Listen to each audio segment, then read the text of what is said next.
Hello, horror lover. Are you ready for a long night of nightmares?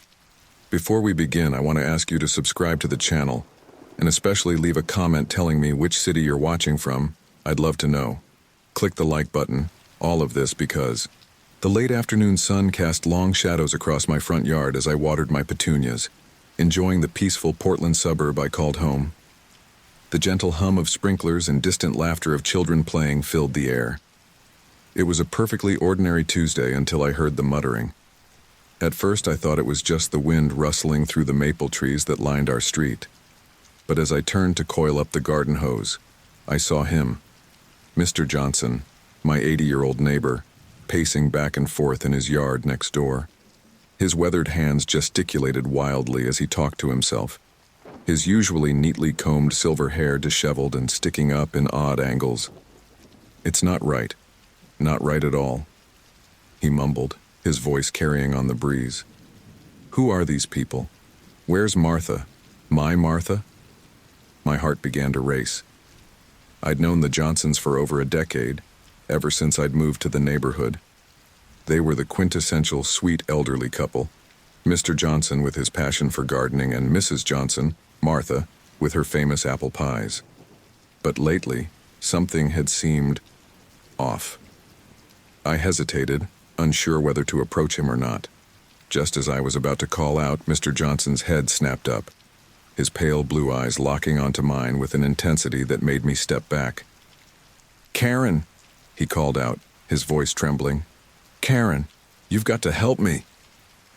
Before I knew it, he was at my fence, his gnarled fingers gripping the wooden slats so tightly his knuckles turned white.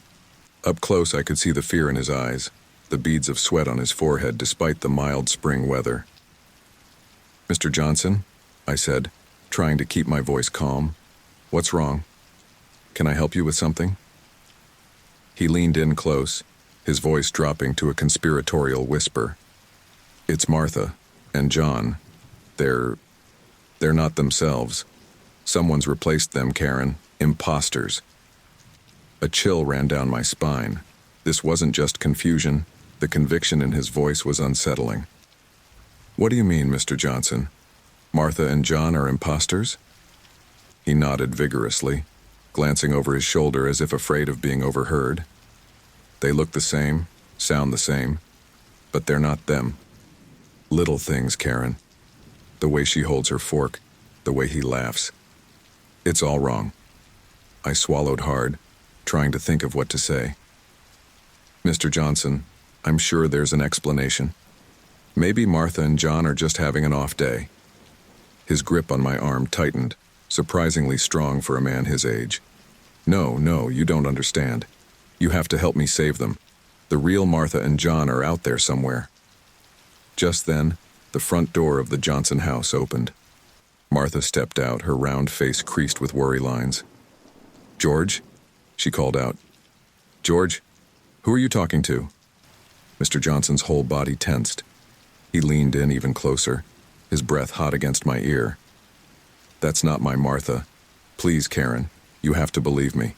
The late afternoon sun cast long shadows across my front yard as I watered my petunias, enjoying the peaceful Portland suburb I called home. The gentle hum of sprinklers and distant laughter of children playing filled the air. It was a perfectly ordinary Tuesday until I heard the muttering. At first I thought it was just the wind rustling through the maple trees that lined our street. But as I turned to coil up the garden hose, I saw him, Mr. Johnson, my 80-year-old neighbor, pacing back and forth in his yard next door. His weathered hands gesticulated wildly as he talked to himself, his usually neatly combed silver hair disheveled and sticking up in odd angles. "It's not right. Not right at all," he mumbled, his voice carrying on the breeze. "Who are these people? Where's Martha? My Martha?" My heart began to race. I'd known the Johnsons for over a decade, ever since I'd moved to the neighborhood. They were the quintessential sweet elderly couple, Mr. Johnson with his passion for gardening and Mrs. Johnson, Martha, with her famous apple pies. But lately, something had seemed off. I hesitated, unsure whether to approach him or not. Just as I was about to call out, Mr. Johnson's head snapped up, his pale blue eyes locking onto mine with an intensity that made me step back. "Karen," he called out, his voice trembling. "Karen, you've got to help me." Before I knew it, he was at my fence, his gnarled fingers gripping the wooden slats so tightly his knuckles turned white. Up close, I could see the fear in his eyes, the beads of sweat on his forehead despite the mild spring weather. "Mr. Johnson," I said, trying to keep my voice calm. "What's wrong? Can I help you with something?" He leaned in close, his voice dropping to a conspiratorial whisper. "It's Martha and John. They're not themselves. Someone's replaced them, Karen. Imposters." A chill ran down my spine. This wasn't just confusion. The conviction in his voice was unsettling. "What do you mean, Mr. Johnson? Martha and John are imposters?" He nodded vigorously, glancing over his shoulder as if afraid of being overheard. "They look the same, sound the same, but they're not them. Little things, Karen. The way she holds her fork, the way he laughs. It's all wrong." I swallowed hard, trying to think of what to say. "Mr. Johnson, I'm sure there's an explanation. Maybe Martha and John are just having an off day." His grip on my arm tightened, surprisingly strong for a man his age. No, you don't understand. You have to help me save them. The real Martha and John are out there somewhere." Just then, the front door of the Johnson house opened. Martha stepped out, her round face creased with worry lines. "George?" she called out. "George, who are you talking to?" Mr. Johnson's whole body tensed. He leaned in even closer, his breath hot against my ear. "That's not my Martha. Please, Karen, you have to believe me." Martha was walking towards us now, her sensible shoes crunching on the gravel driveway. "Oh, hello, Karen," she said, her voice strained, but trying for cheerfulness. "I hope George isn't bothering you." I plastered what I hoped was a reassuring smile on my face. "Not at all, Mrs. Johnson. We were just chatting about the weather." Mr. Johnson's grip on my arm tightened even more. I had to bite my lip to keep from wincing. "Come on, George," Martha said gently, reaching out to take her husband's arm. "It's almost time for your favorite show. Let's go inside." "No," Mr. Johnson shouted, jerking away from her touch. "Stay away from me. What have you done with my wife?" Martha's face crumpled, a mix of hurt and resignation washing over her features. She took a deep breath, then turned to me. "I'm so sorry, Karen. He's been having some difficulties lately." I nodded, not trusting myself to speak. Mr. Johnson was still clinging to my arm, his eyes wild with fear and confusion. "George, please," Martha tried again. "Let's go inside and have some tea. I made your favorite cookies." For a moment, I saw a flicker of recognition in Mr. Johnson's eyes. "Snickerdoodles?" he asked, his voice suddenly small and uncertain. Martha nodded, a sad smile on her face. "That's right, dear. Snickerdoodles. Just the way you like them." Slowly, reluctantly, Mr. Johnson released my arm.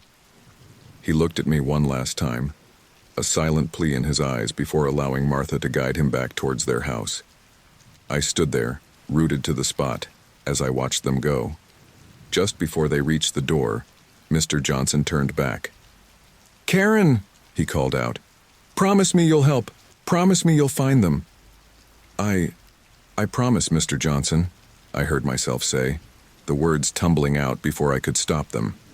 As their door closed behind them, I sank to the ground, my legs suddenly unable to support me. What had just happened? The Mr. Johnson I knew was always so composed, so dignified. This frightened, paranoid man was a stranger wearing my neighbor's face.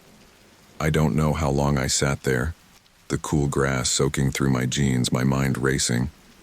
The sun had dipped below the horizon, painting the sky in shades of pink and orange, by the time I finally stood up and went inside my own house. That night, sleep eluded me.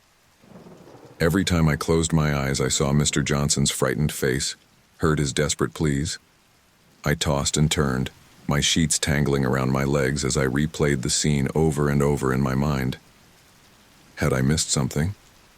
Were there signs I should have noticed earlier? And what if Mr. Johnson was right? The rational part of my brain dismissed the thought immediately, but in the dark of night, with the wind whistling through the trees outside my window, doubts crept in like shadows. I thought about Martha's strained smile, the resignation in her eyes. She had said Mr. Johnson had been having difficulties.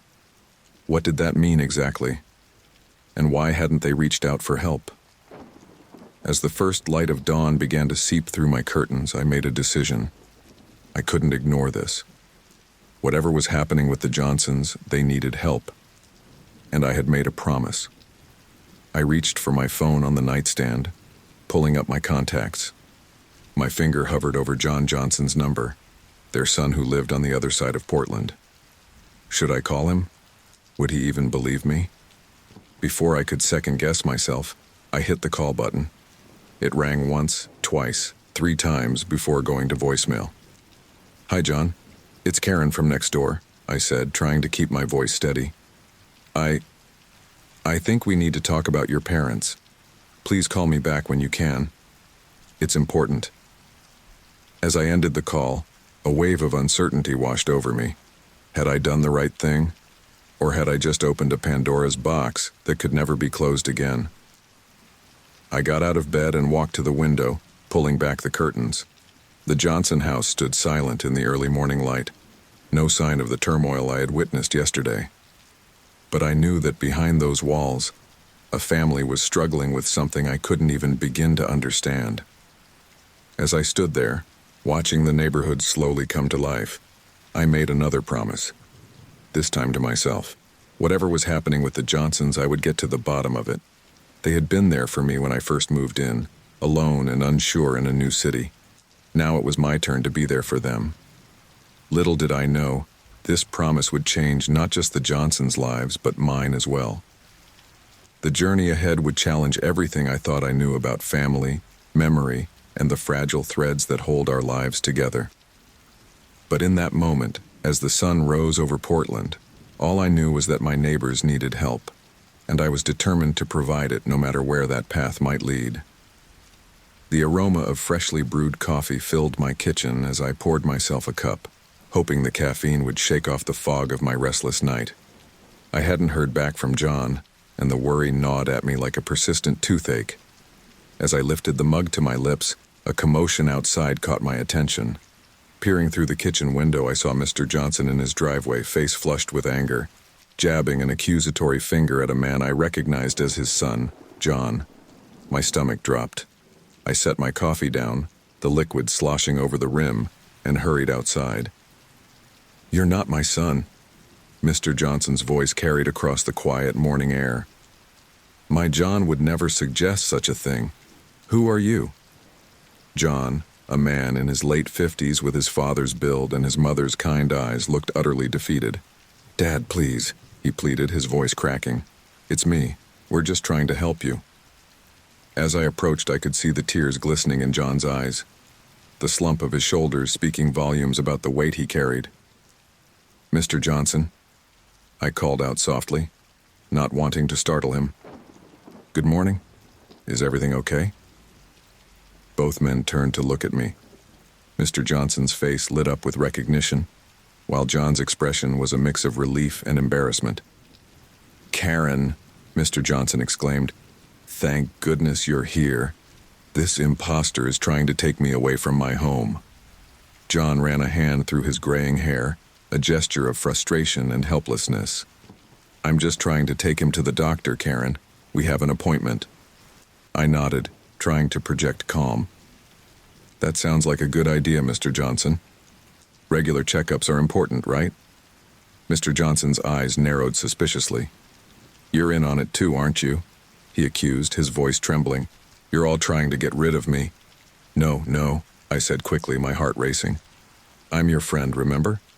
I promised to help you." For a moment, confusion clouded his features. Then slowly, recognition dawned. "You did, didn't you?" he murmured. "You promised." John shot me a grateful look. "Dad, why don't we all go inside? Mom's probably wondering where we are." At the mention of Martha, Mr. Johnson's demeanor changed again. "That's not your mother," he hissed. "I don't know who that woman is, but she's not my Martha." John's face crumpled, the pain of hearing his father deny his mother evident in every line of his face. I stepped closer, placing a gentle hand on Mr. Johnson's arm. "Why don't we go inside and talk about this?" I suggested. "It's a bit chilly out here." After a moment's hesitation, Mr. Johnson nodded, allowing us to guide him back to the house. As we walked, John leaned in close to me. "Thank you," he whispered. "It's been difficult." I gave him a small smile. "I can only imagine. I've been worried." Inside, we found Martha in the kitchen, her hand shaking slightly as she arranged cookies on a plate. When she saw us, relief washed over her face. "Oh, good," she said, her voice wavering. "You're back. I made some snickerdoodles, George. Would you like one?" Mr. Johnson looked at the cookies, then at Martha, confusion evident in his eyes. "Martha?" he said uncertainly. "Is that really you?" Martha's smile was heartbreaking in its mixture of hope and sadness. "Yes, dear, it's me." For a moment, the old Mr. Johnson shone through. He shuffled forward, took a cookie, and bit into it. "Just like always," he mumbled, a tear sliding down his cheek. John cleared his throat. "Dad, we should get ready for the doctor's appointment." The mention of the doctor seemed to snap Mr. Johnson out of his moment of clarity. He shook his head vigorously. No doctors, they're in on it too, they want to lock me away." "George, please," Martha pleaded, reaching for his hand. "It's just a checkup." Mr. Johnson jerked away from her touch. "Don't touch me, you're not my wife." The cookie fell from his hand, crumbling on the floor. Martha's face crumpled, and she turned away, her shoulders shaking with silent sobs. I felt like an intruder witnessing this intimate family pain, but I couldn't leave. I had promised to help, and right now, help was desperately needed. "Mr. Johnson," I said gently, "do you remember when you taught me how to prune roses last summer?" He turned to me, his brow furrowed. "Roses?" I nodded encouragingly. "Yes, you said the secret was to cut at a 45-degree angle just above a leaf node." For a moment he was quiet, his eyes distant. Then, slowly, he nodded. Yes, I remember. You were afraid of damaging the bush." "That's right," I said, smiling. "And you told me that sometimes we have to cut away the old growth to make room for new blooms. It might seem scary, but it's necessary for the plant to thrive." Understanding dawned in John's eyes as he caught on to what I was doing. "Dad," he said softly, "this doctor's visit is like pruning. It might seem scary, but it's to help you thrive." Mr. Johnson looked between us, uncertainty clear on his face. But what if they're not who they say they are?" I took a deep breath, choosing my words carefully. "Mr. Johnson, I've known you and Mrs. Johnson for years. I've watched John grow up. I promise you, these are your people. They love you and want to help you. And I'll be right here when you get back from the doctor, okay?" He studied my face intently, searching for any sign of deception. Finally, he nodded. "Okay, Karen. I trust you." The relief in the room was palpable. John mouthed a thank you to me over his father's shoulder as he gently guided him towards the door. As they left, I found myself alone with Martha. She stood at the sink, her back to me, her hands gripping the counter so tightly her knuckles were white. "Mrs. Johnson," I said softly, "can I get you anything?" She turned to face me, and the raw pain in her eyes took my breath away. "Oh, Karen," she whispered, her voice breaking. "I don't know how much more of this I can take." Before I knew it, I had crossed the room and enveloped her in a hug. She clung to me, her tears soaking into my shoulder as years of pent-up fear and frustration poured out of her. "I'm losing him," she sobbed. "Every day, a little more of George slips away. Some days he doesn't recognize me at all. How do you stay married to someone who thinks you're an imposter?" I held her tightly, at a loss for words. What could I possibly say to ease this kind of pain? "You're not alone," I finally managed. "I'm here. John's here. We'll figure this out together, okay?"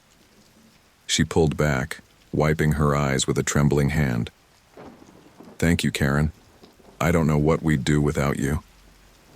As I helped her clean up the kitchen, my mind was racing. The situation was clearly worse than I had imagined. The Johnsons needed help, professional help, and they needed it soon. "Mrs. Johnson," I said as we finished washing the dishes, "have you considered getting some additional support? There are services, support groups." She sighed heavily. "John's been pushing for that, but George is so resistant. He's always been so independent. The thought of needing help, it terrifies him." I nodded, understanding all too well the pride that often came with age. "What if I helped you look into some options, just to have the information ready when you need it?" Martha gave me a watery smile. "That would be wonderful, dear. Thank you." As I left the Johnson house that morning, my heart was heavy with the weight of what I'd witnessed. The man who had been a pillar of the neighborhood, who had taught me about gardening and fixed my leaky faucet, was slipping away, and his family was crumbling under the strain. I walked back to my house, my mind whirling with plans. I needed to research dementia, find local support groups, look into home care options. But most of all, I needed to be there for the Johnsons. They had been there for me when I first moved in, alone and unsure in a new city. Now it was my turn to return the favor. As I settled at my computer to begin my research, I couldn't shake the image of Mr. Johnson's confused, frightened eyes. "I'm here," I whispered to myself. "I promise to help and I will, whatever it takes." Little did I know the journey ahead would test that promise in ways I could never have imagined. But in that moment, all I knew was that a family I cared about was in crisis, and I was determined to do whatever I could to help them through it. The next few days passed in a blur of research and phone calls. I'd thrown myself into learning everything I could about dementia, its symptoms, and available treatments. My dining room table had become a war room of sorts, covered in pamphlets, printouts, and sticky notes. But despite all the information I'd gathered, I felt woefully unprepared for what was to come. It was a quiet Saturday afternoon when I heard the commotion next door. The sound of raised voices pulled me from my research, and I rushed to the window. What I saw made my blood run cold. Mr. Johnson was in his front yard, a hammer in one hand and a fistful of nails in the other. He was attempting to nail boards across his front door, all while shouting at the top of his lungs, "You won't get in. I won't let you replace any more of them." Without thinking, I bolted out of my house and across the lawn. As I got closer, I could see Martha standing on the porch, tears streaming down her face as she pleaded with her husband. "George, please. What are you doing? Come inside, dear. You're scaring me." But Mr. Johnson seemed beyond reason. His eyes were wild, his movements frantic as he continued to hammer haphazardly at the doorframe. "Mr. Johnson," I called out, approaching cautiously. "What's going on? Can I help with something?" He whirled to face me, the hammer raised defensively. "Karen, thank God you're here. They're trying to get in, the imposters. They want to replace everyone." I held up my hands in a placating gesture, my heart pounding. "It's okay, Mr. Johnson. You're safe. There are no imposters here." "You don't understand," he shouted, his voice cracking with desperation. "I saw them. They look just like Martha and John, but they're not them. They're trying to trick me." Martha let out a choked sob behind him. I could see the neighbors starting to peer out of their windows, curious about the commotion. We needed to de-escalate this situation fast. "Mr. Johnson," I said, keeping my voice calm and steady, "why don't we go inside and talk about this? I promised to help you, remember? I can't do that out here." For a moment, uncertainty flickered across his face. The hammer lowered slightly. You promised?" I nodded, taking a cautious step forward. "That's right. I'm here to help. But I need you to put the hammer down, okay? Can you do that for me?" Slowly, as if coming out of a trance, Mr. Johnson looked at the hammer in his hand. He blinked, confusion replacing the fear in his eyes. I don't understand. What am I doing out here? Martha seized the moment, hurrying down the porch steps. "Oh, George," she said, her voice thick with emotion. "It's okay. Let's go inside, shall we? Karen can join us for some tea." Mr. Johnson allowed the hammer to be taken from his hand, looking lost and suddenly very old. As Martha guided him inside, I quickly gathered the scattered nails from the lawn, my mind reeling from what had just transpired. Inside, the house was dim and stuffy. Martha bustled about the kitchen, the clinking of teacups a stark contrast to the tense atmosphere. Mr. Johnson sat at the dining table, staring blankly at his hands. I'll just go check on the damage to the door," I offered, needing a moment to collect myself. Outside, I surveyed the door frame. Thankfully, the damage was minimal, a few misplaced nails that could easily be removed. As I worked on pulling them out, I heard footsteps behind me. "Karen?" It was Martha, her voice barely above a whisper.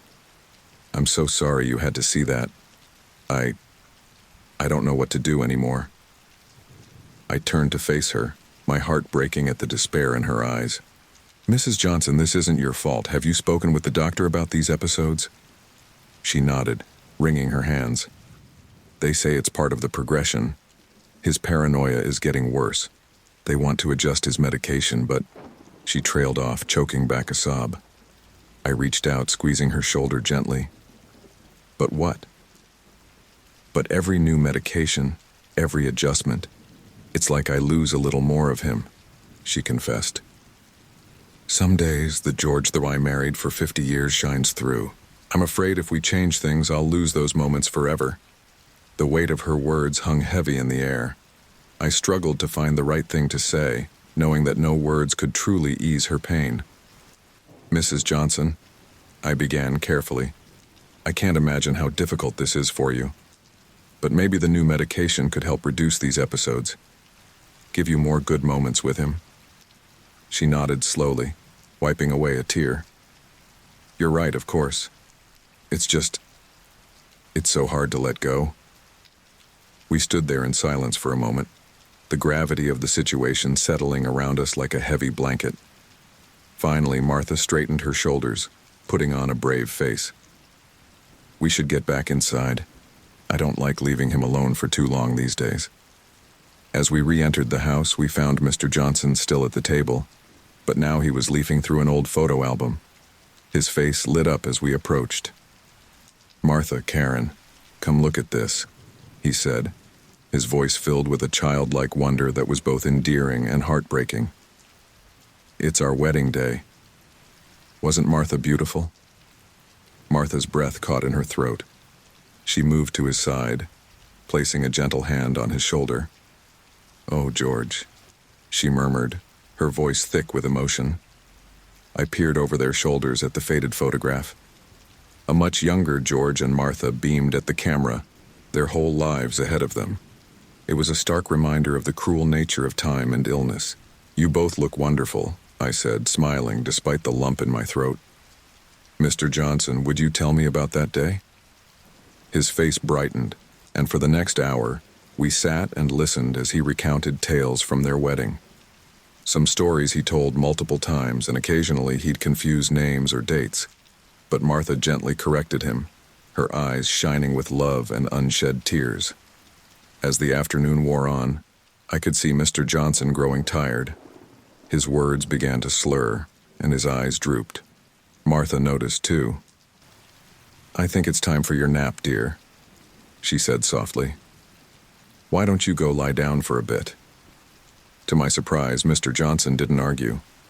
He simply nodded, allowing Martha to help him to his feet. As they shuffled towards the bedroom, he turned to me. "Karen," he said, his voice suddenly clear and strong, "thank you for being here, for keeping your promise." I swallowed hard, fighting back tears. "Always, Mr. Johnson. I'll always be here to help." After Martha had settled him in bed, she returned to the living room, sinking heavily onto the couch beside me. "I don't know how much longer I can do this," she confessed, her voice barely above a whisper.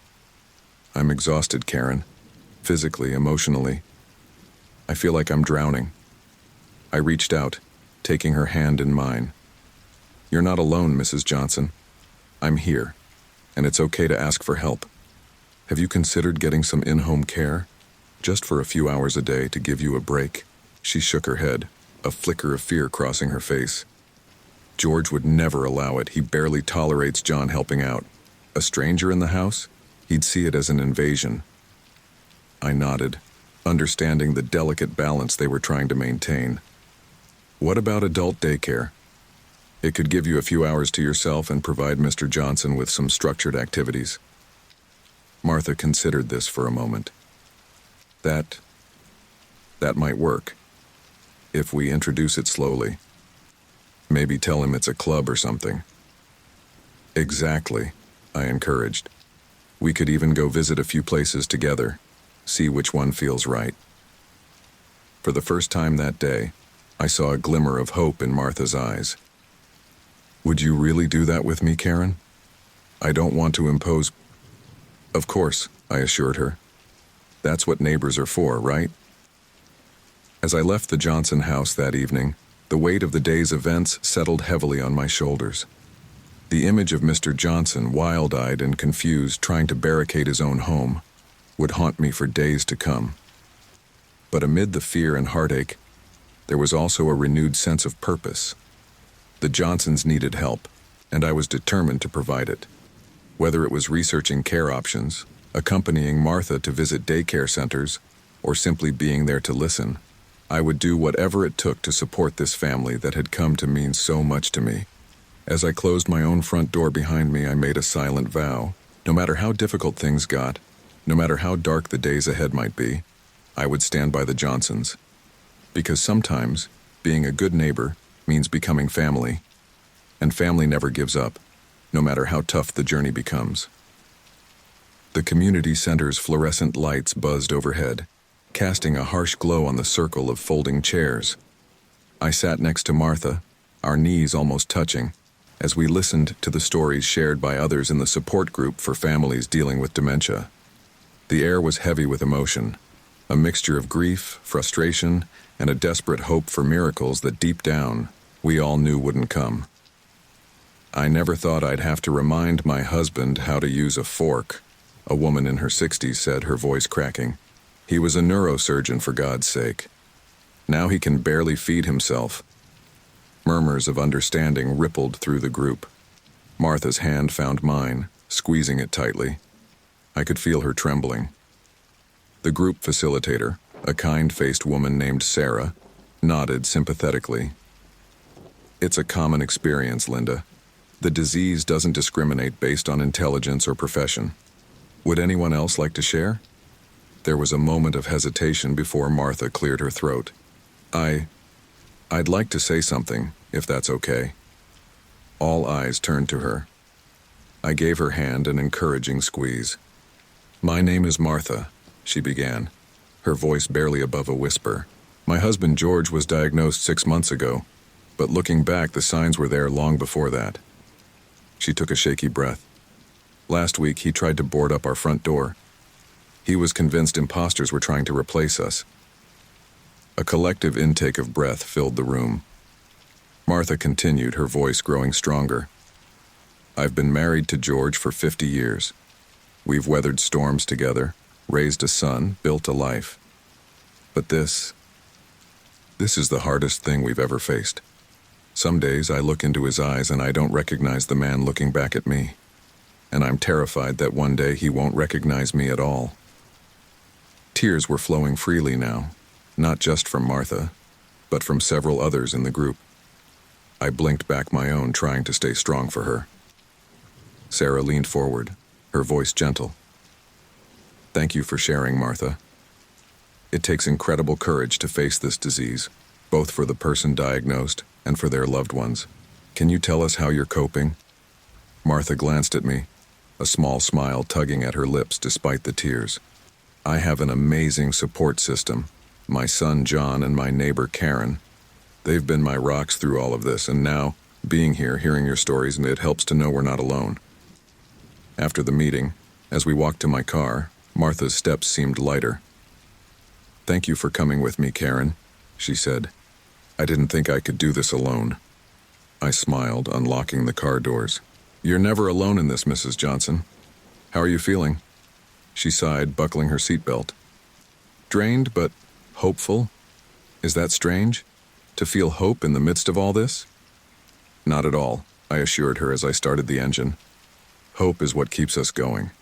Speaking of which, how do you feel about looking at some of those adult daycare centers tomorrow?" Martha nodded, determination setting in her features. "Yes, I think that's a good idea. The sooner we find a place for George, the better." The next morning dawned bright and clear. I picked up Martha early, and we set off to visit the first of 3 adult daycare centers we'd shortlisted. As we pulled into the parking lot of Sunnyside Adult Care, Martha's nervousness was palpable. "What if he hates it here?" she fretted, smoothing non-existent wrinkles from her blouse. "What if they can't handle him when he has one of his episodes?" I placed a reassuring hand on her arm. "That's why we're here, Mrs. Johnson, to ask these questions and make sure it's the right fit. Remember, we're not making any decisions today. We're just gathering information." She nodded, taking a deep breath. "You're right. Let's do this." The center was bright and cheerful, with large windows letting in plenty of natural light. The director, a woman named Elena, greeted us warmly. "Welcome to Sunnyside," she said, shaking our hands. "I understand you're looking into options for your husband, Mrs. Johnson?" Martha nodded. "Yes, George was diagnosed with dementia about 6 months ago. We're exploring our options." Elena's expression was compassionate. "I understand how difficult this must be. Why don't I show you around and explain our programs?" As we toured the facility, I was impressed by the range of activities offered. There was an art room where seniors were working on paintings, a library corner with comfortable armchairs, and even a small garden where residents could help tend to plants. "We believe in keeping our members engaged and stimulated," Elena explained. "We have memory games, music therapy, gentle exercise classes, all designed to support cognitive function and promote social interaction." Martha's eyes lit up as we passed a room where a group was gathered around a piano, singing old songs. "George loves music," she said softly. "He used to play the guitar." Elena smiled. "We could certainly incorporate that into his care plan. We try to tailor our activities to each individual's interests and abilities." As we continued the tour, Martha grew more animated, asking questions about meal plans, emergency procedures, and staff qualifications. I could see her starting to envision George here, participating in activities, making new friends. But then, as we passed a secure door leading to a separate wing, Martha froze. "What's through there?" she asked, her voice tight. Elena's expression softened. "That's our memory care unit. It's a more secure environment for those in later stages of dementia who may be at risk of wandering." The implications hung heavy in the air. Martha's face paled, and I could almost see the thoughts racing through her mind. Would George end up there one day? How far would this disease progress? I stepped in, sensing Martha's distress. "Elena, could you tell us more about your staff training, particularly in handling challenging behaviors?" As Elena launched into an explanation of their comprehensive training programs, I gently guided Martha to a nearby bench. "Are you okay?" I whispered. She nodded, but her eyes were brimming with tears. "It just hit me, Karen. This is real. We're really doing this." I took her hand, squeezing it gently. "I know it's overwhelming. But remember, we're just gathering information today. No decisions have to be made right now." Martha took a deep breath, composing herself. "You're right, and I have to admit, this place seems nice. I could see George enjoying some of these activities." After finishing the tour and thanking Elena, we headed back to the car. As I pulled out of the parking lot, Martha was quiet, lost in thought. "Penny, for your thoughts?" I prompted gently. She sighed, turning to look at me. "I'm scared, Karen. Terrified, actually. But I also feel relieved." Is that awful of me? I shook my head. Not at all. It's natural to feel relief at the prospect of help. You've been carrying this burden alone for so long. I just worry about how George will react, Martha confessed. He values his independence so much. The thought of spending his days in a place like this, it might break his heart. I considered this as we drove. What if we introduce the idea slowly? Maybe start with just a few hours a week, frame it as a club or a class he's taking. Martha nodded slowly. That could work. We could tell him it's a veterans group or something. He's always been proud of his service. As we pulled up to the Johnson house, I could see Mr. Johnson peering out the window. The moment we parked, he was out the door, his face a mixture of relief and suspicion. "Where have you two been?" he demanded as we got out of the car. I woke up and everyone was gone. I thought. He trailed off, confusion clouding his features. Martha hurried to his side, taking his arm. "We just went for a little drive, dear, to enjoy the nice weather. Why don't we go inside and I'll make us some lunch?" As Martha led Mr. Johnson inside, she threw a grateful look over her shoulder at me. I waved, my heart heavy with the weight of our morning's activities. Watching them disappear into the house, I was struck by the magnitude of what lay ahead. The road would be long and difficult, filled with hard decisions and heartbreaking moments. But seeing Martha's renewed strength, her determination to face this challenge head-on, filled me with a sense of purpose. We were taking the first steps on a journey that would test us all. But we would face it together, one day at a time, holding on to hope and the love that bound us all together. As I walked back to my own house, I made a mental note to call John later. We had a lot to discuss, plans to make, and a family to support through the storm that was coming. The future was uncertain, but one thing was clear. We would face it as a united front. For Mr. Johnson, for Martha, and for the bonds of family and community that tied us all together. The shrill ring of my phone jolted me awake. Bleary-eyed, I fumbled for it on my nightstand, squinting at the screen. It was 2:37 a.m., and Martha's name flashed urgently. "Hello?" I answered, my voice thick with sleep. "Karen?" Martha's voice was high-pitched, frantic. "George is gone. I can't find him anywhere." I sat bolt upright, suddenly wide awake. "What do you mean, gone?" "I woke up and he wasn't in bed," she sobbed. "I've searched the whole house. His shoes are missing. Oh God, Karen, what if he's wandered off?" "I'm on my way," I said, already scrambling out of bed. "Have you called John?" "Yes, he's on his way too, but he's across town." "Karen, I'm so scared." "Try to stay calm," I said, though my own heart was racing. "I'll be there in 2 minutes." I threw on the first clothes I could find and ran out the door. The night was cool and damp, a light fog hanging in the air. As I sprinted across my lawn to the Johnson house, worst-case scenarios played through my mind. Mr. Johnson, confused and alone, wandering into traffic, falling into a ditch, being taken advantage of by some unscrupulous person. Martha was waiting at the door, her face pale and drawn. "Any sign of him?" I asked as I entered. She shook her head, wringing her hands. "None. I've called out for him, but—" Her voice broke. "Okay," I said, taking a deep breath. "We need to organize a search. I'll start calling the neighbors. Can you call the police?" Martha nodded, reaching for the phone with trembling hands. I stepped outside and began knocking on doors, rousing our sleepy neighbors. To their credit, despite the late hour, they responded with immediate concern and willingness to help. Within 20 minutes, a small crowd had gathered on the Johnsons' front lawn. John arrived, his car screeching to a halt in the driveway. "Any news?" he asked, rushing up to us. I shook my head. "Nothing yet. The police are on their way." John ran a hand through his hair, his face a mask of worry.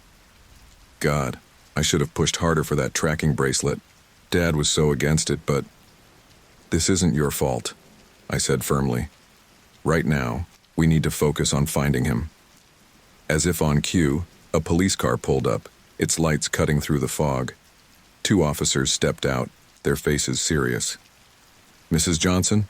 the older of the two asked, approaching Martha. She nodded, her voice quavering as she spoke. "Yes, that's me. Please, you have to find my husband." The officer's expression softened. "We'll do everything we can, ma'am. Can you tell us when you last saw Mr. Johnson?" As Martha recounted the events of the evening, I organized the neighbors into search parties. We divided up the neighborhood armed with flashlights and cell phones. "Remember," I said to the group, "Mr. Johnson is likely confused and scared.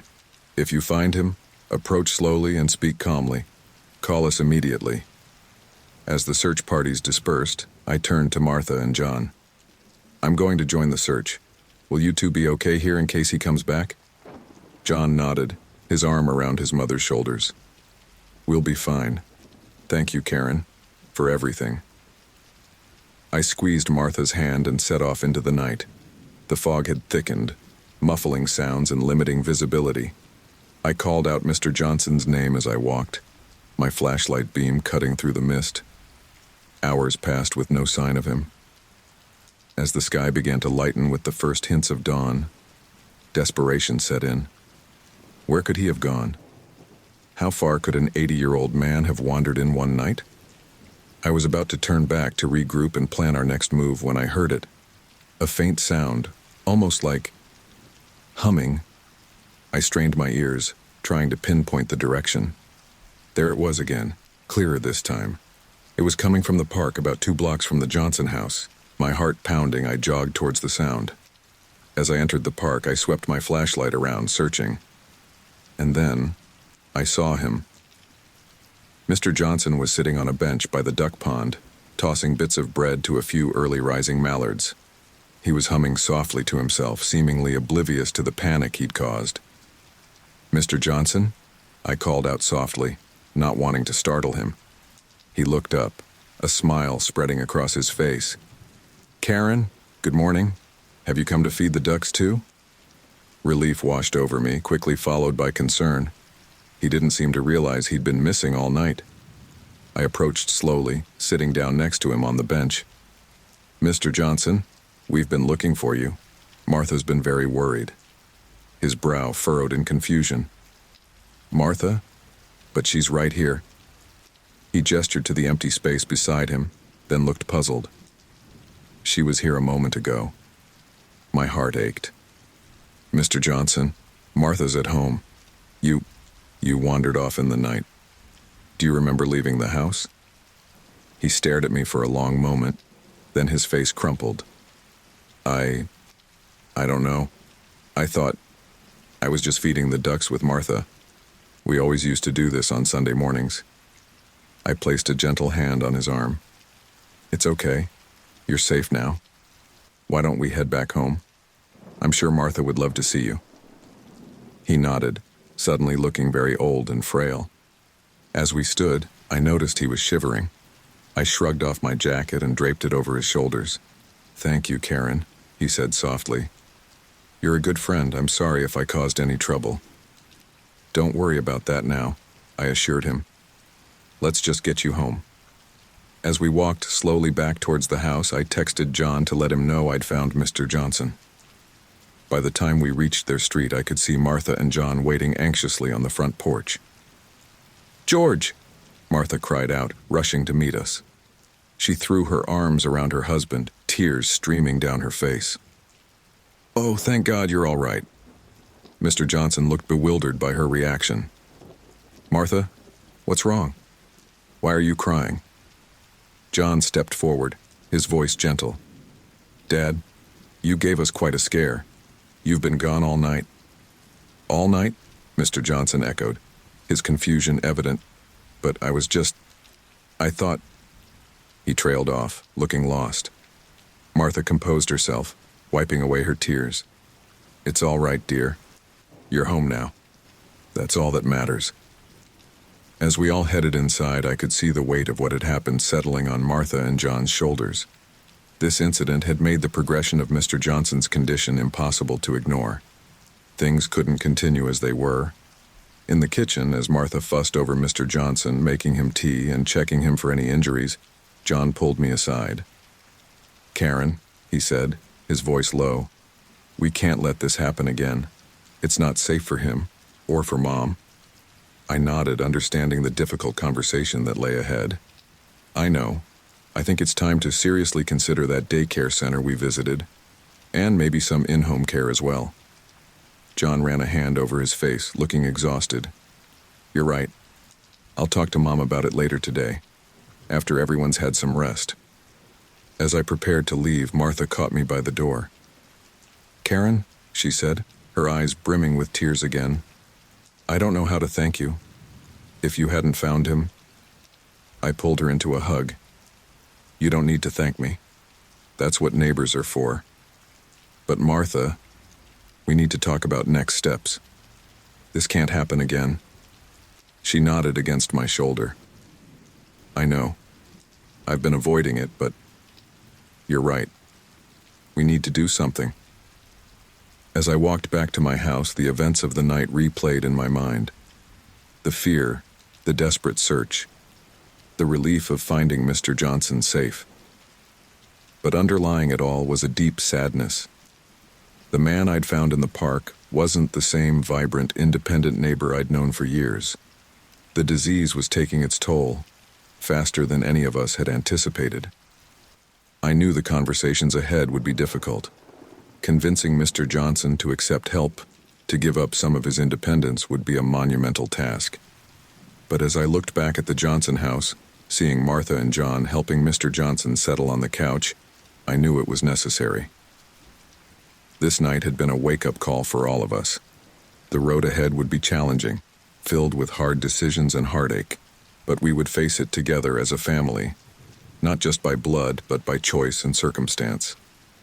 As I finally crawled back into my bed, the sun now fully risen, I made a silent promise. To Mr. Johnson, to Martha, to John, and to myself. We would get through this, one day at a time, with love, patience, and unwavering support, because that's what family does.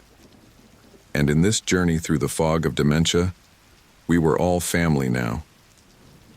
The late afternoon sun cast long shadows across the Johnsons' backyard as I helped Martha set up for the family reunion. It had been 2 weeks since Mr. Johnson's nighttime wandering, and the atmosphere in the house had shifted. There was a tension now, an unspoken acknowledgement that things couldn't continue as they were. "Are you sure about this, Martha?" I asked, arranging a vase of sunflowers on one of the folding tables. "It's not too late to cancel if you're feeling overwhelmed." Martha shook her head, a determined set to her jaw. "No, we need this. George needs this. And honestly, so do I." She paused, her eyes misting over. "Besides, who knows how many more chances we'll have for everyone to be together like this." I squeezed her arm gently, understanding the weight behind her words. The progression of Mr. Johnson's condition loomed over us all like a storm cloud on the horizon. Just then, we heard the sound of a car pulling into the driveway. "That'll be John with the kids," Martha said, brightening. "Could you check on George while I greet them? He was napping earlier." I nodded and headed inside. As I approached the living room, I could hear Mr. Johnson's voice, low and agitated. No, that's not right. It can't be right."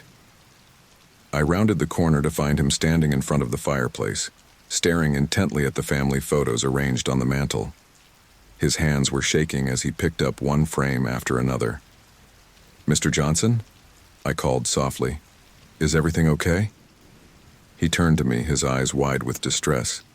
"Karen, thank goodness something's wrong with these pictures. They're all mixed up." I approached slowly, glancing at the photos. They seemed perfectly normal to me, a chronological display of the Johnson family over the years. "What do you mean, mixed up?" Mr. Johnson pointed to a recent photo of John with his teenage children. "That's not right. John's just a boy. And who are these young people with him?" My heart sank as I realized what was happening.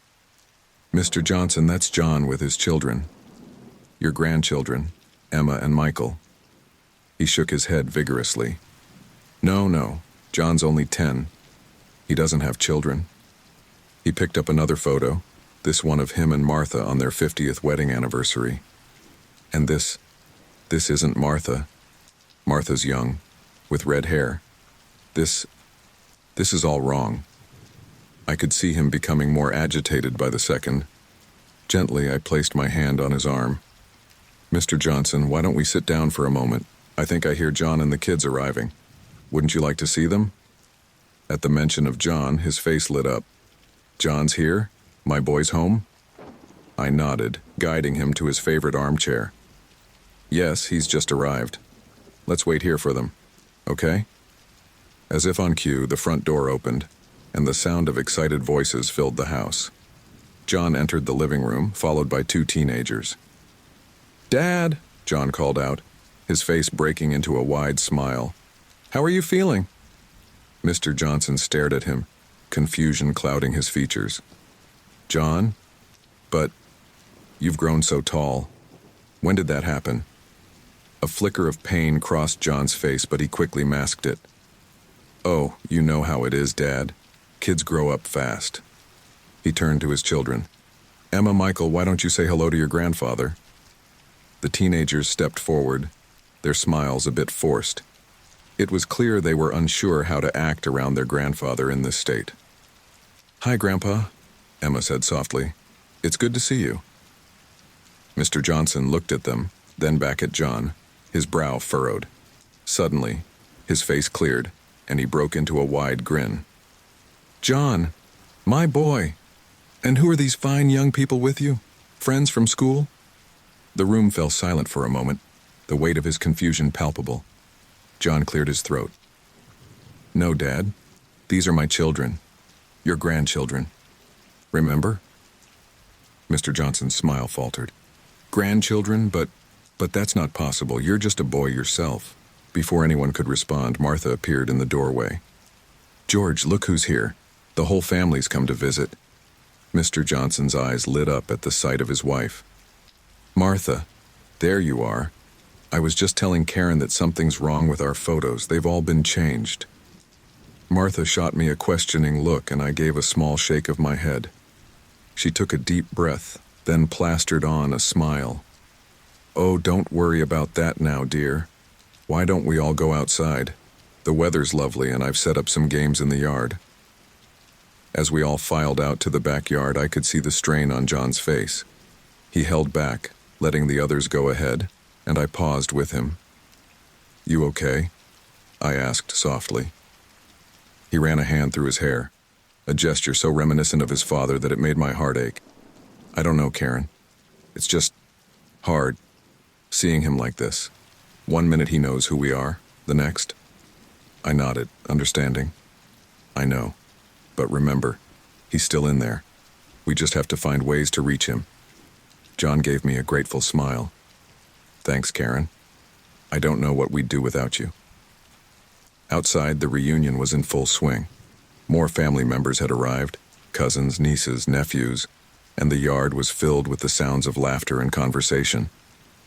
Mr. Johnson sat in a lawn chair, watching the proceedings with a mixture of confusion and delight.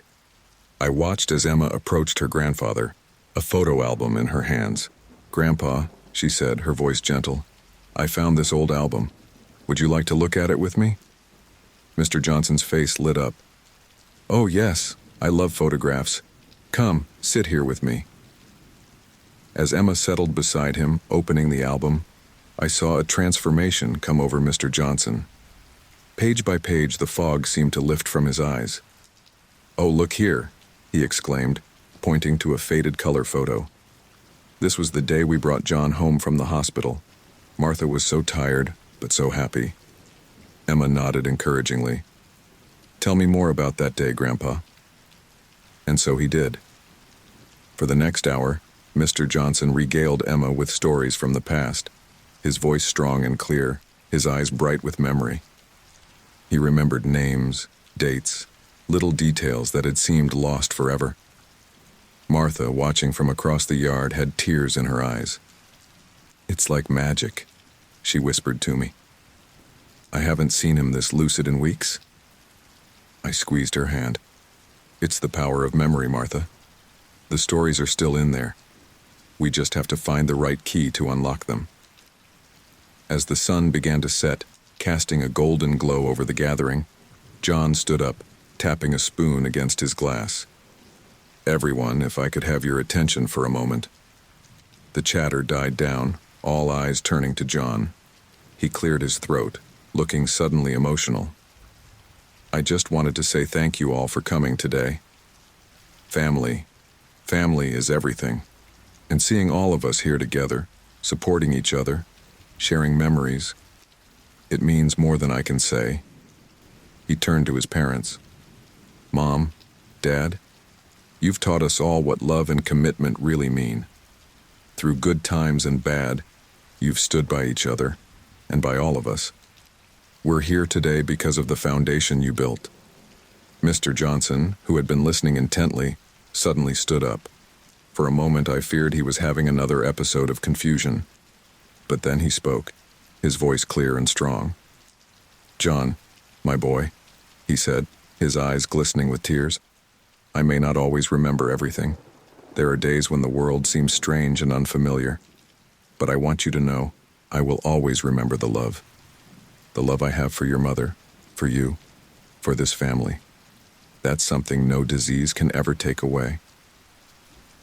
There wasn't a dry eye in the yard as Mr. Johnson embraced his son.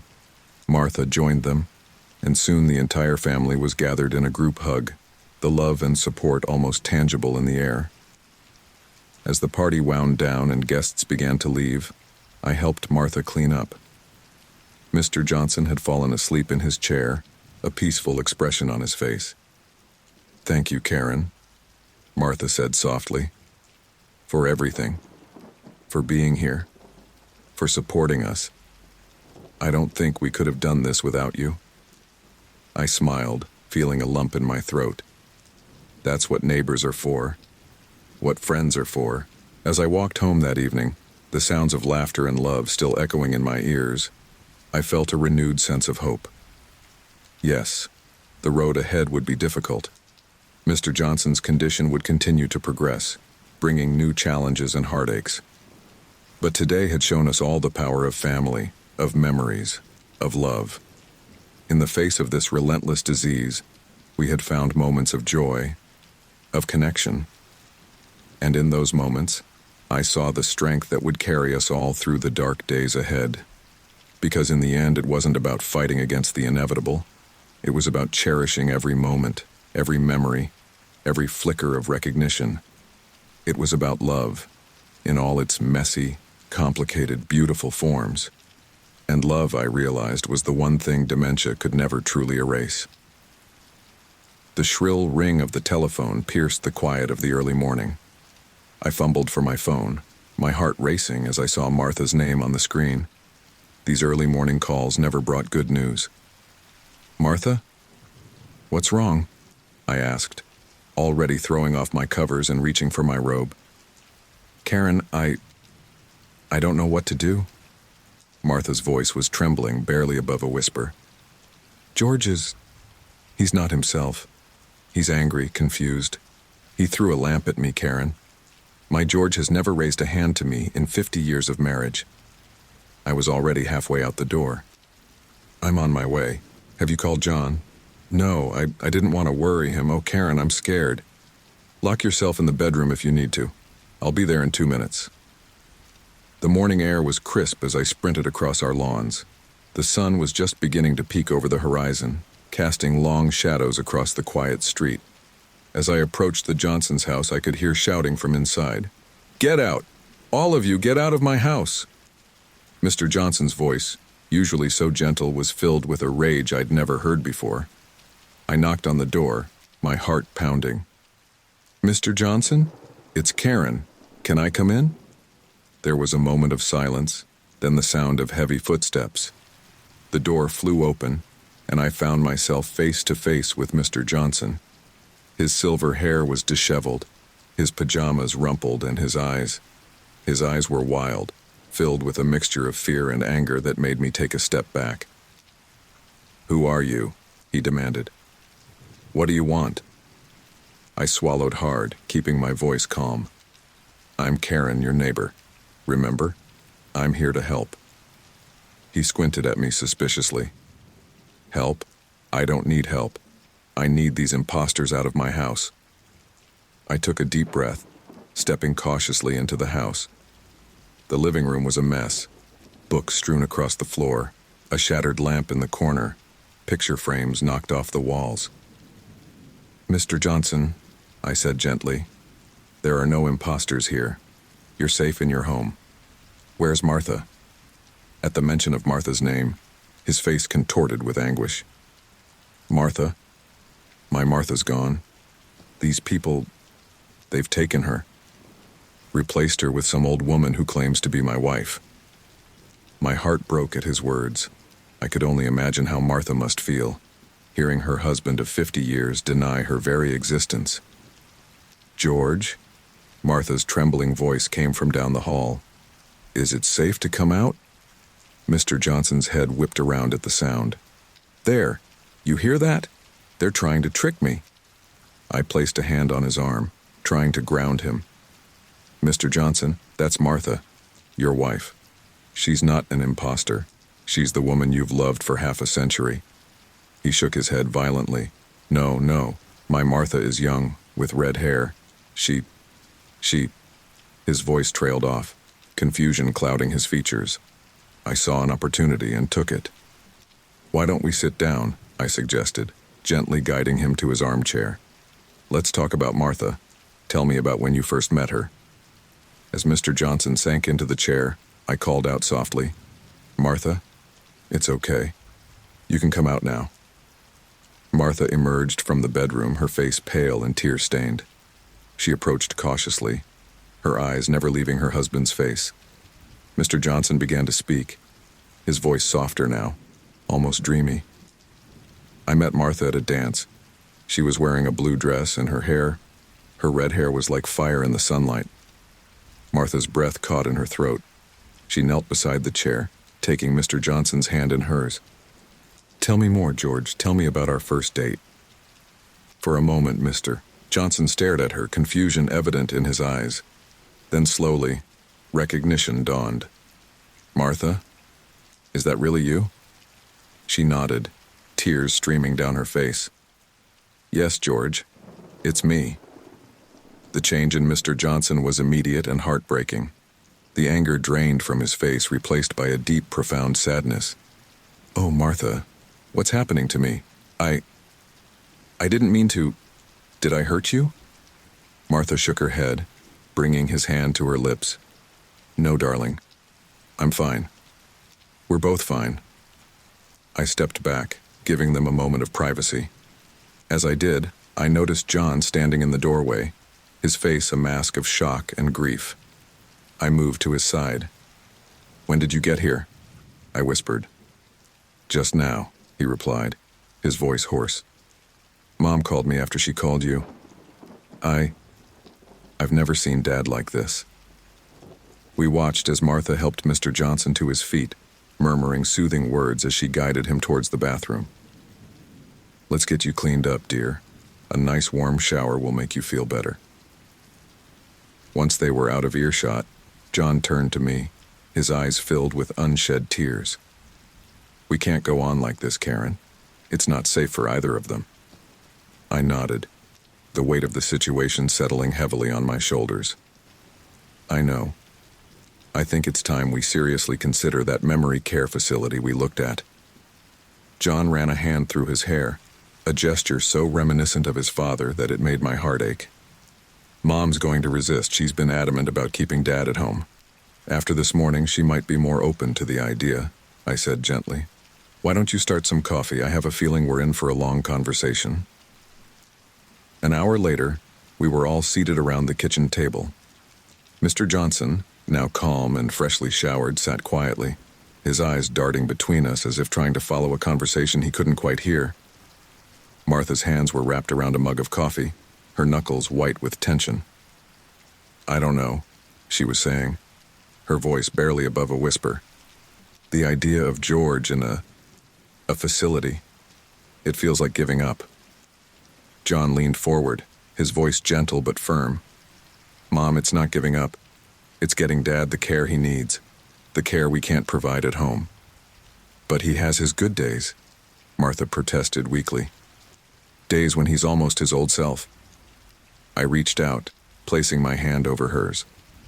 "Martha, those good days are precious, but we have to think about the bad days too. What if next time, instead of a lamp, it's something more dangerous? What if he wanders off again, and we're not so lucky in finding him?" Tears welled up in Martha's eyes. "I promised him, Karen, in sickness and in health. How can I send him away?" "You're not sending him away," John said softly. "You're getting him the best care possible, and you'll be there with him every step of the way." Mr. Johnson, who had been silent until now, suddenly spoke up. "Martha, where am I?" The simple question, filled with such genuine confusion, seemed to break something in Martha. She began to sob, deep, heart-wrenching cries that shook her entire body. I moved to her side, wrapping my arms around her as John knelt beside his father, speaking to him in low, soothing tones. When Martha's sobs finally subsided, she looked up, her face etched with a resolve that hadn't been there before. "Okay," she said quietly. "Okay. Let's look into the memory care facility." The relief in the room was palpable. John squeezed his mother's hand. "We'll do this together, Mom. Every step of the way." As we began to discuss the logistics, when to visit the facility, what to pack, how to explain it to Mr. Johnson, I couldn't help but feel a mix of sadness and hope. This was the end of an era, the close of a chapter in the Johnsons' life. But it was also the beginning of a new phase, one where Mr. Johnson could receive the specialized care he needed, and Martha could find some respite from the constant stress of caregiving. Later that evening, as I helped Martha pack some of Mr. Johnson's things, she turned to me, her eyes red-rimmed but clear. "Karen," she said softly, "I don't know how to thank you for being here, for helping us through this." I pulled her into a hug. "You don't need to thank me. This is what neighbors do, what friends do, what family does." As I walked home that night, the weight of the day's events settled heavily on my shoulders. The road ahead would be difficult, filled with challenges and heartaches. But as I looked back at the Johnsons' house, I felt a glimmer of hope. We were taking the first steps towards ensuring Mr. Johnson's safety and well-being, and towards giving Martha the support she so desperately needed. In the face of this relentless disease, we had found strength in each other, and that strength, I knew, would carry us through whatever lay ahead. Because in the end, it wasn't about fighting against the inevitable. It was about facing it together, with love, compassion, and unwavering support. And in that, I realized, we had already won the most important battle of all. The antiseptic smell of the memory care facility hit me as soon as I stepped through the sliding glass doors. It had been 2 weeks since Mr. Johnson had moved in, and I was here for my first visit. Martha had been coming daily, but today she had asked me to join her. "I need a friendly face," she had said over the phone, her voice tight with unspoken worry. I found Martha in the lobby, her hands fidgeting with the strap of her purse. The circles under her eyes spoke volumes about sleepless nights and constant worry. "Karen," she said, relief evident in her voice. "Thank you for coming." I squeezed her hand. "Of course. How's he doing?" Martha's smile was strained. It's been an adjustment. Some days are better than others. Today..." She trailed off, her eyes filling with tears. "Hey," I said gently. "We'll face it together, okay? Whatever it is." She nodded, taking a deep breath. "Okay, let's go see him." As we walked down the hallway, I took in the surroundings. The walls were painted in soft, calming colors, with artwork and memory boards outside each room. The staff we passed greeted us warmly, many knowing Martha by name. We stopped outside room 215. Martha hesitated, her hand on the doorknob. He might not recognize us today," she warned. The nurse said he's been agitated since morning. I nodded, steeling myself. We'll handle it. Together. Martha pushed open the door. The room was bright and airy, with large windows overlooking a well-maintained garden. Mr. Johnson sat in an armchair by the window, staring out at the flowers. "George?" Martha called softly. "Look who's here to see you." Mr. Johnson turned slowly. For a moment, his eyes were blank, unrecognizing. Then a flicker of something, confusion, recognition, passed over his face. "Martha," he said, his voice uncertain. "Is that you?" Martha's face lit up. "Yes, dear. It's me. And look, Karen's here too." Mr. Johnson's gaze shifted to me, his brow furrowed. "Karen? Karen, the neighbor girl?" I smiled, stepping closer. "That's right, Mr. Johnson. How are you feeling today?" He looked around the room, confusion clouding his features. "Where am I? This isn't our house." Martha sat on the edge of his bed, reaching for his hand. "No, dear. Remember? This is your new home, where the nice nurses take care of you." Mr. Johnson pulled his hand away, agitation creeping into his voice. "Home? This isn't home. I want to go home, Martha. Take me home." I watched as Martha struggled to maintain her composure. "George, please.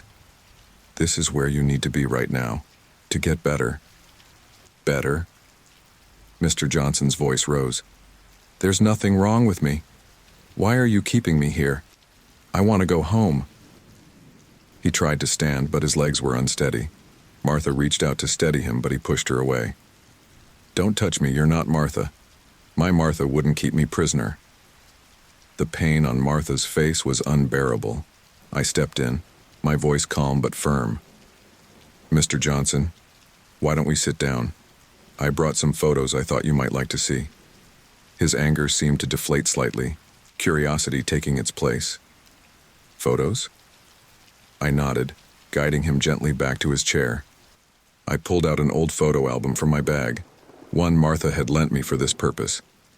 "Look," I said, opening to the first page. "Here's you and Martha on your wedding day." Mr. Johnson leaned in, his eyes squinting at the faded photograph. That's me?" "It sure is," I said encouragingly. "You were quite the handsome groom." As we flipped through the pages, I watched a transformation come over Mr. Johnson. With each photo, each memory, he seemed to relax. The confusion in his eyes gradually gave way to recognition, even joy. "Oh, look at this one," he exclaimed, pointing to a photo of a young boy. "That's John on his first day of school. He was so nervous, remember, Martha? Wouldn't let go of your hand." Martha, who had been watching silently, her eyes brimming with tears, nodded. "I remember, George. You told him to be brave, that he was a Johnson, and Johnsons could do anything they set their minds to." Mr. Johnson smiled, a real, genuine smile that lit up his whole face. "That's right. Our boy, always so serious, but smart as a whip." We continued through the album, each photo unlocking another memory. Mr. Johnson told stories I'd never heard before, tales of his time in the service, of how he proposed to Martha, of the day John was born. As we neared the end of the album, a nurse poked her head in. "Sorry to interrupt, but it's time for Mr. Johnson's music therapy session." Mr. Johnson looked up, confusion briefly clouding his features again. "Music therapy?" The nurse smiled warmly. "That's right, Mr. Johnson. Remember? You love the singing group." To my surprise, Mr. Johnson's face lit up. "Oh yes, the singing. Martha, Karen, you must come too. The songs, they make me remember." We followed Mr. Johnson and the nurse to a large activity room. About a dozen residents were already seated in a semicircle, with a young man with a guitar at the center. As we took our seats, the therapist began to strum a familiar tune. Let's start with an old favorite. Everyone remember this one? The opening notes of "You Are My Sunshine" filled the room. And then, something magical happened. Mr. Johnson, who moments ago had been agitated and confused, began to sing. His voice, though wavering, was clear and on key. I glanced at Martha and saw tears streaming down her face, but these weren't tears of sadness. Her eyes shone with joy as she watched her husband come alive through the music.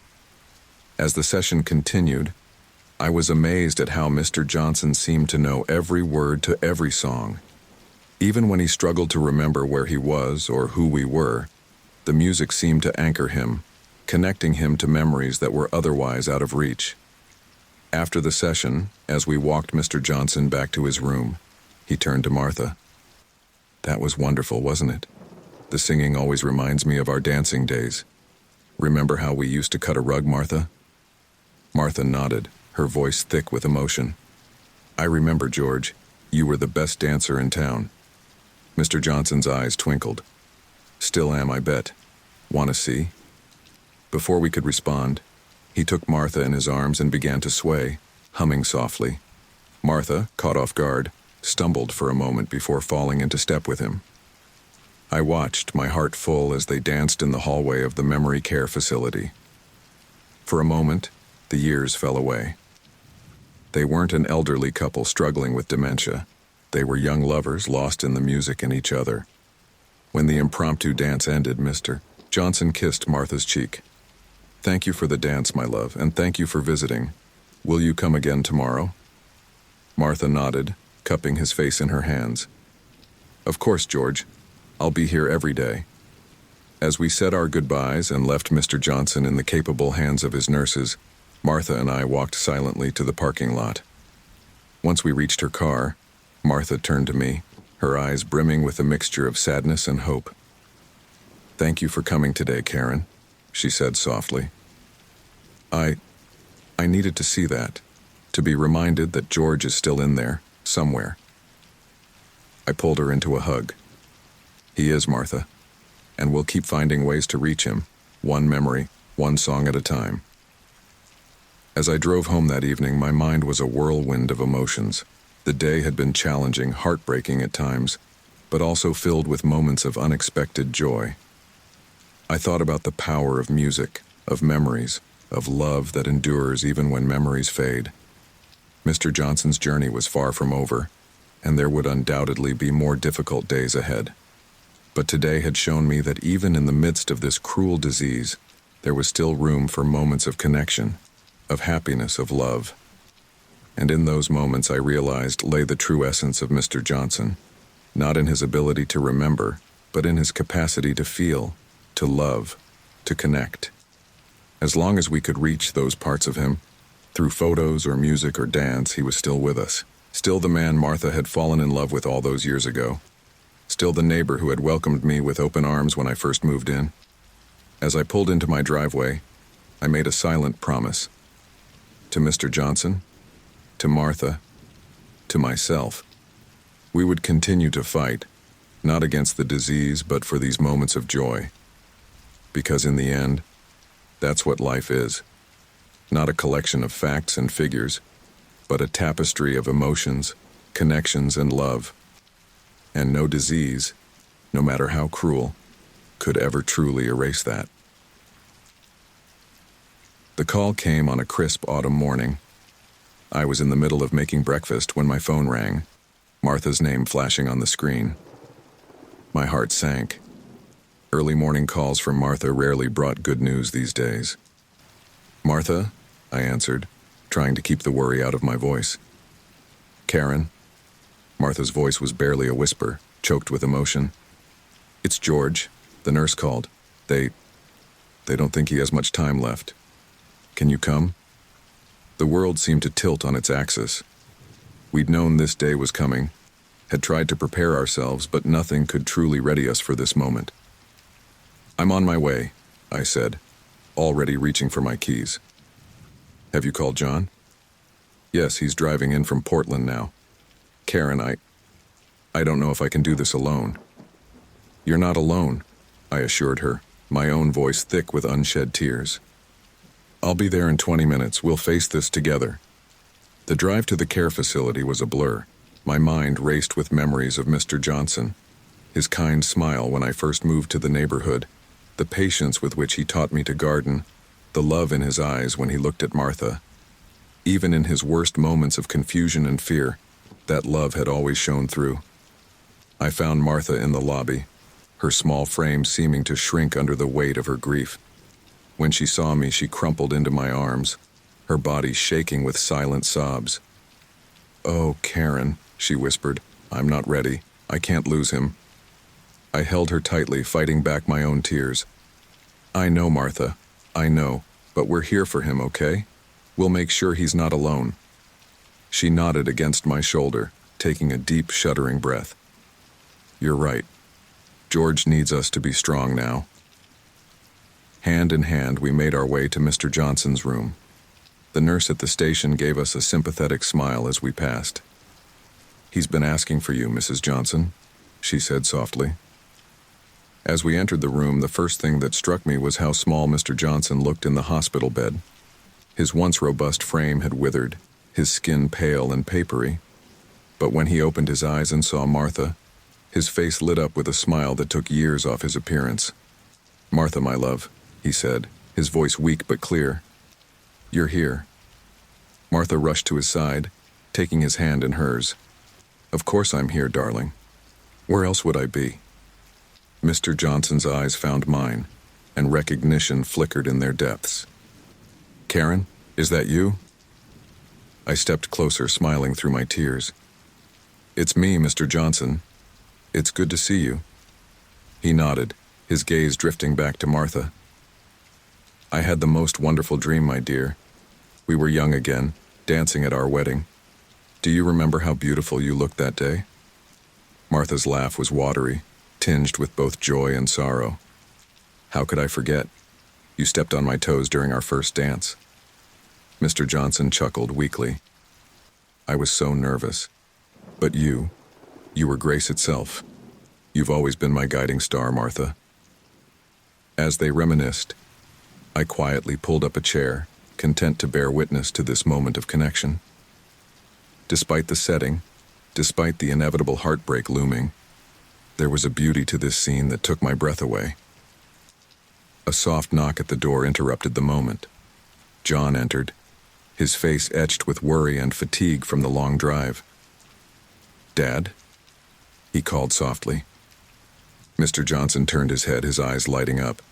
"John, my boy, come closer." John approached the bed, taking his father's other hand.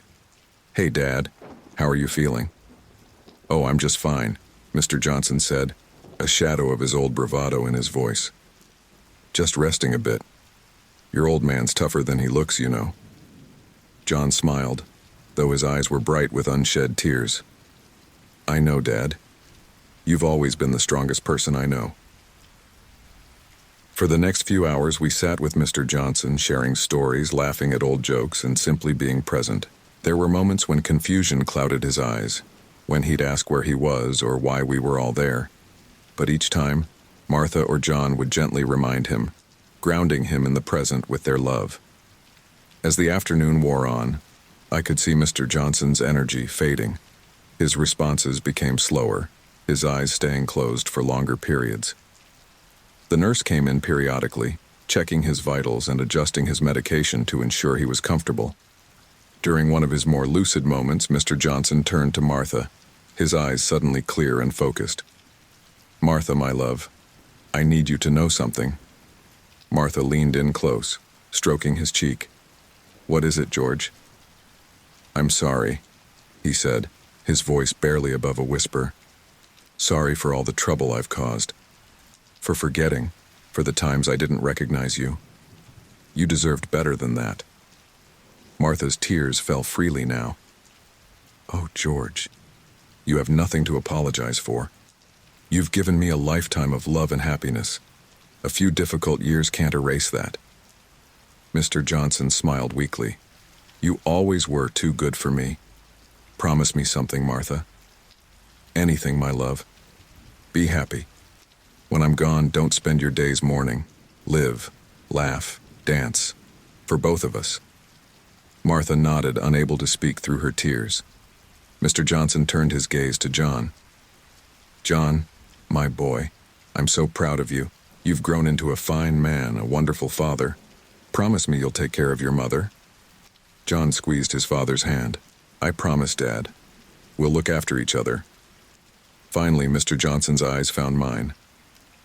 "Karen, you've been such a blessing to us. Thank you for being here, for supporting Martha. You're family now. You know that, right?" I nodded, my own tears falling freely. "I know, Mr. Johnson. Thank you for welcoming me into your lives." As the sun began to set, casting long shadows across the room, Mr. Johnson's breathing became more labored. The nurse came in more frequently, her face grave as she checked his vitals. "It won't be long now," she said softly to Martha. "Is there anything you need?" Martha shook her head, her eyes never leaving her husband's face. Could we have some music? George always loved music." The nurse nodded, adjusting something on the small stereo in the corner of the room. Soft strains of Moon River filled the air, the melody wrapping around us like a comforting blanket. Mr. Johnson's eyes fluttered open at the sound. A smile touched his lips. "Our song?" he murmured. Martha nodded, bringing his hand to her lips. "That's right, my love. Our song." As the music played, Mr. Johnson's breathing slowly evened out. His eyes, when they opened, were clear and peaceful. He looked at each of us in turn, his gaze full of love and recognition. "Thank you," he whispered, "for everything. I love you all."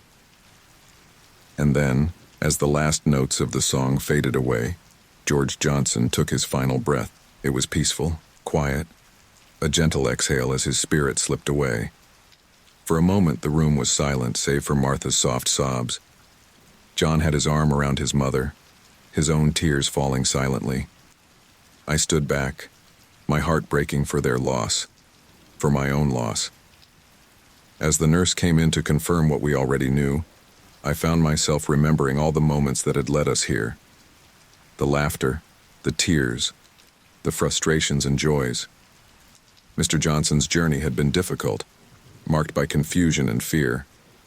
But it had also been filled with love, a love so strong it had guided him home, even when his mind couldn't remember the way.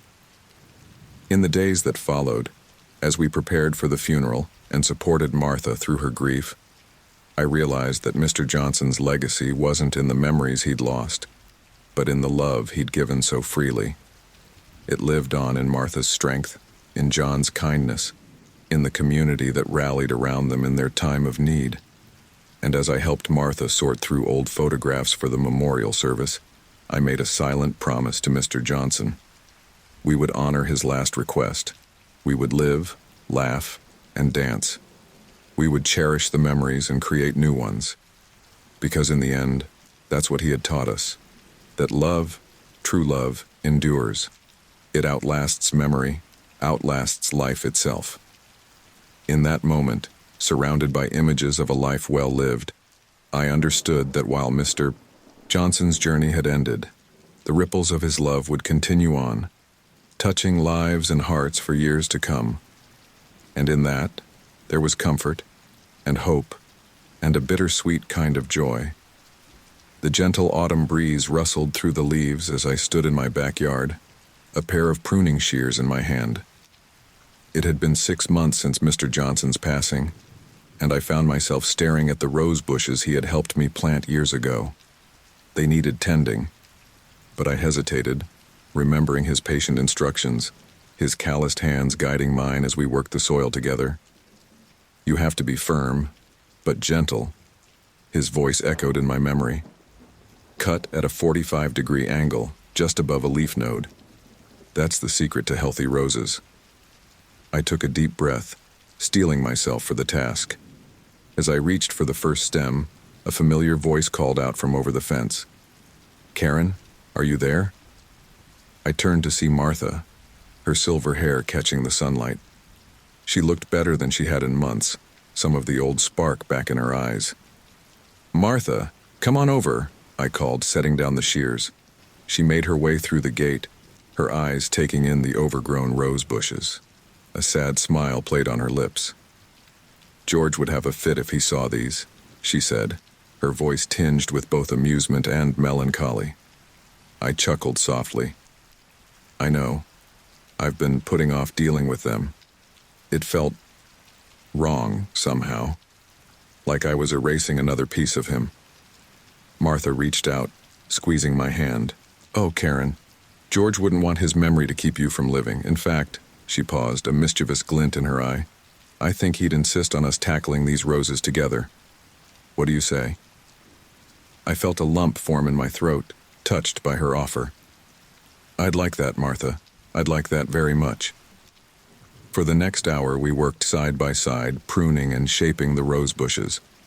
Martha shared stories of her life with George, tales I'd never heard before, of their first apartment, barely bigger than a closet but filled with love, of the time George tried to surprise her with breakfast in bed and nearly burned down the kitchen, of quiet evenings spent reading together, content in each other's company. As we worked, I couldn't help but notice how Martha seemed lighter. The crushing grief that had enveloped her in the weeks following George's death had softened into something gentler, a bittersweet blend of sorrow and cherished memories. Martha, I ventured as we paused for a break, how are you really doing? I worry about you, alone in that big house. She smiled, patting my hand. I'm doing better, Karen. Really. It's not easy, and there are still days when the loneliness feels overwhelming. But I'm trying to honor George's last wish, to live, to find joy where I can. I nodded, remembering Mr. Johnson's final words to his wife. Have you thought about what's next? What you want to do? Martha's eyes took on a faraway look. You know, I have. George and I always talked about traveling, seeing the world. We kept putting it off, saying we'd do it when he retired, and then life got in the way, I finished softly. She nodded. Exactly. But I've been thinking, maybe it's not too late. I could still go, see some of the places we dreamed about for both of us. I felt a surge of excitement at her words. Martha, that's wonderful. Where would you want to go first? Paris, she said, a girlish excitement creeping into her voice. George always promised he'd take me to Paris, said he'd dance with me under the Eiffel Tower. As she spoke, an idea began to form in my mind. Martha, what if you weren't alone? What if I came with you? Her eyes widened in surprise. Oh, Karen, I couldn't ask you to do that. You're not asking, I'm offering, I insisted. Think about it. 2 friends, exploring Paris together. We could make it a real adventure. Martha's face lit up with a smile I hadn't seen in years. You know what? Why not? Life's too short to keep putting off our dreams, isn't it? As we resumed our work on the roses, our conversation flowed freely, filled with plans and possibilities. By the time we finished, the bushes were neatly trimmed, and a sense of renewed purpose hung in the air. Why don't you come inside? I suggested. I've got some of that herbal tea you like, and we can start looking at travel websites. Martha agreed enthusiastically, and soon we were settled in my living room, laptops open, immersing ourselves in the possibilities of our Parisian adventure. As evening approached, Martha prepared to head home. At the door, she paused, turning to me with tears in her eyes. Karen, I can't thank you enough. Not just for today or for this trip, but for everything, for being there through it all. I pulled her into a hug, my own eyes misting over. That's what friends are for, Martha. That's what family is for. After she left, I found myself drawn back to the backyard. The setting sun cast a golden glow over the freshly pruned rose bushes. I could almost see Mr. Johnson standing there, nodding approvingly at our handiwork. We did it, Mr. Johnson, I whispered to the evening air. We're going to be okay.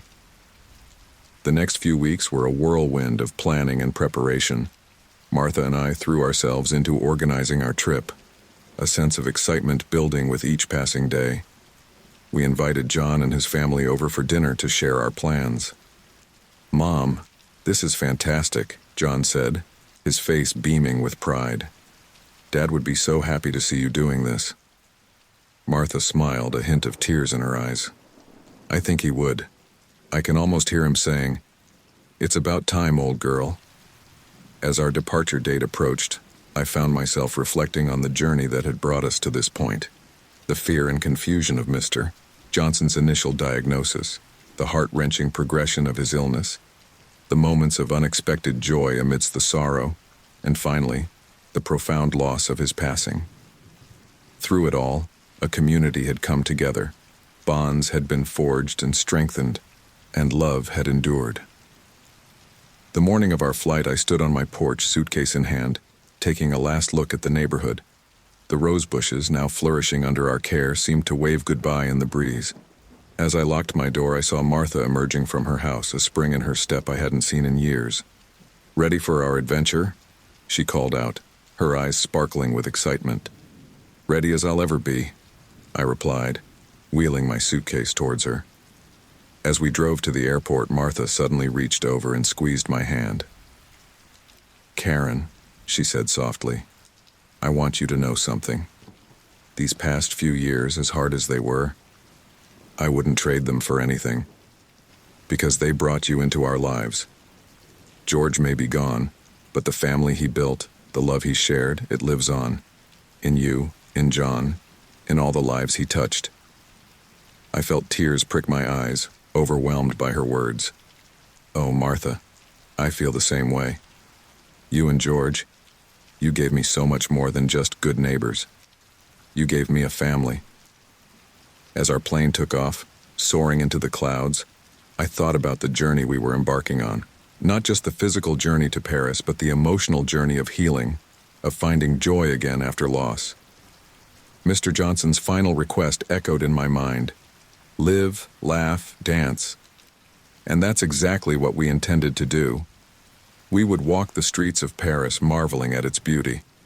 We would sit in cafes, sipping coffee and eating croissants.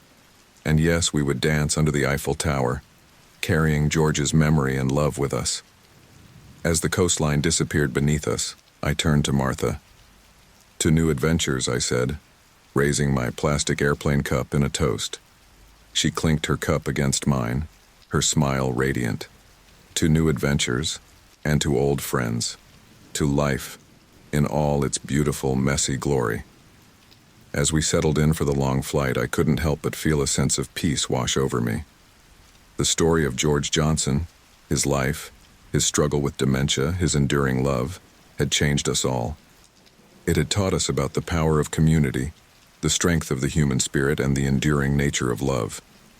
And now, as we set off on this new chapter, I knew that George was with us in spirit. His love, his laughter, his zest for life. It all lived on in the memories we carried and the bonds we'd forged. The future stretched out before us, full of possibilities. There would be more challenges, more joys, more sorrows. But we would face them together, always remembering the lessons George had taught us. To love deeply, to live fully, and to find beauty in every moment, even the difficult ones. As the plane soared through the night sky, carrying us towards new horizons, I silently thanked Mr. Johnson for his friendship, for his wisdom, and for the beautiful, complex, heartbreaking, and ultimately uplifting journey we had shared. The story of George Johnson had ended, but its echoes would continue to shape our lives for years to come. And in that, there was comfort, there was hope, and there was an enduring sense of love that no disease could ever erase.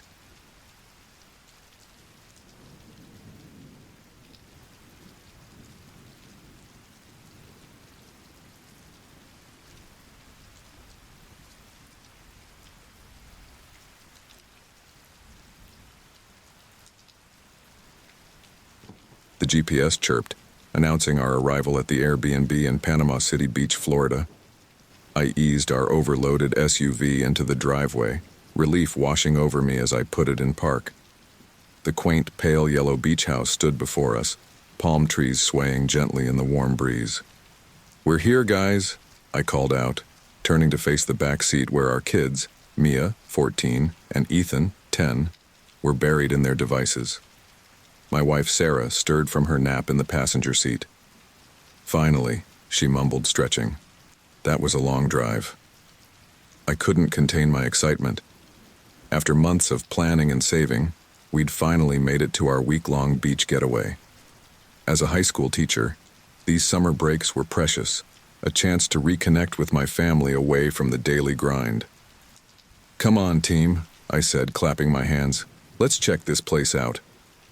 We piled out of the car, legs stiff from the 8-hour drive from Atlanta. The kids grumbled as they helped unload, but I could see the excitement in their eyes as they glanced at the house and the glimpse of ocean visible at the end of the street. I fished the key out of the lockbox by the front door, following the instructions the owner, Dave, had sent via the Airbnb app. As the door swung open, a rush of cool air greeted us, a welcome respite from the Florida heat. Wow, Sarah breathed, taking in the open-plan living area. This is nicer than the pictures. The space was beautifully decorated in coastal blues and whites with large windows letting in plenty of natural light. A spacious kitchen opened onto a dining area and living room, all with a clear view of the back patio and the lush garden beyond. Dibs on the room with the bunk beds, Ethan yelled, darting past us with his backpack. No fair, Mia protested, hot on his heels. Mom, tell him I get first pick. Sarah sighed, shooting me an amused look. I'll go referee. Can you bring in the rest of the bags? I nodded, heading back out to the car. As I lugged our suitcases inside, I couldn't shake a nagging feeling in the pit of my stomach. Everything looked perfect. Too perfect almost, like a showroom or a set for a TV commercial. I brushed it off, chalking it up to travel fatigue and the surreal feeling of being on vacation after so long. Once everything was inside, I did a quick tour of the house. 3 bedrooms, 2 bathrooms, a well-equipped kitchen, and even a small office nook. As I passed the smoke detector in the hallway, something caught my eye. A tiny red light blinked steadily, almost imperceptibly. Probably just the low battery indicator, I thought, making a mental note to mention it to Dave later. Back in the living room, I found Sarah unpacking groceries we'd picked up on the way. This place is great, Mark, she said, smiling. The kids are already fighting over who gets to use the boogie boards first. I chuckled, wrapping my arms around her from behind. Well, we have a whole week to enjoy it, no rush. She turned in my embrace, giving me a quick kiss. You're right. I'm just glad we're finally here. No work, no responsibilities, just us and the beach. Speaking of which, I said, glancing at my watch, what do you say we head down to the water before dinner? Might help work out some of that car ride stiffness. Sarah nodded enthusiastically. Great idea. I'll get the kids. As my family bustled around, changing into swimsuits and gathering beach gear, I couldn't shake that odd feeling. My eyes kept being drawn back to that smoke detector, its tiny red light winking at me like it knew a secret. The beach was only a 5-minute walk away, and as soon as we crested the dune and saw the expanse of white sand and turquoise water, all my worries seemed to melt away. Ethan immediately ran towards the waves, Mia not far behind, despite her attempts to appear too cool for childish excitement. Sarah and I set up our beach chairs, watching the kids splash in the shallows. This is perfect, Sarah sighed contentedly, reaching for my hand. Just what we needed. I squeezed her hand in response, letting the sound of the waves and our children's laughter wash over me. Yet, even in this idyllic moment, I couldn't fully relax. My mind kept drifting back to the house, to that blinking light. After an hour of sun and surf, we headed back to the house to clean up for dinner. As the kids showered, I decided to take a closer look at that smoke detector. Hey, Sarah, I called out. Do you see anything weird about this? She came over, frowning. What do you mean? I pointed at the device. That red light. It's blinking kind of fast, isn't it? Sarah squinted, then shrugged. I don't know, Mark. It looks normal to me. Maybe it needs a new battery. Yeah, maybe, I muttered, unconvinced. During dinner, a simple meal of pasta and salad, I tried to push my concerns aside and focus on my family. Mia was chattering about a TikTok trend she wanted to try filming on the beach. while Ethan regaled us with his plans to build the world's biggest sandcastle. As I cleared the plates, Ethan tugged on my shirt. "Dad, can we watch a movie tonight, please?" I ruffled his hair. "Sure, buddy. Why don't you and Mia pick something out while I finish up here?" While the kids bickered over movie choices in the living room, I pulled Sarah aside in the kitchen. "I can't shake this feeling," I whispered. "Something about this place feels off." Sarah's brow furrowed. "What do you mean, off?" I struggled to articulate my unease. "I don't know. It's too perfect, you know? And that smoke detector—" "Mark," Sarah cut me off gently, placing a hand on my arm. "You're overthinking this. We're on vacation. Try to relax, okay?" I nodded, forcing a smile. "You're right. I'm just being paranoid." We joined the kids in the living room, settling in for a family movie night. As the opening credits rolled, I found my gaze drawn once again to that smoke detector, barely visible in the dimmed light of the room. Midway through the film, Mia got up to use the bathroom. A few minutes later, she returned, her face pale. "Dad," she said, her voice trembling slightly, "there's something weird in my room." Alarm bells went off in my head. "What is it, sweetheart?" She hesitated, glancing at Ethan, who was engrossed in the movie. "Can I show you?" I followed her to her room, my heart racing. She pointed to the corner of the ceiling, where another smoke detector was mounted. "I saw a reflection," she whispered, "like a tiny lens or something. When I moved, it seemed to follow me." My blood ran cold. With shaking hands, I reached up to inspect the device. As my fingers brushed against it, I felt a small protrusion that shouldn't have been there. Gently, I pried the cover off. There, nestled among the circuitry, was a tiny camera lens. The room spun around me as the implications hit. This wasn't just a faulty smoke detector. This was a hidden camera, purposely placed to spy on my teenage daughter's bedroom. "Mia," I said, trying to keep my voice steady, "go to the living room and tell Mom I need her, okay? Don't say anything else." As Mia left, I quickly checked the smoke detector in the hallway. Another camera. With growing horror, I moved from room to room, finding cameras hidden in every smoke detector, even in the bathrooms.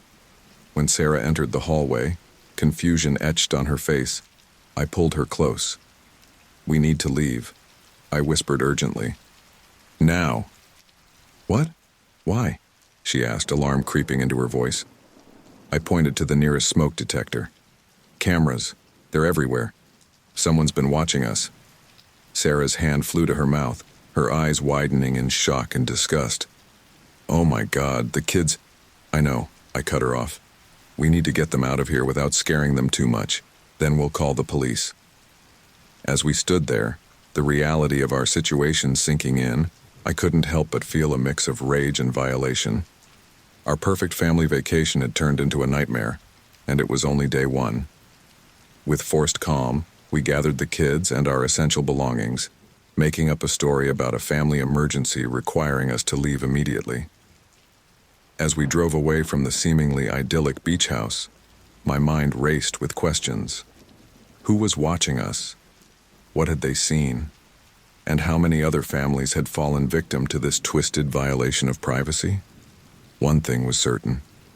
Our vacation was over before it had truly begun, and the carefree summer break we'd envisioned had morphed into something far darker and more complex. As I gripped the steering wheel, heading towards the local police station, I silently vowed to get to the bottom of this, no matter what it took. The fluorescent lights of the Panama City Beach Police Department buzzed overhead, casting a harsh glow on our exhausted faces.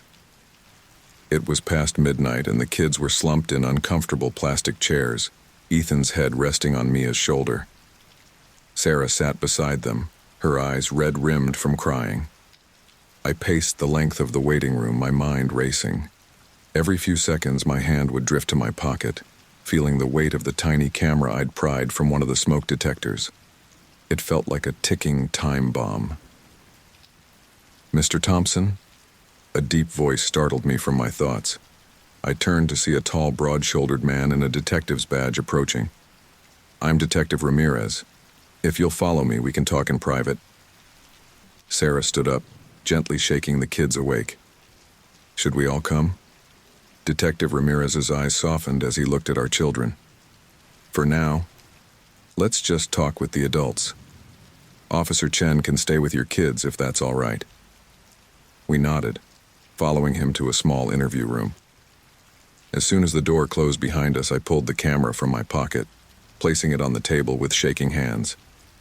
This is what we found, I said, my voice hoarse. There were more, in every room. Detective Ramirez leaned in, examining the device. Can you walk me through exactly what happened? I recounted the events of the evening, from my initial unease to Mia's discovery and our hasty departure. Sarah filled in details where my memory faltered, her voice trembling. You did the right thing by leaving immediately, Ramirez said, jotting notes in a small pad. We'll need the address of the Airbnb and any correspondence you had with the owner. Sarah pulled out her phone, navigating to the Airbnb app.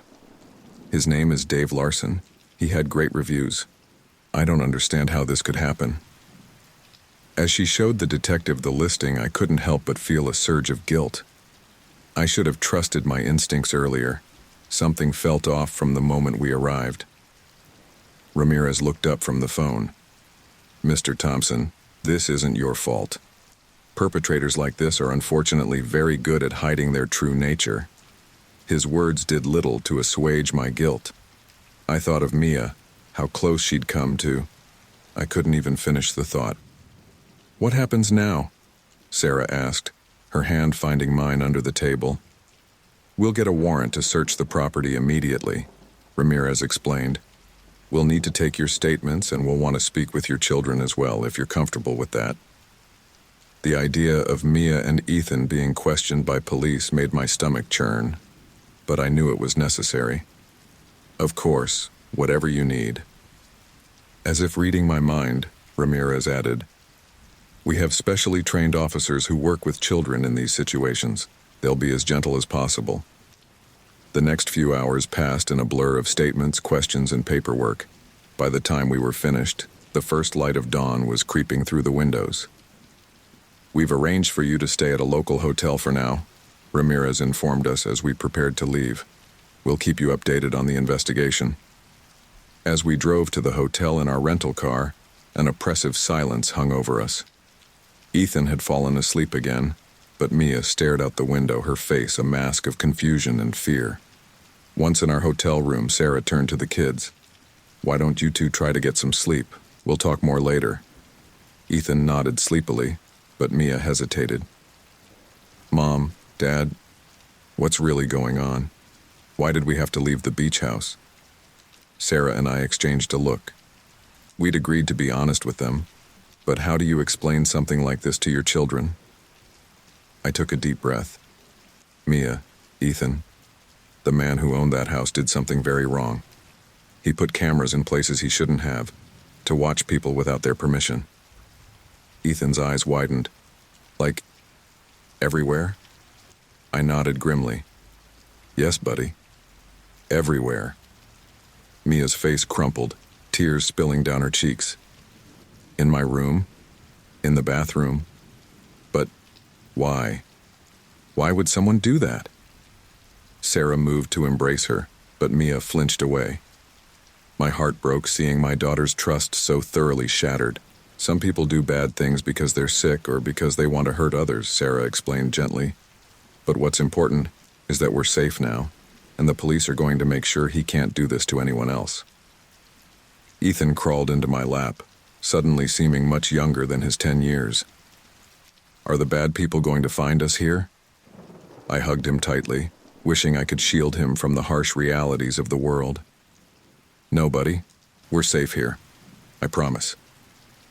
As the kids finally drifted off to sleep in one of the hotel beds, Sarah and I sat on the other, the weight of the situation pressing down on us.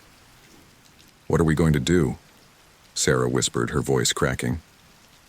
How do we come back from this? I shook my head, at a loss. I don't know. But we will. We have to. Just then, my phone buzzed with a text from Detective Ramirez. We've executed the search warrant. You need to see this. Can you come to the station? My heart raced as I showed Sarah the message. You stay with the kids, I'll go. The police station was a hive of activity when I arrived. Ramirez ushered me into a small room filled with computer screens and technical equipment. Mr. Thompson, I'm afraid the situation is more serious than we initially thought, he began, his face grave. We found an extensive network of cameras throughout the house, all feeding to a hidden server in the basement. My mouth went dry. How extensive? Ramirez hesitated before continuing. Every room, every angle, bathroom, bedrooms, even outside cameras covering the approach to the house. But that's not the worst of it. He turned one of the computer screens towards me. On it was a website, hidden behind layers of encryption. My blood ran cold as I saw thumbnail images of various rooms in the beach house. He was streaming it, I whispered, the horror of it washing over me. Ramirez nodded grimly. To a paid subscriber base. We're working on tracking them down now, but it seems this operation has been running for months, possibly years. The room spun around me as the implications hit. How many families had been violated? How many children? There's more, Ramirez continued, his voice tight. We found evidence that Larson owned several other properties in the area, all listed on various vacation rental sites. I gripped the edge of the desk, my knuckles turning white. How could no one have noticed? These people are unfortunately very good at covering their tracks, Ramirez explained. They use legitimate businesses as fronts, maintain good reviews, and their tech is sophisticated enough to avoid detection. A thought struck me, making my blood run cold. Detective, the footage of my family, is it? Understanding flashed in Ramirez's eyes. We're working on taking down the website and scrubbing all the footage. But Mr. Thompson, I have to be honest with you. Once something is on the internet, it's there forever, I finished, feeling sick. As I left the station, my mind was reeling. The beautiful beach vacation we'd planned had turned into a nightmare beyond imagination. How could we ever feel safe again? How could we help our children process this violation? Back at the hotel, I found Sarah waiting anxiously. The kids were still asleep, their faces peaceful in a way that made my heart ache. Mark, what did they say? Sarah asked, her voice barely above a whisper. I sank onto the bed beside her, the weight of everything threatening to crush me. As I recounted what Ramirez had told me, I watched the color drain from Sarah's face. Oh God, she breathed, her hand covering her mouth. All those people, all those children. I pulled her close, feeling her body shake with silent sobs. We'll get through this, I murmured, trying to convince myself as much as her. We'll get help, for us and for the kids, and we'll make sure this bastard pays for what he's done. As we sat there, holding each other in the pale morning light of a strange hotel room, I knew our lives had been irrevocably changed. The carefree family we'd been just 24 hours ago was gone.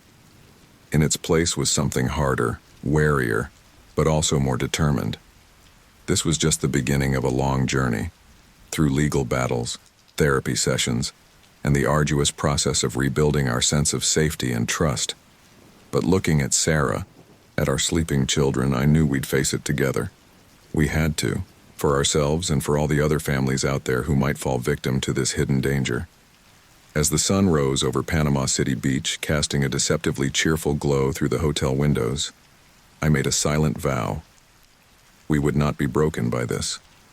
We would emerge stronger, and we would do whatever it took to protect others from experiencing the same violation. The vacation was over, but our fight was just beginning. The hotel room felt like a prison. 3 days had passed since our horrifying discovery, and we were still holed up here, waiting for the all clear from Detective Ramirez.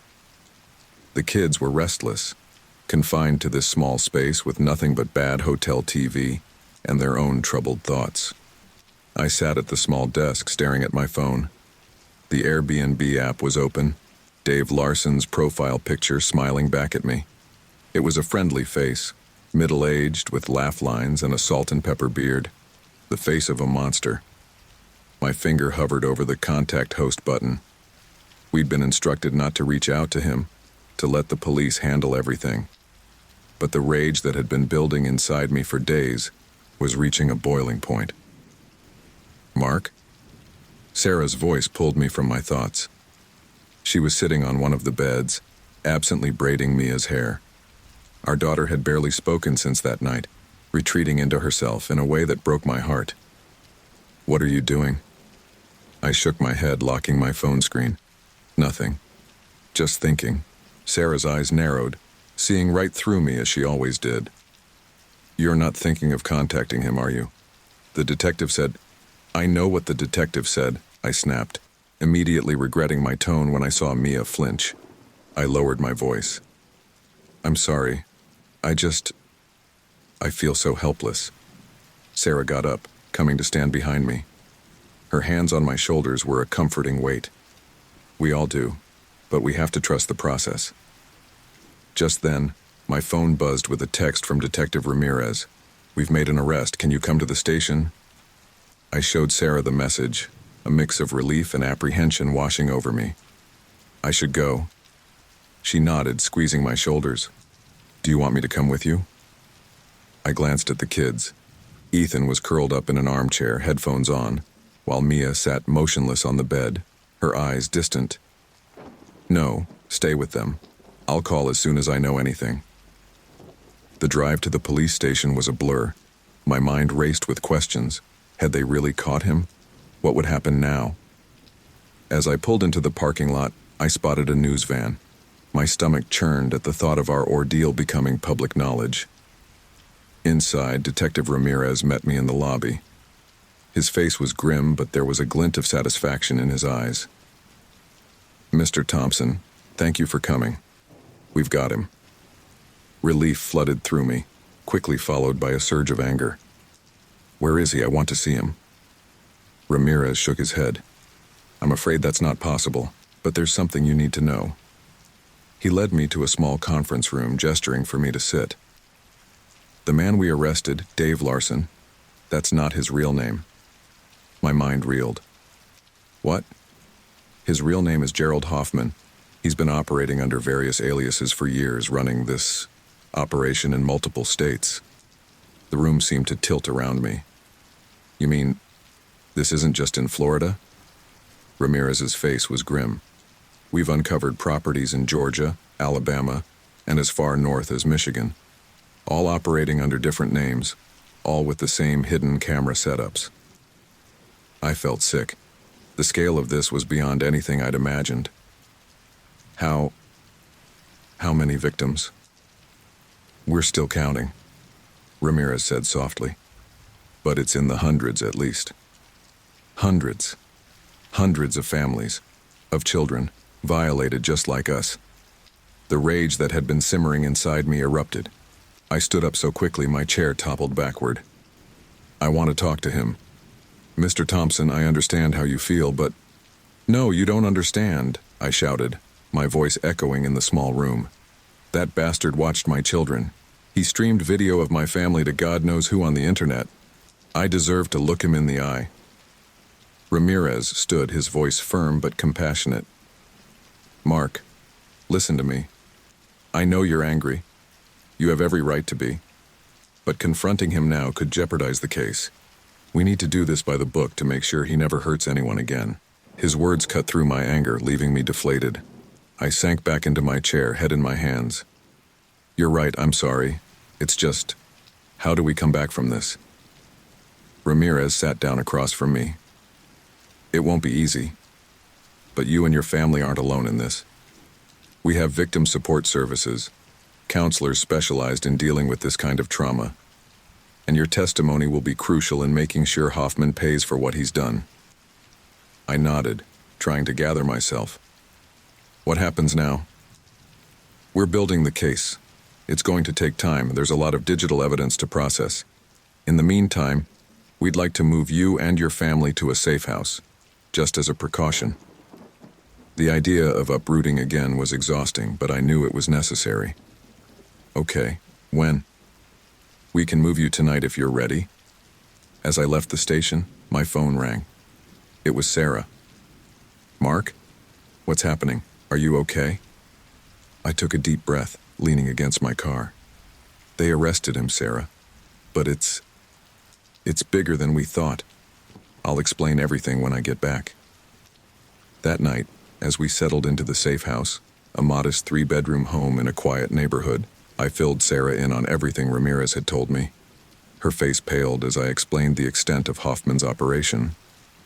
All those people, she whispered, horror in her voice. All those children. I pulled her close, feeling her trembling against me. I know, but they've got him now. He can't hurt anyone else. A small voice from the doorway made us both jump. Is the bad man going to jail? Ethan stood there, his stuffed dinosaur clutched tightly to his chest. Behind him, I could see Mia hovering in the hallway, trying to look disinterested but clearly listening. Sarah and I exchanged a look. We'd agreed to be as honest as we could with the kids, within reason. I knelt down to Ethan's level. Yes, buddy, the bad man is going to jail for a very long time. But he saw us, Mia said, her voice barely above a whisper. It was the first time she'd spoken about it since that night. He watched us. In the bathroom, in our rooms. How do we know he's not watching us now? My heart broke at the fear in her voice. I stood up, approaching her slowly. Mia, sweetheart, I promise you no one is watching us here. The police checked everything, and I personally checked every inch of this house when we arrived. She looked at me, tears welling in her eyes.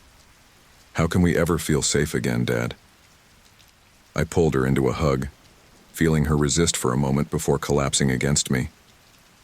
It's going to take time, honey, but we're going to get through this together.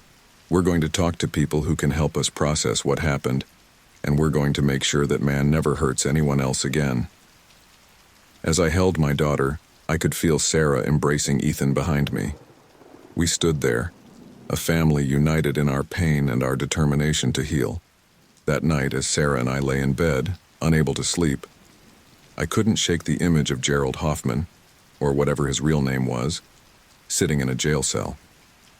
Part of me still wanted to confront him, to make him face the pain he'd caused. But I knew that wasn't the answer. What are you thinking about? Sarah asked, her voice soft in the darkness. I turned to face her, barely able to make out her features in the dim light. I'm thinking about how we move forward from here, how we help the kids feel safe again, how we make sure this never happens to anyone else. She reached out, her hand finding mine. We'll figure it out. Together. As I drifted off to an uneasy sleep, I knew this was just the beginning of a long journey. The arrest was just the first step. We had a long road ahead. Legal proceedings, therapy, rebuilding our sense of security. But looking at Sarah, thinking of our children in the next rooms, I knew we had the strength to face it. Tomorrow would bring new challenges. We'd have to start thinking about returning home, about facing our friends and family with this new, unwanted knowledge. We'd have to figure out how to navigate a world that suddenly seemed full of hidden dangers. But for now, in this moment, we were safe. We were together, and we were determined to not let this break us. As I finally succumbed to exhaustion, my last thought was a silent promise to my family. We will get through this, and we will come out stronger on the other side. The safe house had become our temporary home for the past week. Its beige walls and generic furniture were a constant reminder that our lives were in limbo. I sat at the kitchen table, nursing a cup of coffee that had long since gone cold, when my phone buzzed. Detective Ramirez's name flashed on the screen. Mr. Thompson, we need you to come down to the station. There have been some developments. My heart raced. What kind of developments? It's better if we discuss this in person. Can you come now? I glanced at the clock. It was just past 9 a.m. Sarah was in the shower, and the kids were still asleep. A small mercy, given the nightmares that had plagued them all week. I'll be there in 20 minutes, I said, already reaching for my keys. I scribbled a note for Sarah and headed out, my mind spinning with possibilities. Had Hoffman confessed? Were there more victims? Or worse, had he somehow gotten out? The police station was bustling when I arrived. Ramirez met me in the lobby, his face grim. "Thanks for coming so quickly, Mr. Thompson. Follow me."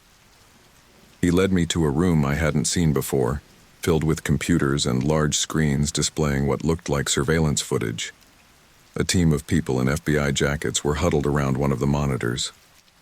"Mr. Thompson, this is Special Agent Larson," Ramirez said, introducing me to a stern-faced woman with close-cropped gray hair.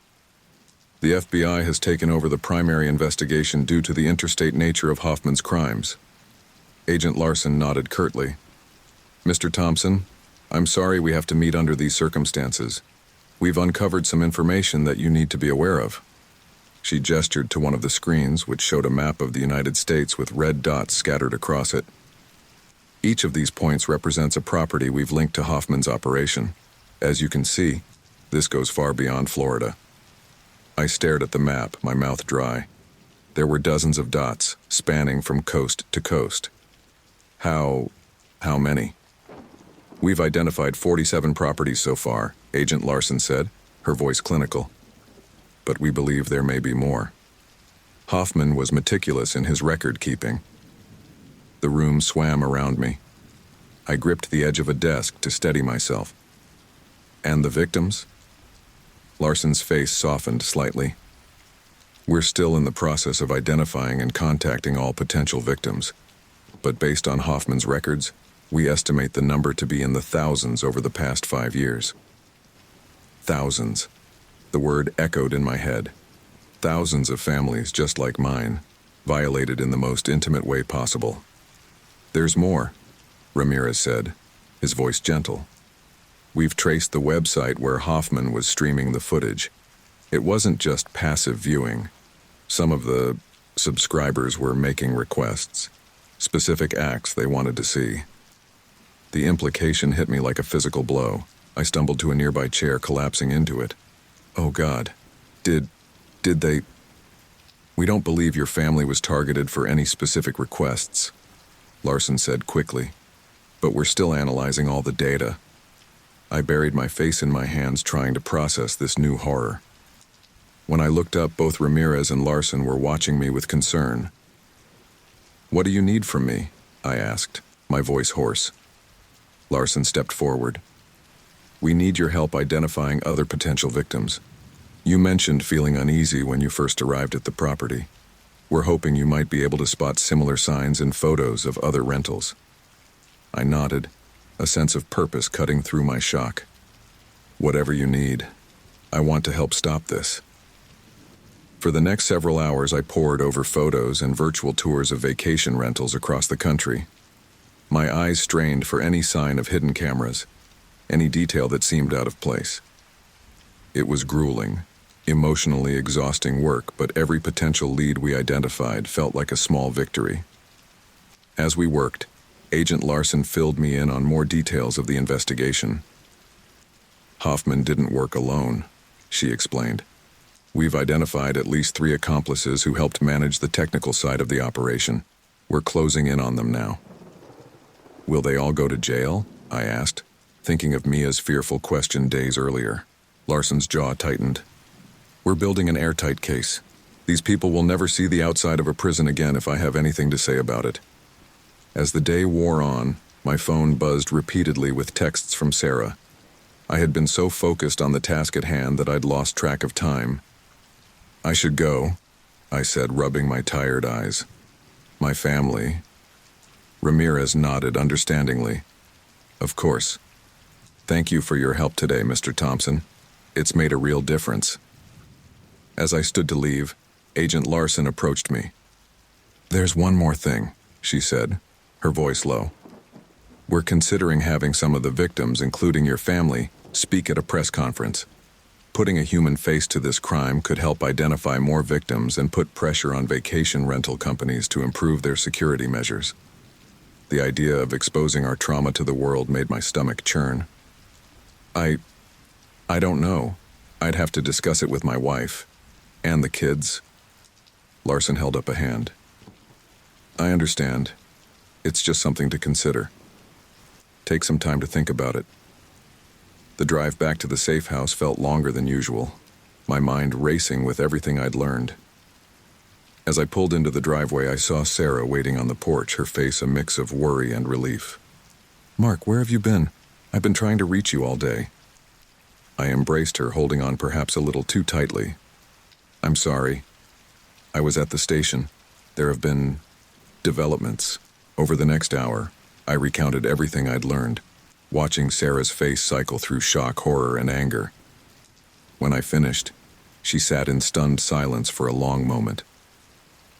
"Thousands of families," she whispered. "It's unimaginable." I nodded, feeling the weight of it all pressing down on me. "They want us to consider speaking at a press conference to help identify more victims." Sarah's eyes widened. "Go public with this? What about the kids? They're already struggling so much." As if on cue, Mia appeared in the doorway, her face pale. "Mom? Dad? What's going on?" We exchanged a look, silently debating how much to share. Finally, I gestured for Mia to join us. "Honey, there's been some news about the investigation. Do you want to hear about it?" Mia hesitated, then nodded, sitting down next to Sarah. I took a deep breath and began explaining, carefully omitting the most disturbing details. As I spoke, I watched my daughter's face. There was fear there, certainly, but also something else. A spark of determination I hadn't seen since before our ill-fated vacation. When I finished, Mia was quiet for a long moment. Then, to my surprise, she spoke up. "If we do this press conference thing, could it help other kids? Other families like us?" Sarah and I exchanged a startled look. "It might," I said cautiously. "But honey, it would mean talking about what happened to us. A lot of people would know." Mia nodded, her jaw set in a way that reminded me painfully of myself. "I want to do it. I want to help make sure this doesn't happen to anyone else." Pride and heartache warred within me.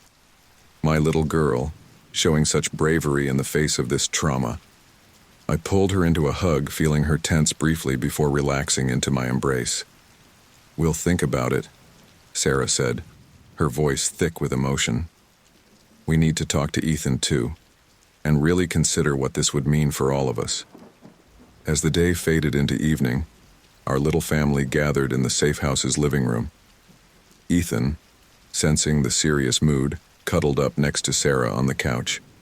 We talked openly about the investigation, about the press conference, about our fears and hopes for the future. It wasn't an easy conversation. There were tears, moments of anger, and periods of heavy silence.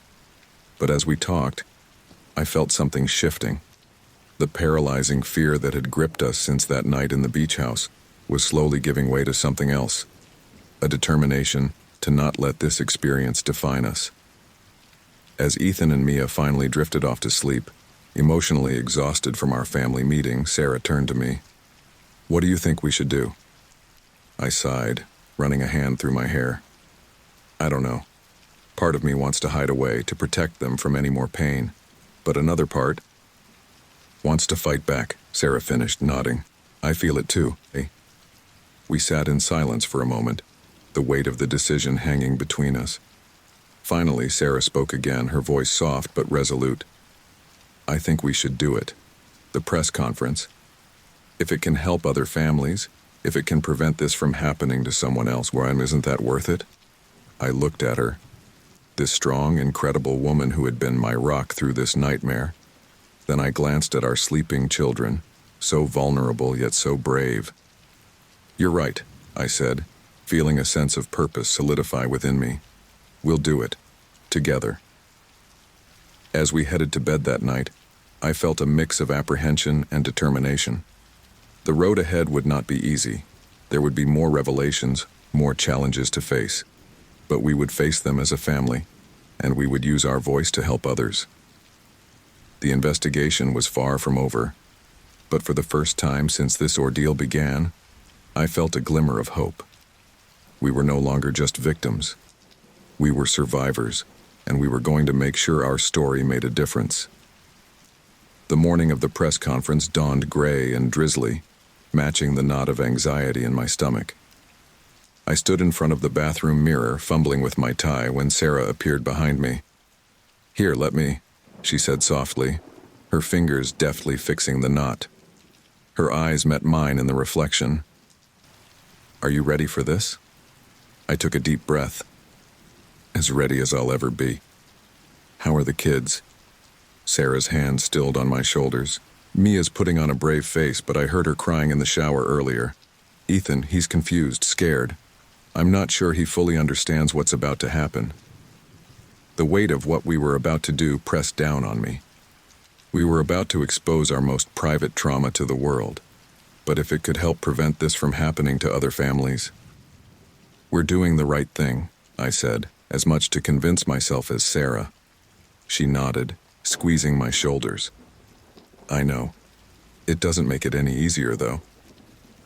We gathered in the living room of the safe house, a family united in our nervousness. Mia sat rigidly on the couch, her face pale but determined. Ethan clung to his stuffed dinosaur, eyes wide. "Remember," I said, kneeling in front of them, "you don't have to say anything if you don't want to. Mom and I will do most of the talking.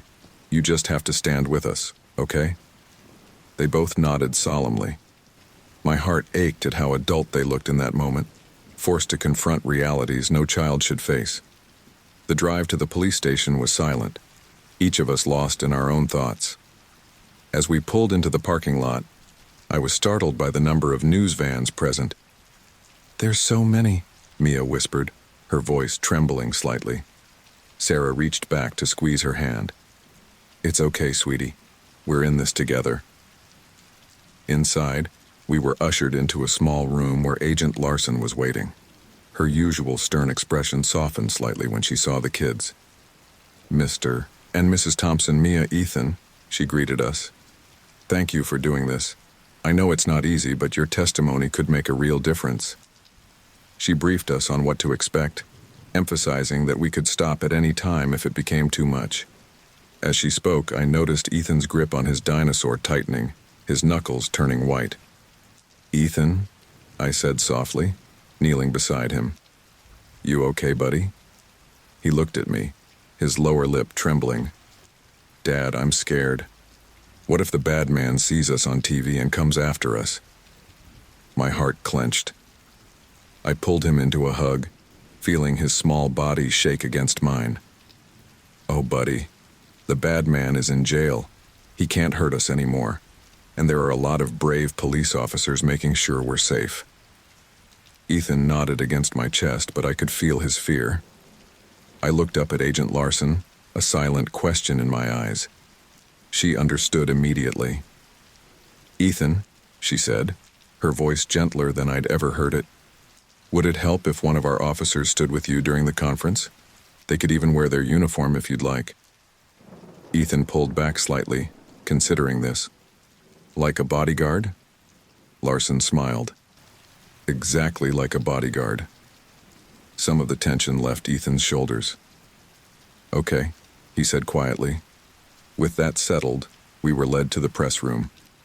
The buzz of conversation died as we entered, replaced by the rapid-fire clicks of cameras. I felt Mia stiffen beside me, and I put a protective arm around her shoulders. Detective Ramirez stepped up to the podium first, outlining the basics of the case without going into graphic detail. Then, with a supportive nod, he stepped aside for us.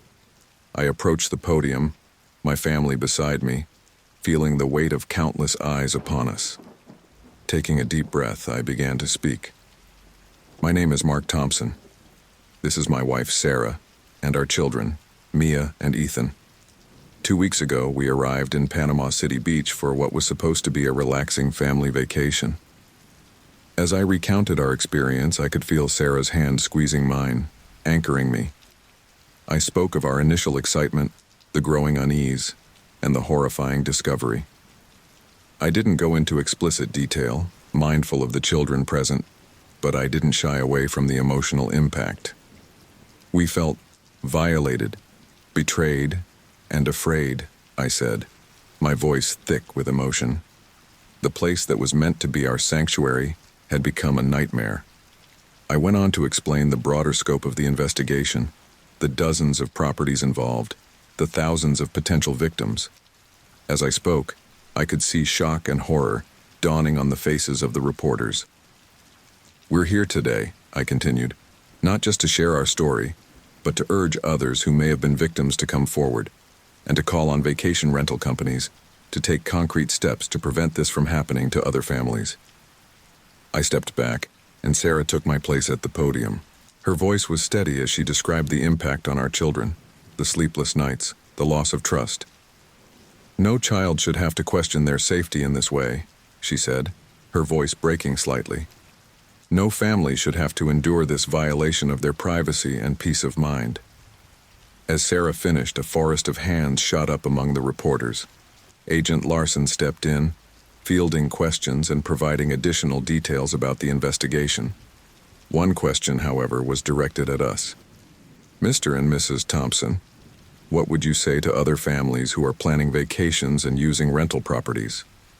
Sarah and I exchanged a glance. It was Mia who stepped forward, surprising us all. Can I answer that? She asked quietly. At our nod, she faced the reporters, her voice small but clear. I would say, be careful, but don't be afraid to live your life. What happened to us was terrible, but we can't let it stop us from making memories and being a family. Just maybe check the smoke detectors when you arrive. A ripple of sad laughter went through the room. I felt a surge of pride for my daughter's bravery and wisdom. As the press conference wound down, I felt emotionally drained but also oddly liberated. We had faced our fear, shared our story, and hopefully made a difference. Back in the privacy of Agent Larson's office, she congratulated us on our composure. You did well out there. Your story will help put a human face on this crime. It's going to make a real impact.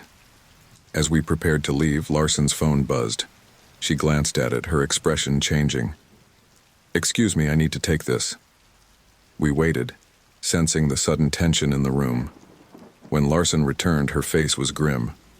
I'm afraid there's been a development, she said. Gerald Hoffman. He's demanding to speak with you, Mr. Thompson. Says he has information he'll only share with you directly. The room seemed to tilt around me. What? Why me?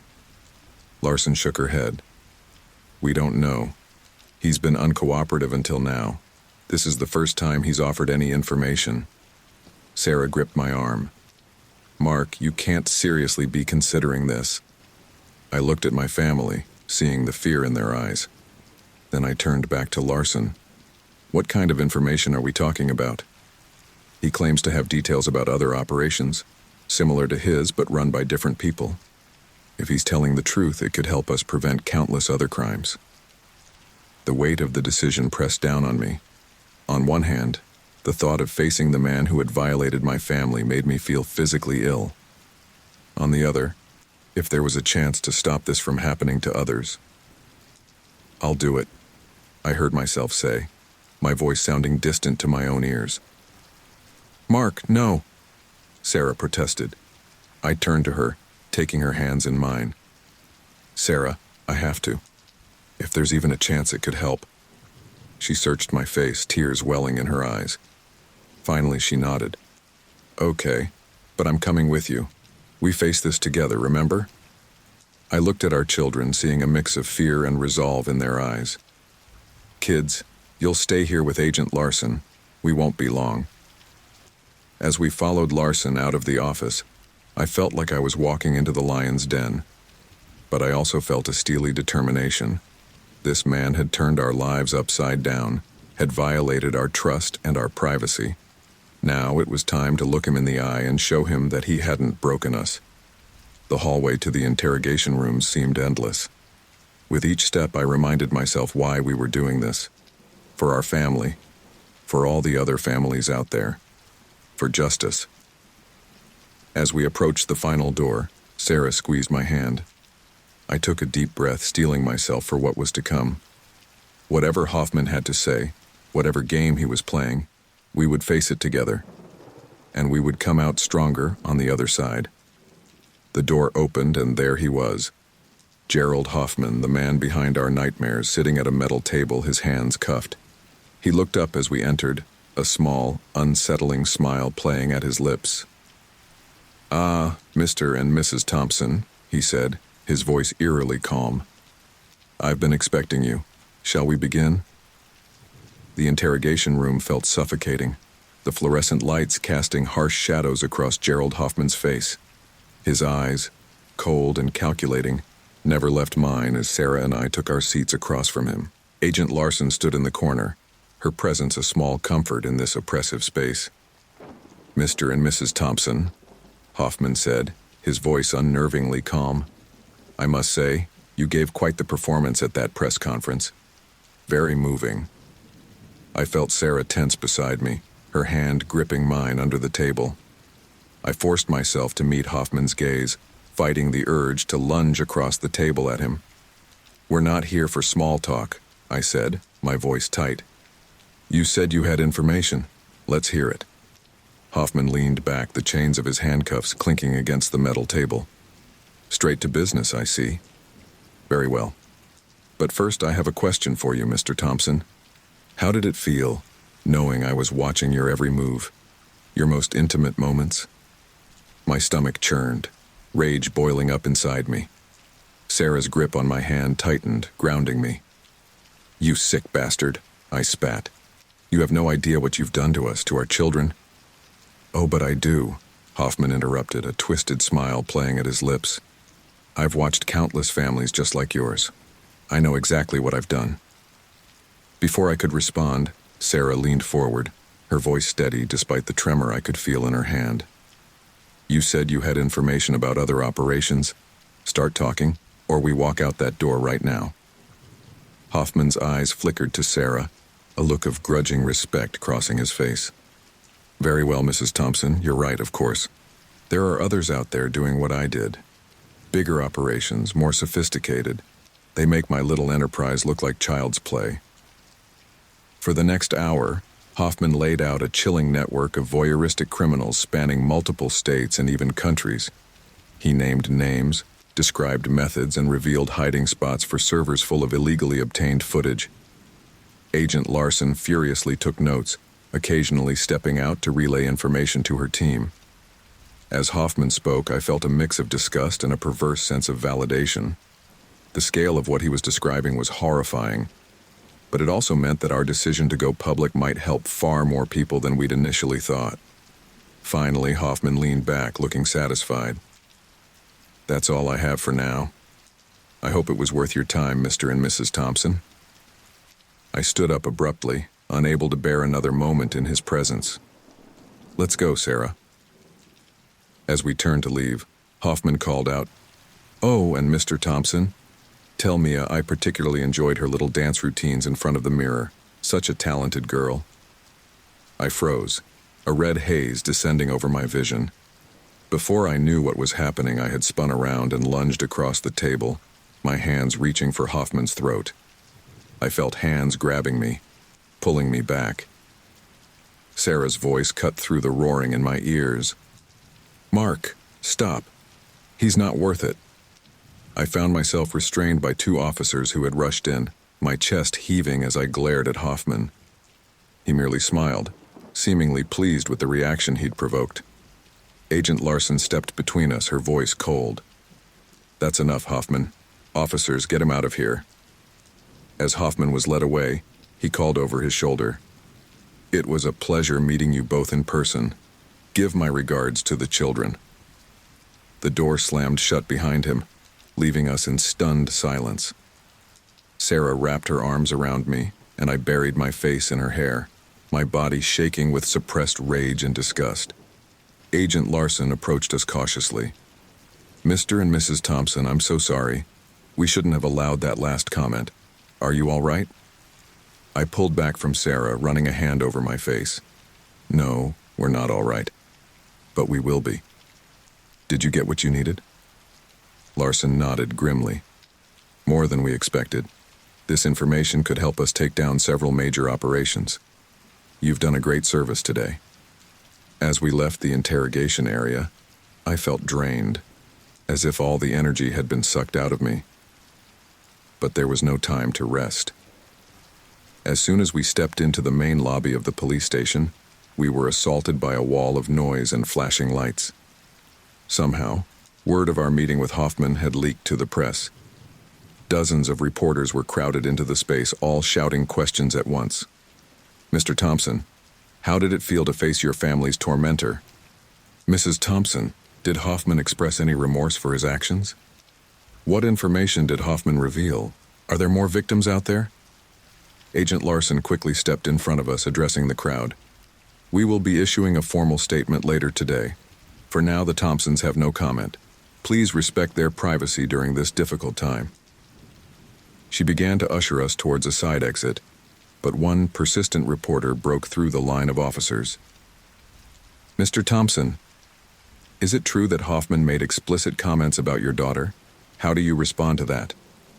I felt Sarah stiffen beside me, her face paling. Before I could stop myself, I turned to face the reporter. How do I respond? I respond as any father would, with disgust, with rage, and with a renewed determination to see justice done, not just for my family, but for every family that's been violated by monsters like Hoffman. A hush fell over the crowd, cameras flashing furiously. I continued, my voice gaining strength. Yes, Hoffman said terrible things. Yes, he tried to provoke us, but we won't let him or anyone like him win. We're standing here today to say that we will not be silenced, we will not be shamed, and we will not stop until every last one of these criminals is behind bars. With that, I turned away, putting my arm around Sarah as we followed Agent Larson out of the building. As soon as we were in the privacy of a secure room, Sarah collapsed against me, her body shaking with silent sobs. "Oh God, Mark," she whispered, "what have we done? Everyone knows now. How can we ever go back to normal?" I held her tightly, my own eyes stinging with unshed tears. "I don't know if we can go back to normal, Sarah, but we can go forward. We have to, for the kids." A soft knock at the door interrupted us. Agent Larson entered, her face grave. "Mr. and Mrs. Thompson, I'm afraid your statement has gone viral. Every major news network is picking it up. Your faces are all over the internet." My heart sank. This was exactly what we'd been afraid of when we agreed to the press conference. But I couldn't bring myself to regret standing up to that reporter. "What do we do now?" Sarah asked, her voice small. Larson sighed. "For now, I think it's best if you and your children remain in protective custody. We can move you to a different safe house somewhere more secluded, and we'll need to discuss long-term solutions, possibly including relocation and identity protection." The reality of our situation hit me like a physical blow. Our lives as we knew them were over. We couldn't go back to our home, to our jobs, to our schools. Everything had changed in the span of a few hours. "Can we see our children now?" I asked, suddenly desperate to hold Mia and Ethan, to assure myself that they were safe. Larson nodded. "Of course. They're in a secure room down the hall. I should warn you, though, they've likely seen some of the news coverage. We've been trying to shield them, but..." She trailed off, but the implication was clear. Our children had been exposed to the media frenzy, to the public dissection of our family's trauma. As we walked down the hallway, I tried to prepare myself for what we might face.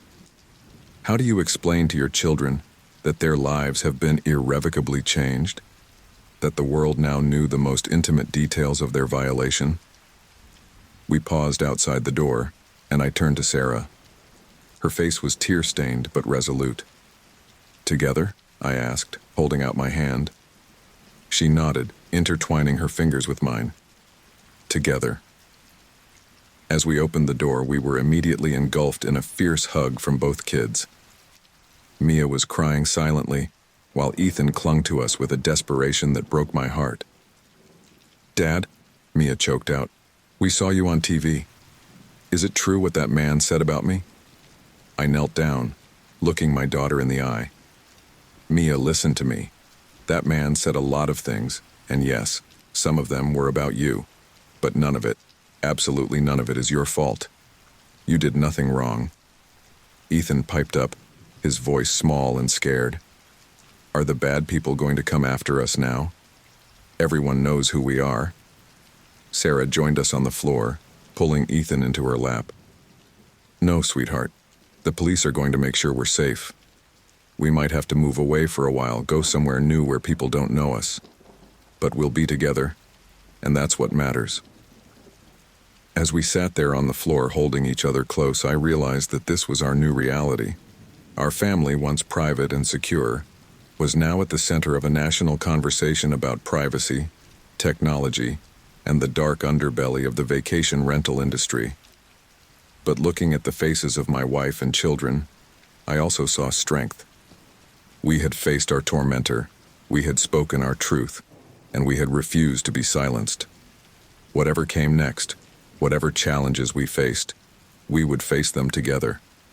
The media frenzy outside might rage on, but in this moment, in this room, we were just a family, bruised, scared, but unbroken. And as I held my loved ones close, I made a silent vow. We would not just survive this. We would thrive, we would heal, and we would use our voices to make sure no other family had to endure what we had.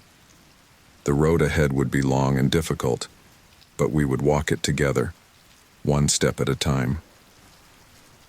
The courthouse loomed before us, its imposing facade a stark reminder of the gravity of what we were about to face. It had been 3 months since our lives were turned upside down. 3 months of living in safe houses, of counseling sessions, of sleepless nights and tear-filled days.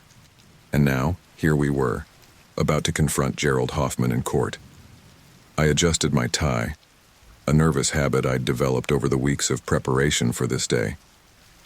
Sarah stood beside me, her face a mask of determination. The kids were safely ensconced with a victim support team, away from the media circus that had gathered outside the courthouse. "Are you ready for this?" Sarah asked, her voice barely above a whisper. I took a deep breath, steeling myself. "As ready as I'll ever be. You?" She nodded, squeezing my hand. "Let's do this. For us. For the kids. For everyone he hurt."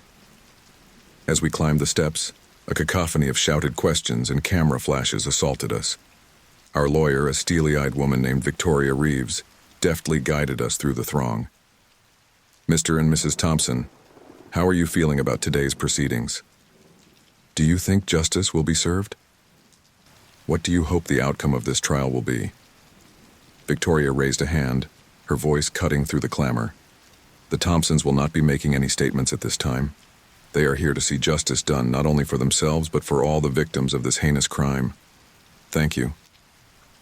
Inside, the courthouse was a flurry of activity. As we were led to the courtroom, I caught sight of a familiar face, Detective Ramirez. He approached us, his expression grim but supportive. "Mr. and Mrs. Thompson," he greeted us. "I just wanted to say, you're doing a brave thing here today. Your testimony could make all the difference." I nodded, unable to form words around the lump in my throat. Sarah spoke for both of us. "Thank you, Detective, for everything you've done." As we entered the courtroom, my eyes were immediately drawn to the defendant's table. And there he was, Gerald Hoffman, looking smaller somehow in his prison jumpsuit but no less menacing. As if sensing our presence, he turned, his eyes locking with mine. A small, unsettling smile played at his lips. I felt Sarah's hand tighten around mine, grounding me. We took our seats behind the prosecution's table, where the district attorney, a formidable woman named Elena Cortez, was arranging her papers. "Mr. and Mrs. Thompson," she greeted us in a low voice. "Are you ready? Remember, just tell the truth. Your story is powerful enough on its own." The next few hours passed in a blur of legal procedures. Opening statements were made, evidence was presented, and expert witnesses testified about the technical aspects of Hoffman's operation. Through it all, I found my gaze continually drawn to Hoffman. He sat there, impassive, occasionally whispering to his lawyer. Finally, it was time for victim testimony. Several other families who had been violated by Hoffman's cameras took the stand, their stories heartbreakingly similar to our own. I watched as Hoffman's face remained unchanged, showing no remorse. No emotion at all. Then it was my turn. As I took the stand, I felt a moment of panic. The courtroom seemed to spin around me, faces blurring together. But then I caught Sarah's eye. She nodded encouragingly, and I felt a surge of strength. "Mr. Thompson," Elena began, "can you please tell the court about the events of July 15th? I took a deep breath and began to speak. I recounted our arrival at the beach house, the growing sense of unease, the horrifying discovery of the hidden cameras. As I spoke, I could feel the weight of the courtroom's attention, could see the shock and disgust on the jurors' faces. "And how has this experience affected your family, Mr. Thompson?" Elena asked. I paused, gathering my thoughts. It's destroyed our sense of safety, our privacy. Our children have nightmares. My daughter, my beautiful, confident daughter, is afraid to change clothes in her own room. My son checks for cameras everywhere we go. My wife and I, we're trying to be strong for them, but the truth is we're scared too. We feel violated in the most profound way possible." I could hear muffled sobs from the gallery, could see several jurors wiping their eyes. But Hoffman just sat there, that same small smile on his face. Elena nodded sympathetically. "Thank you, Mr. Thompson. No further questions." Hoffman's lawyer stood up, a slick-looking man in an expensive suit. "Mr. Thompson, I have just a few questions for you. You claim that my client's actions have caused your family great distress. Yet, you chose to go public with your story, to hold press conferences, to put your family in the spotlight. Doesn't that seem at odds with your desire for privacy?" I felt a flash of anger. We went public to warn other families, to try and prevent this from happening to anyone else. It wasn't an easy decision, but we felt it was necessary. The lawyer pressed on. "And isn't it true that you've been approached about book deals, movie rights, that you stand to profit from this ordeal?" "Objection," Elena called out. "Relevance?" The judge nodded. "Sustained. Counsel, please stick to relevant lines of questioning." Hoffman's lawyer changed tack. "Mr. Thompson, you claim that the cameras in the vacation rental were hidden. But isn't it possible that you simply failed to notice visible security cameras? Cameras that are common in many rental properties for the owner's protection?" I leaned forward, my voice tight with controlled anger. These weren't security cameras. They were hidden in smoke detectors, in air vents, in places no legitimate security camera would be. They were in bathrooms, in bedrooms. They were placed to capture the most private moments of families on vacation. This wasn't about protection. This was about violation.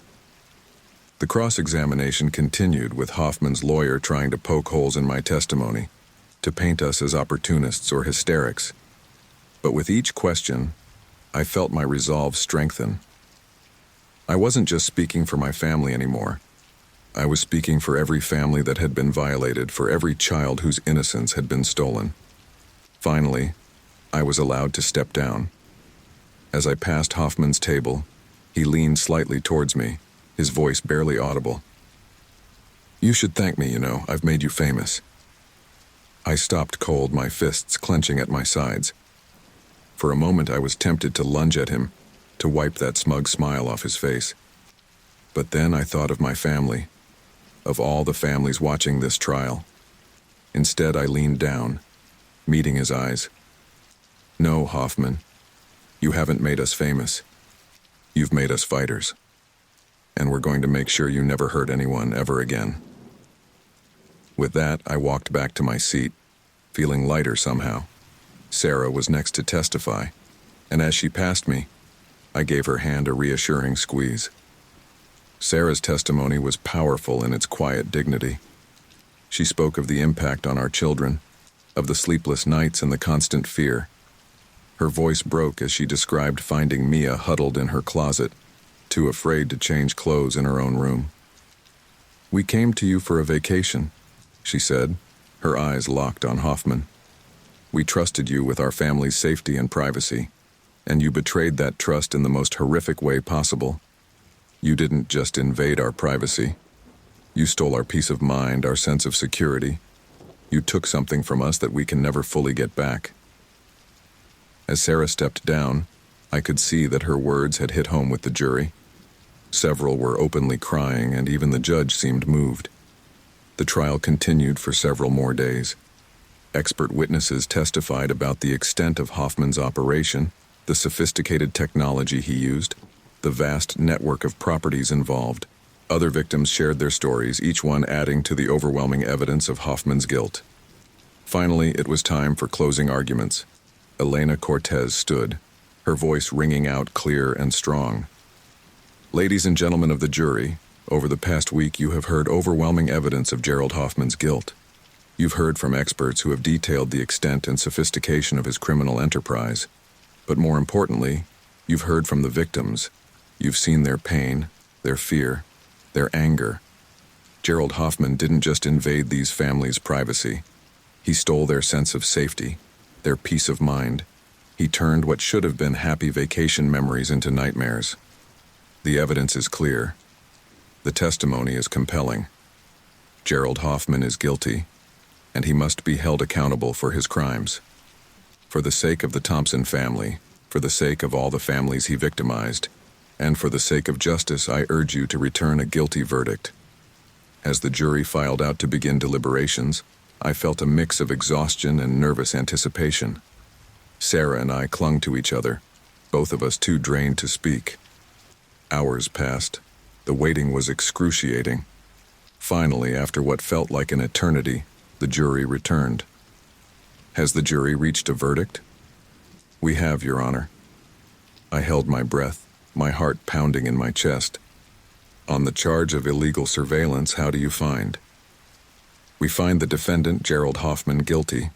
A wave of relief washed over me, but it wasn't over. On the charge of production and distribution of illegal content, how do you find? Guilty.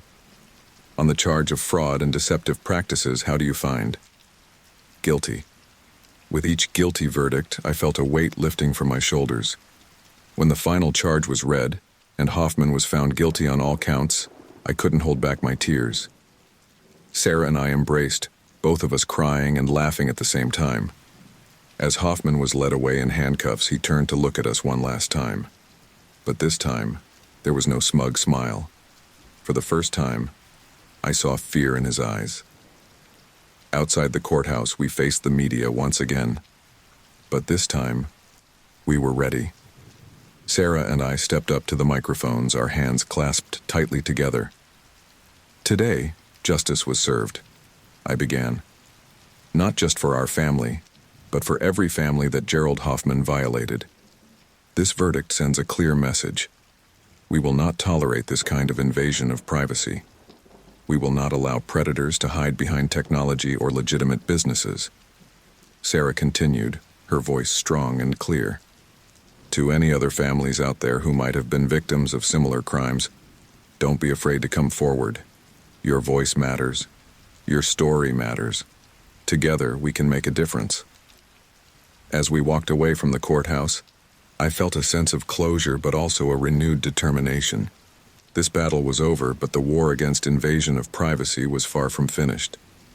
We had a long road ahead of us, healing our family, advocating for stronger laws, helping other victims. But for the first time in months, I felt hope. We had faced our tormentor in court and won. We had turned our pain into purpose. And as we headed home to hug our children, I knew that whatever challenges lay ahead, we would face them together, stronger than ever. The key turned in the lock with a finality that made my heart race. After 6 months of safe houses, hotel rooms, and temporary apartments, we were finally home. But as the door swung open, revealing the familiar sight of our living room, I felt a wave of unease wash over me. Sarah stepped in first, her eyes scanning every corner of the room. It looks exactly the same, she murmured, her voice tinged with disbelief. I followed her in, my gaze immediately drawn to the smoke detector on the ceiling. It was new. We'd had every single one in the house replaced, along with a complete security overhaul. But still, that little white disc seemed to loom over us, a constant reminder of what we'd been through. Mia and Ethan hesitated at the threshold. I turned to them, forcing a smile. It's okay, kids. Come on in. This is our home. Ethan clutched his ever-present stuffed dinosaur tighter, his eyes wide. Are you sure it's safe, Dad? The question hit me like a punch to the gut. How could I assure my son of his safety when I wasn't entirely sure myself? It's safe, buddy, I said, kneeling down to his level. Remember all those security people who came to check the house? They made sure there's nothing here that shouldn't be. Mia stepped in, her face a mask of forced bravery. At 14, she was trying so hard to be strong, but I could see the fear lurking behind her eyes. She made a beeline for the stairs. I'm going to check my room, she announced, her voice tight. I watched her go, fighting the urge to follow. Our therapist had emphasized the importance of giving the kids space to process their emotions, to reclaim their sense of security at their own pace. But every fiber of my being screamed to protect them, to shield them from any further harm. Sarah touched my arm gently. Let her go. She needs to do this on her own. I nodded, swallowing hard. You're right. I know, she said softly. Me too. We spent the next hour moving through the house, reacquainting ourselves with the space that had once been our sanctuary. Every room held memories, both of the happy times before our ordeal and of the moment we realized nowhere was truly safe. In the kitchen, I found myself staring at the coffee maker, remembering countless mornings of rushed breakfasts and family chatter. Now, the silence was deafening. Should we order pizza for dinner? Sarah asked, her voice cutting through my reverie. I don't think any of us is up for cooking tonight. I nodded, grateful for the normalcy of the suggestion. Good idea. I'll go check on the kids. As I climbed the stairs, I heard muffled sobs coming from Mia's room. My heart clenched. I knocked softly on her door. Mia, can I come in? There was a moment of silence, then a quiet, okay. I opened the door to find Mia sitting on her bed, surrounded by stuffed animals and photos she'd taken down from her walls. Her eyes were red-rimmed, her cheeks tear-stained. Oh, sweetheart, I said, moving to sit beside her. What's wrong? She looked up at me, her lower lip trembling. I can't do it, Dad. I can't sleep in here. Every time I look at that stupid smoke detector, I can't. I pulled her into a hug, feeling her body shake with suppressed sobs. It's okay, Mia. It's okay to be scared. We all are. She pulled back, wiping her eyes. But I don't want to be scared anymore. I want things to go back to normal. Why can't they just go back to normal? The desperation in her voice broke my heart. I wished more than anything that I could wave a magic wand and make everything okay again. But I knew that wasn't possible. Normal is different now, I said carefully. But that doesn't mean it's all bad. We're stronger now. We're fighters, and we're going to get through this together. Mia nodded, but I could see she wasn't entirely convinced. Can we take the smoke detector down, just for a little while? I hesitated. Part of me wanted to say yes, to do anything to make her feel safe, but I knew that wasn't the answer. How about this? I suggested. What if we put a poster over it? Something you really like.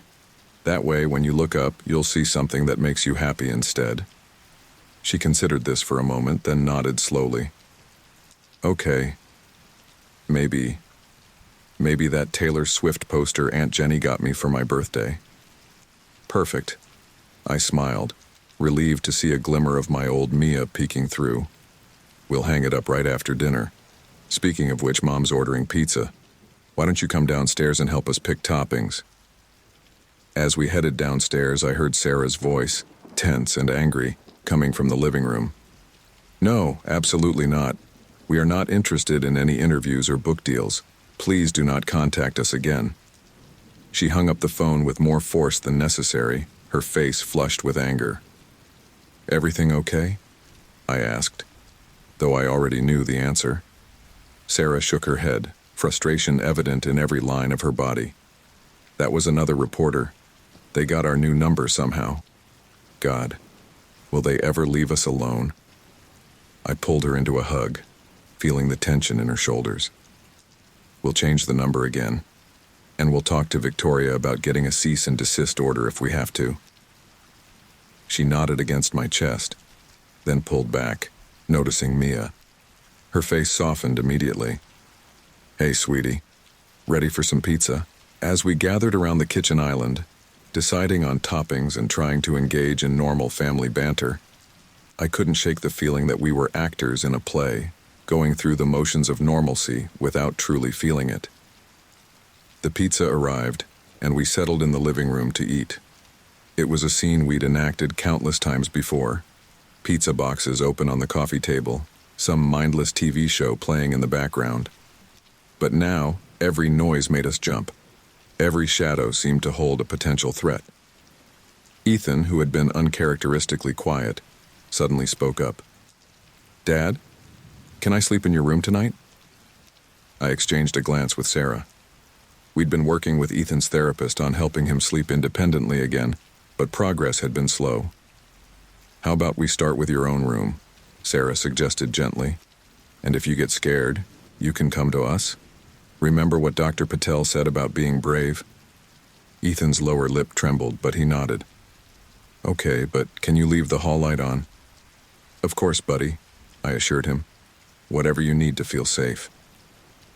As the evening wore on, the exhaustion of the day began to catch up with us. We went through the motions of our bedtime routine, each step feeling both familiar and strangely foreign.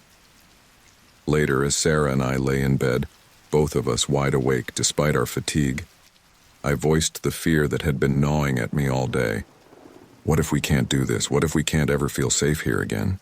Sarah turned to face me, her eyes glinting in the dim light. We can, and we will. It's going to take time, Mark. We can't expect to undo months of trauma in one day. I nodded, knowing she was right, but still feeling the weight of our new reality pressing down on me. I just want to protect them, to make everything okay again. I know, she said softly, reaching out to touch my face. But maybe we need to redefine what okay means. We're not the same people we were before this happened. We can't expect to go back to exactly how things were. As if on cue, our bedroom door creaked open. Ethan stood there, clutching his dinosaur, tears streaming down his face. I had a bad dream, he whimpered. Without hesitation, we both sat up, making room for him between us. As he snuggled in, his small body still shaking slightly, I felt a fierce surge of love and protectiveness. It's okay, buddy, I murmured, stroking his hair. We're here. You're safe. A few minutes later, another soft knock at the door. Mia stood there, looking embarrassed but clearly seeking comfort. I couldn't sleep, she admitted. Sarah patted the bed. Come on in, sweetheart, there's room for everyone. As we lay there in the darkness, our family huddled together like survivors of a shipwreck, I realized that Sarah was right. We couldn't go back to how things were before. But maybe, just maybe, we could build something new. Something stronger. The road ahead would be long and difficult. There would be more nightmares, more tears, more moments of paralyzing fear. But there would also be moments like this. Moments of connection, of love, of family. As I drifted off to sleep, surrounded by the warmth of my family, I made a silent vow. We would not let fear define us. We would not let Hoffman and his actions control our lives. We would heal, we would grow, and we would reclaim our sense of safety and peace. It wouldn't happen overnight, it wouldn't be easy, but together we would find our way back to a new kind of normal. A normal where we were stronger, more aware, and more appreciative of each other and the sanctuary of our home.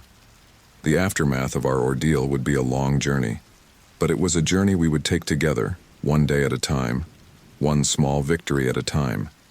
And somehow, some way, we would come out the other side not just survivors, but thrivers. The early morning sun filtered through the curtains, casting a warm glow across our bedroom. I blinked awake, momentarily disoriented by the unfamiliar weight on my chest.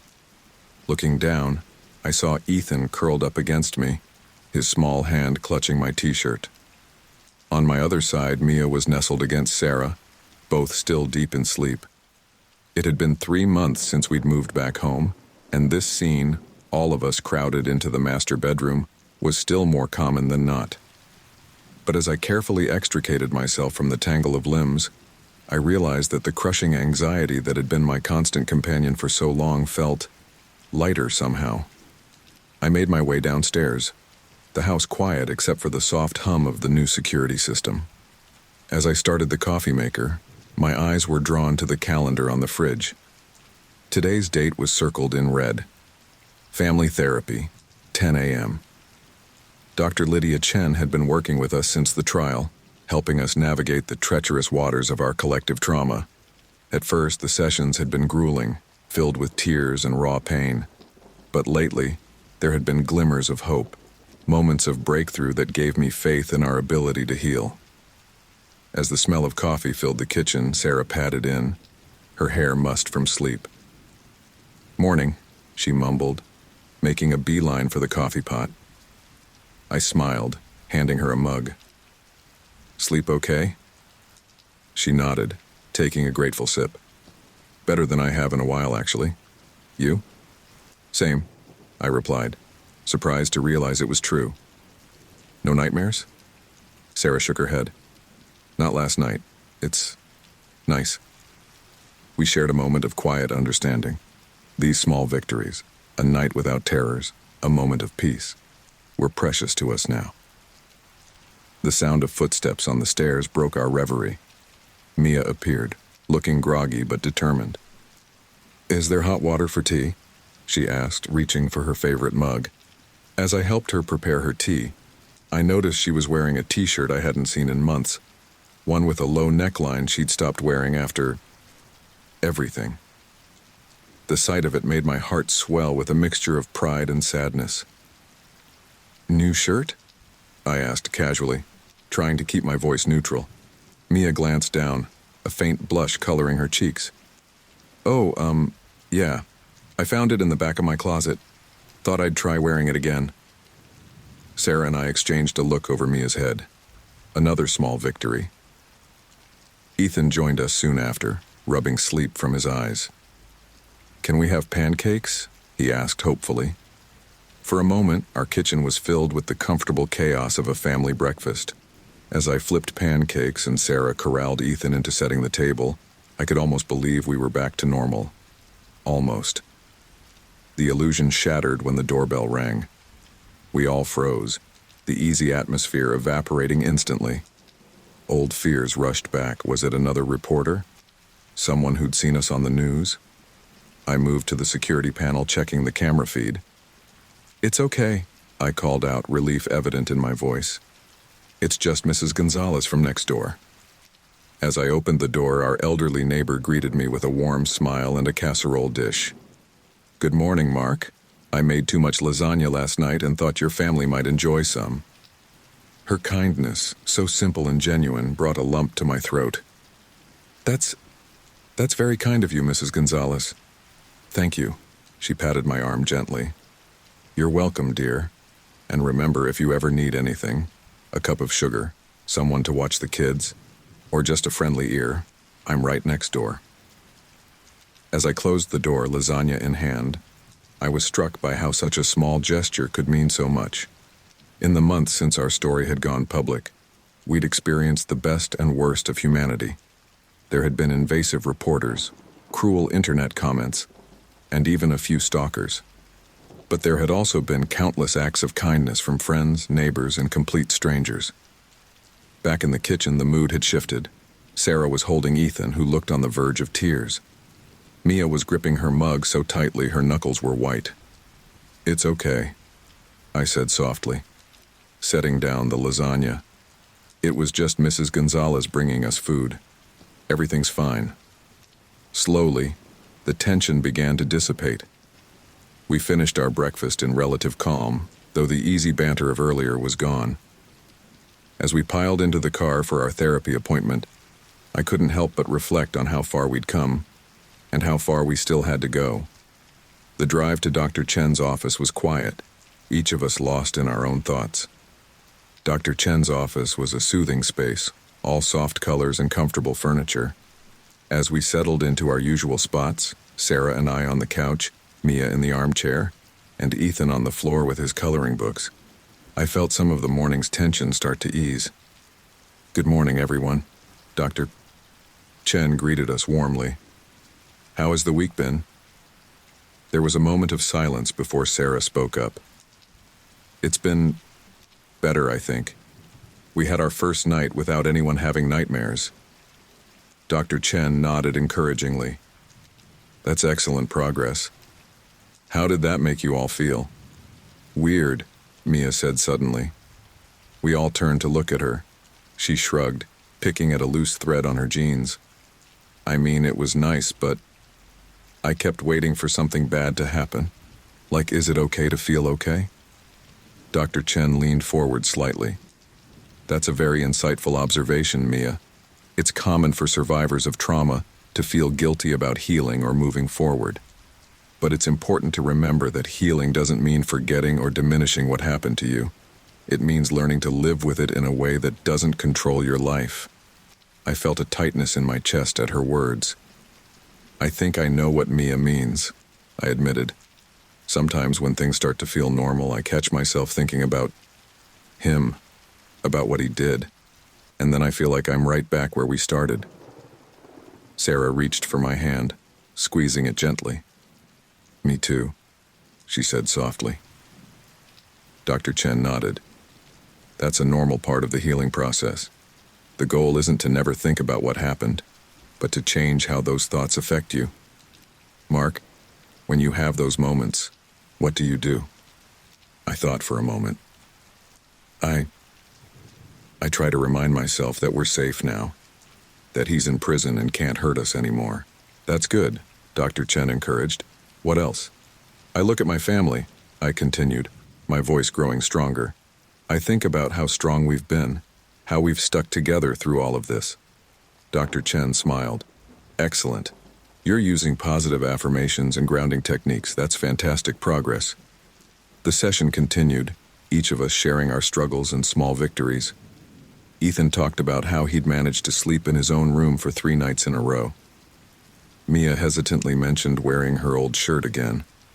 Sarah discussed how she'd started writing in a journal to process her feelings.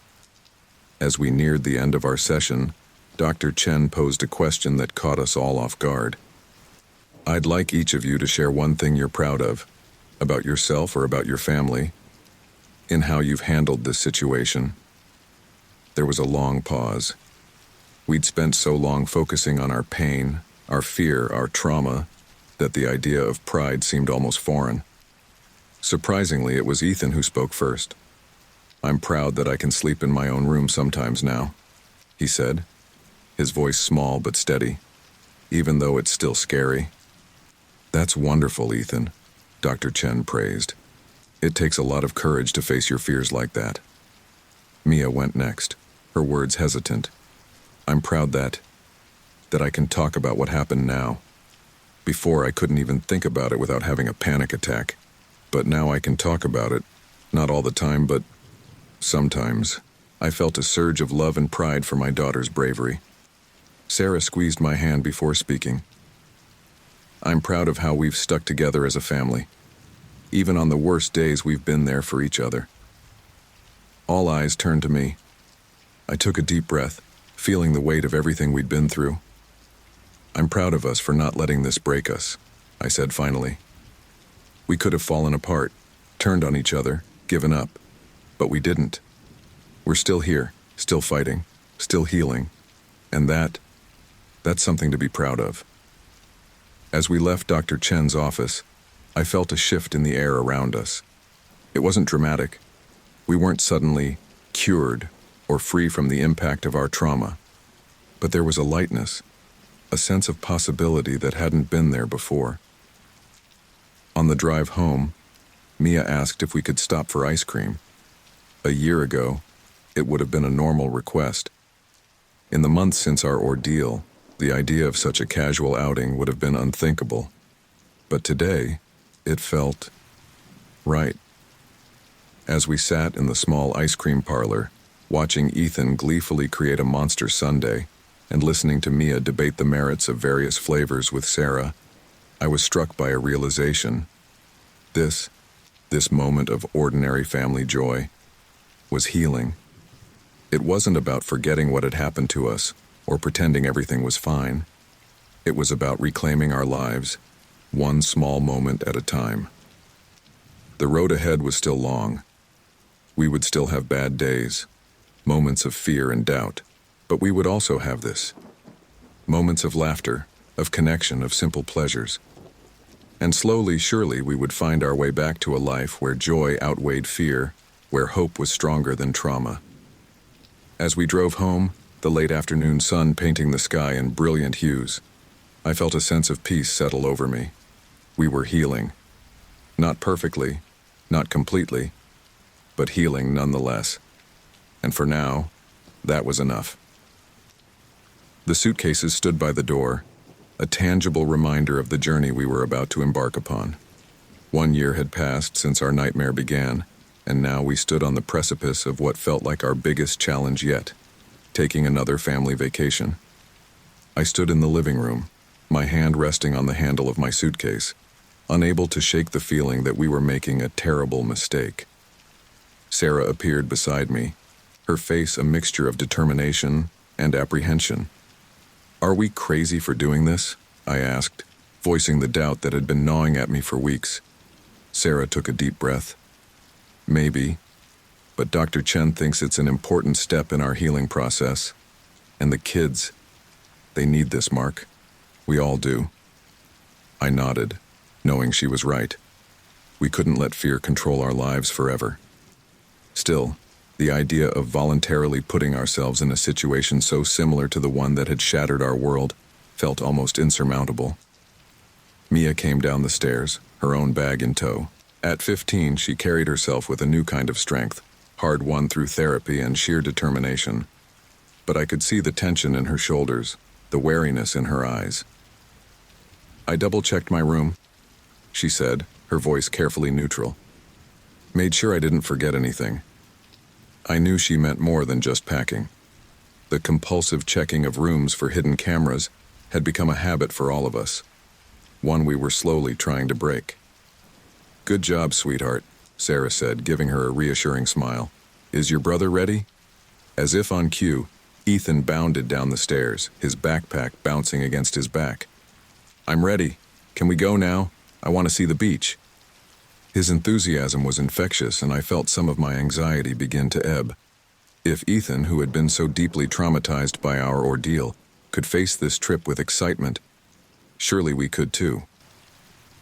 The drive to our destination, a small, family-run resort on the Gulf Coast, was filled with a mixture of tense silence and forced cheerfulness. We'd chosen this place carefully, avoiding large chains and opting for a spot that had been personally vetted by our therapist and security team. As we pulled into the parking lot, I felt my heart rate accelerate. The resort looked idyllic, pastel-colored cottages nestled among palm trees, with the sound of waves in the distance. But all I could think about was what might be hiding behind that picturesque facade. "Okay, team," Sarah said, her voice steady despite the tremor I could see in her hands. "Let's do this. Remember what Dr. Chen said. We take it one step at a time." We approached the check-in desk, where a friendly-looking older woman greeted us with a warm smile. "Welcome to Sunshine Cove. You must be the Thompsons. I'm Martha, one of the owners." I tensed, wondering if she recognized us from the news coverage, but if she did, she gave no sign of it. "We've got you all set up in Cottage 7, Martha continued, handing us a key. "It's one of our family units, plenty of space for everyone. Let me know if you need anything at all during your stay." As we made our way to the cottage, I couldn't help but scan our surroundings, looking for anything out of place. Sarah squeezed my hand, a silent reminder to breathe. The cottage was charming, with a spacious living area, 2 bedrooms, and a small kitchenette. But as soon as we stepped inside, the old familiar panic began to set in. "I'll check the rooms," I said, my voice tight. Sarah nodded, understanding in her eyes. I'll start unpacking. Kids, why don't you explore the living room? I moved through the cottage methodically, checking every smoke detector, every vent, every possible hiding spot. I knew rationally that this place had been thoroughly vetted, but the fear wasn't rational. When I emerged from my inspection, I found the rest of the family waiting, tension evident in their postures. All clear, I announced, feeling a mix of relief and embarrassment. Mia spoke up, her voice small. Can I check too? Just to be sure? A year ago, this request would have broken my heart. Now, I understood it as part of her healing process. Of course, sweetheart. Take all the time you need. As Mia disappeared into the bedrooms, Ethan tugged on my sleeve. Dad, can we go to the beach now? I looked at Sarah, seeing my own uncertainty reflected in her eyes. But then I remembered Dr. Chen's words. Healing isn't about avoiding triggers. It's about learning to face them and realizing you're stronger than your fear. You know what, buddy? That sounds like a great idea, I said, surprised to find I meant it. The beach was just a short walk from our cottage. As we stepped onto the sand, the sound of waves washing against the shore filled the air. It was beautiful, peaceful, and terrifyingly open. Ethan, oblivious to our apprehension, ran towards the water with a whoop of joy. Mia hesitated, looking uncertain. It's okay, Sarah encouraged her. Go on, we'll be right here. Slowly, Mia followed her brother, her steps becoming more confident as she neared the water's edge. Sarah and I stood side by side, watching our children play in the waves. It was a scene so normal, so reminiscent of happier times, that I felt a lump form in my throat. We're doing it, Sarah whispered, her voice thick with emotion. We're really here. I put my arm around her, pulling her close. Yeah, we are. One step at a time, right? As the sun began to set, casting a golden glow across the water, we made our way back to the cottage. The kids were tired but happy, sand clinging to their clothes and smiles on their faces. That night, as we prepared for bed, the old fears crept back in. Ethan asked if he could sleep with us, his eyes wide with apprehension. How about this? I suggested, an idea forming. Why don't we all camp out in the living room tonight? We can push the furniture aside and make a big blanket fort. The kids' faces lit up at the suggestion, and even Sarah looked relieved. We spent the next hour constructing an elaborate fort, complete with fairy lights Mia had packed just in case. As we settled into our makeshift camp, surrounded by pillows and blankets, I felt a sense of peace wash over me. We weren't magically healed. The trauma we'd experienced couldn't be erased in a day. But we were here together, facing our fears head-on. Dad? Mia's voice came softly in the darkness. Yeah, sweetheart? I'm glad we came. I was scared, but it feels good to be doing normal family stuff again. I reached out, finding her hand in the dim light. I'm glad too, Mia. And I'm so proud of you, of all of us, for being brave enough to try. As the sound of waves filtered through the open window, mingling with the soft breathing of my family, I realized something profound. This vacation wasn't about reclaiming what we'd lost. It was about forging something new, a resilience, a strength, a deeper appreciation for each moment we had together. The next morning, we woke to sunlight streaming through the windows of our blanket fort. For a moment, disoriented by the unfamiliar surroundings, I felt a flash of panic. But then I heard Ethan's soft snores, saw Mia curled up with her favorite book, felt Sarah's warmth beside me, and the panic subsided. We spent the day exploring the resort, each activity a small victory over our fears. We swam in the pool, the kids splashing and laughing, while Sarah and I kept a watchful eye. We ate lunch at the beachside cafe, managing to enjoy the meal despite the initial anxiety of being in a public space. In the afternoon, Mia surprised us all by suggesting we try paddleboarding. A year ago, the idea of being so exposed, so vulnerable on the open water would have been unthinkable. But today we found ourselves standing on wobbly boards, laughing as we tried to maintain our balance. As I watched Mia paddle confidently ahead, her hair streaming behind her in the breeze. I felt a surge of pride so intense it almost overwhelmed me. This was my daughter, who had faced unimaginable trauma, now conquering the waves with a smile on her face. That evening, as we sat on the beach watching the sunset, Ethan built an elaborate sandcastle while Mia collected shells. Sarah leaned against me, her head on my shoulder.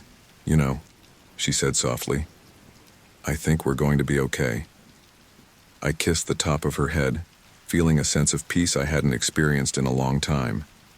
"Yeah, I think we are."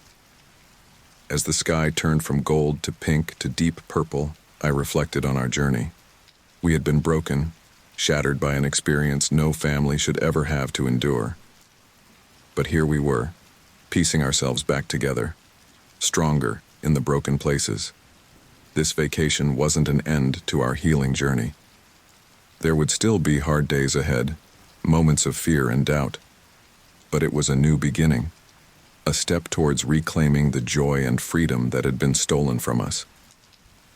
As we walked back to our cottage, hand in hand, I realized that this was what healing looked like.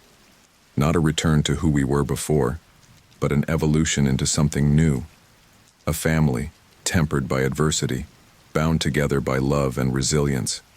We were the Thompsons, survivors, fighters, and now finally vacationers once again.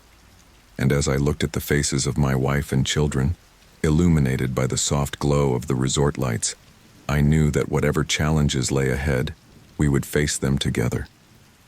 This was our new beginning, and it was beautiful.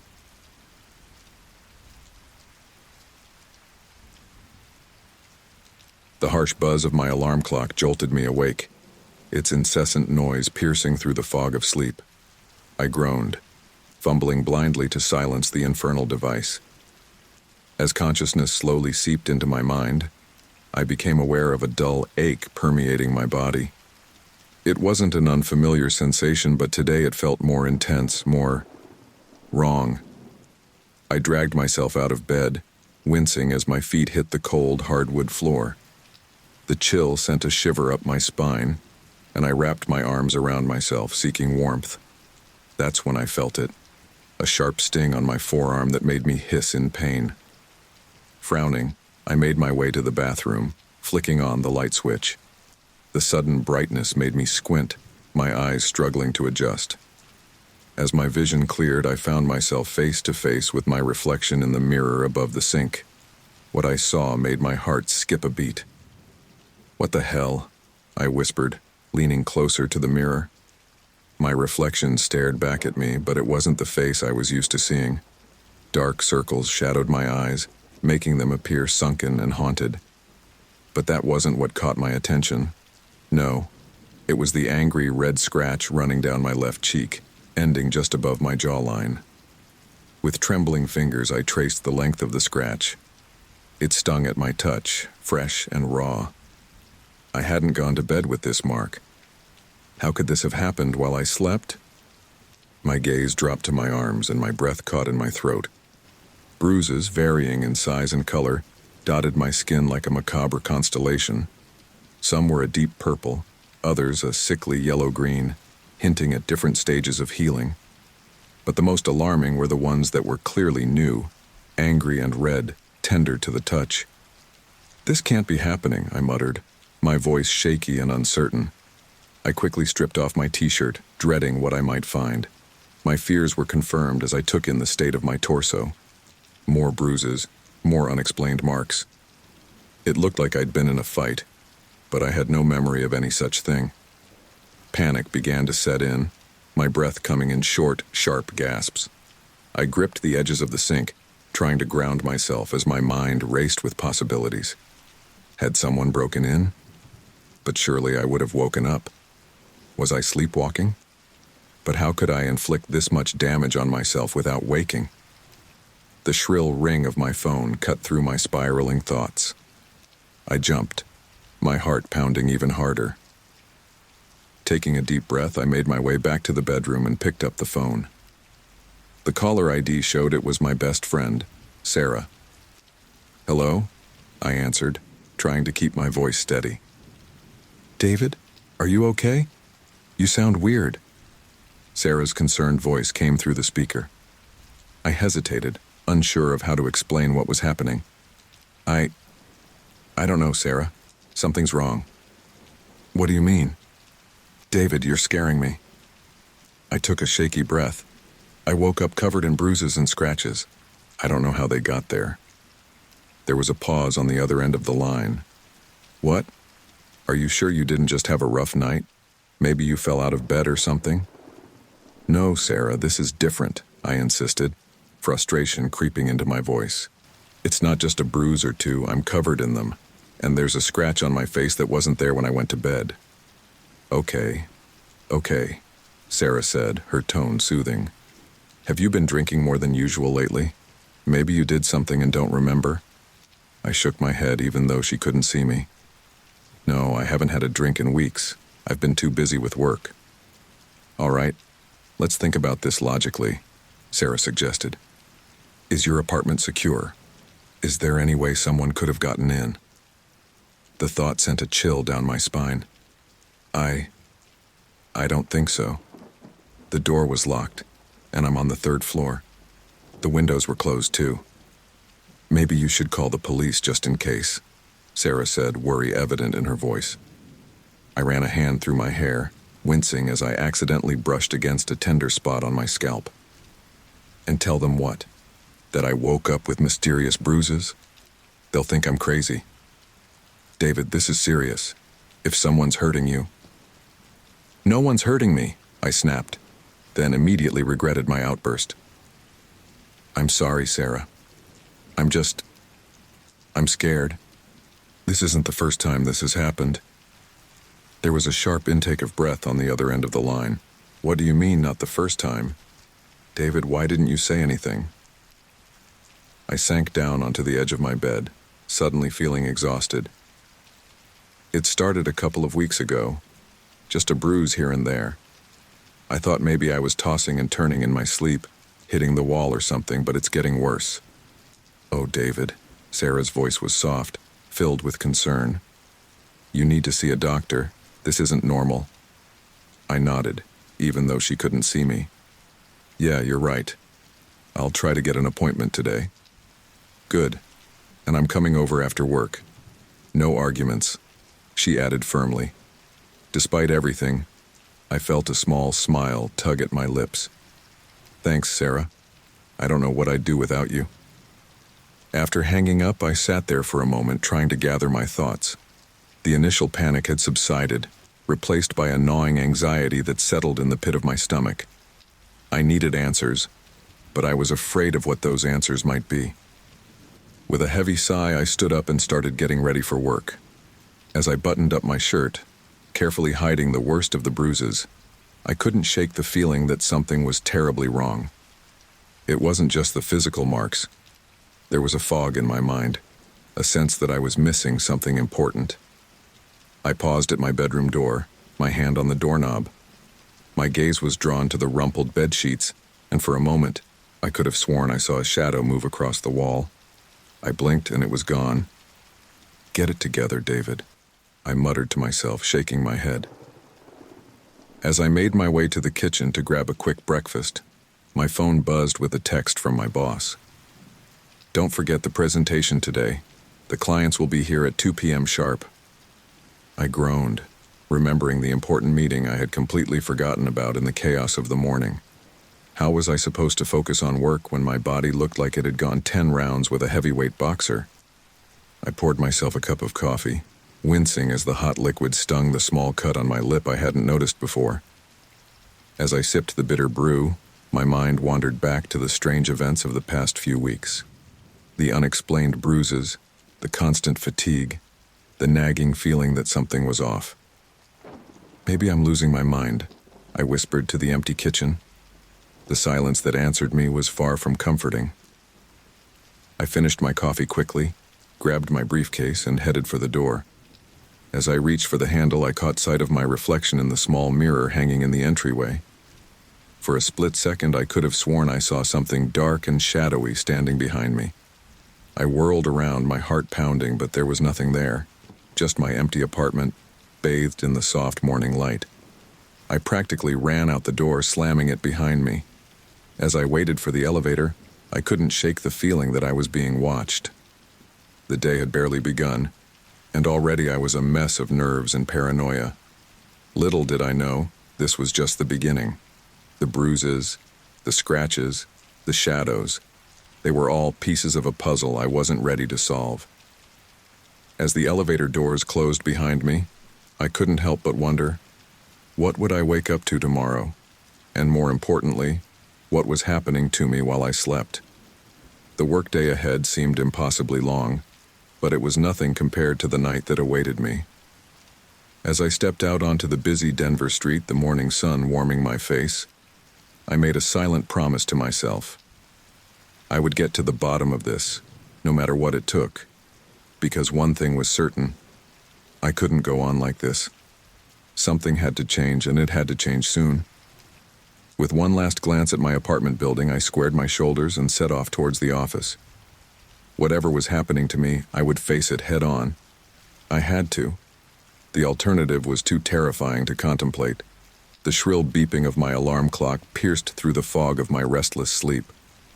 I jolted awake, my heart racing, remnants of a nightmare clinging to the edges of my consciousness. As I reached out to silence the alarm, a sharp pain shot through my arm, causing me to hiss through clenched teeth.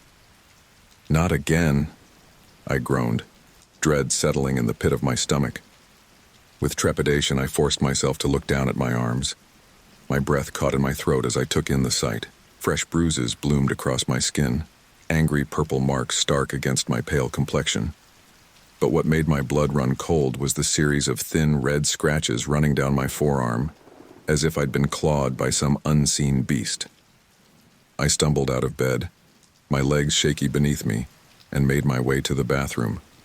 The harsh fluorescent light flickered to life, illuminating my haggard reflection in the mirror. Dark circles shadowed my eyes, a testament to nights of broken sleep.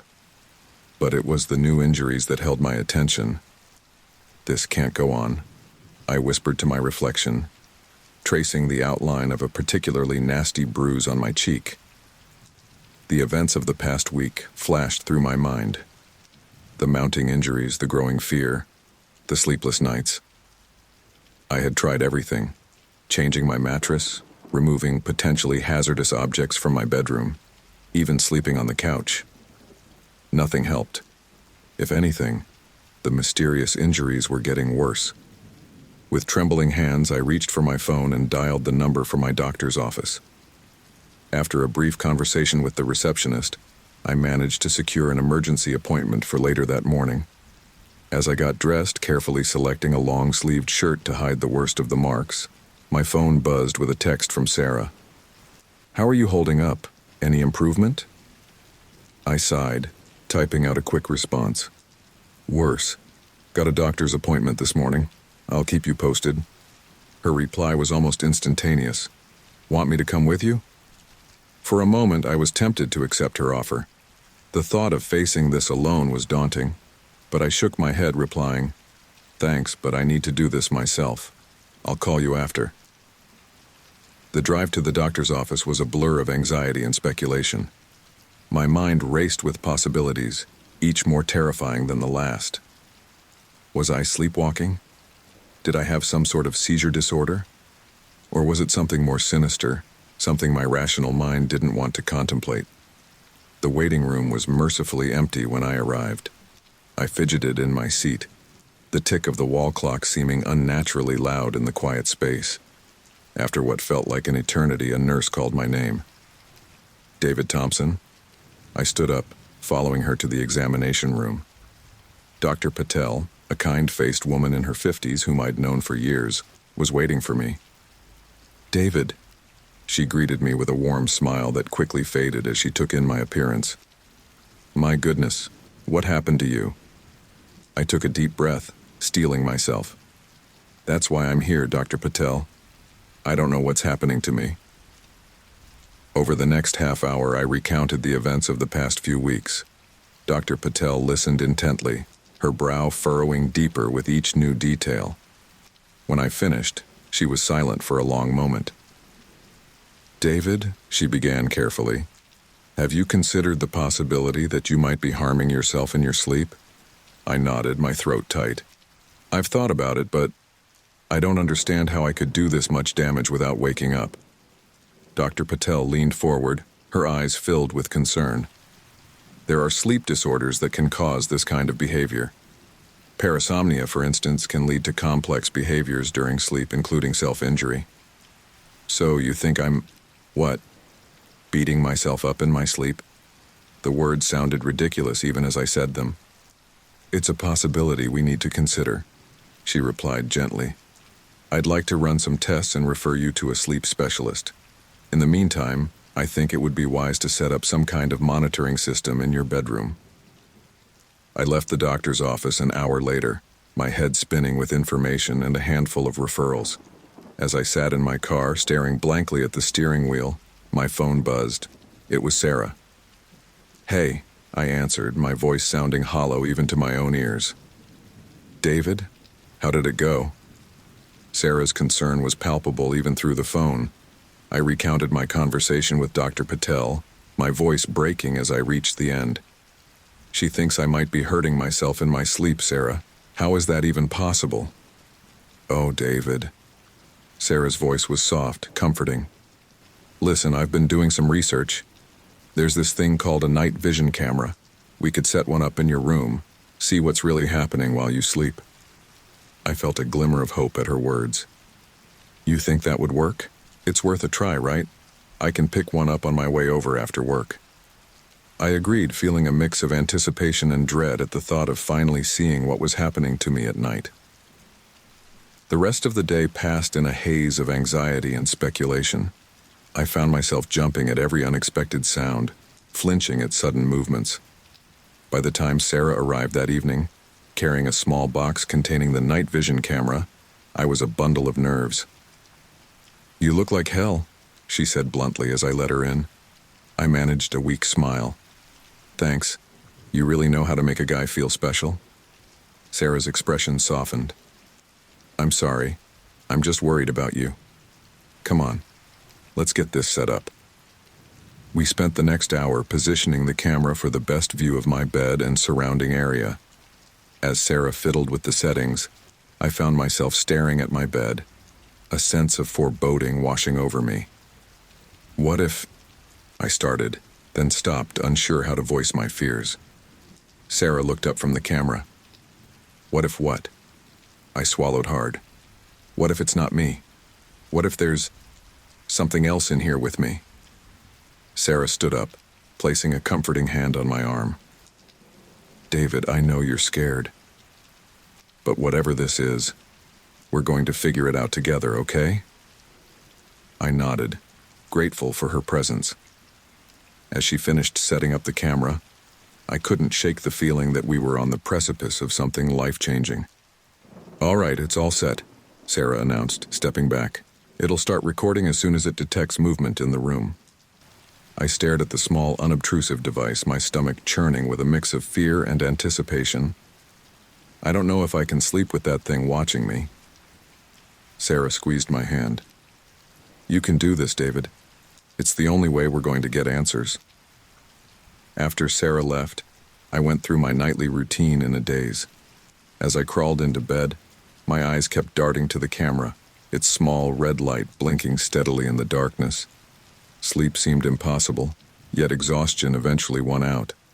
My dreams that night were a chaotic swirl of shadows and whispers. I tossed and turned, caught in a limbo between waking and sleeping. At one point, I could have sworn I felt a weight on my chest pressing down, making it hard to breathe. But when I opened my eyes, gasping for air, the room was empty and still. Morning came too soon, sunlight streaming through the gaps in my curtains. For a moment I lay there, afraid to move, afraid to discover what new marks might have appeared overnight. Then, slowly, I sat up. The pain hit me immediately, a dull ache that seemed to permeate every inch of my body. With trembling hands, I pushed up the sleeves of my t-shirt.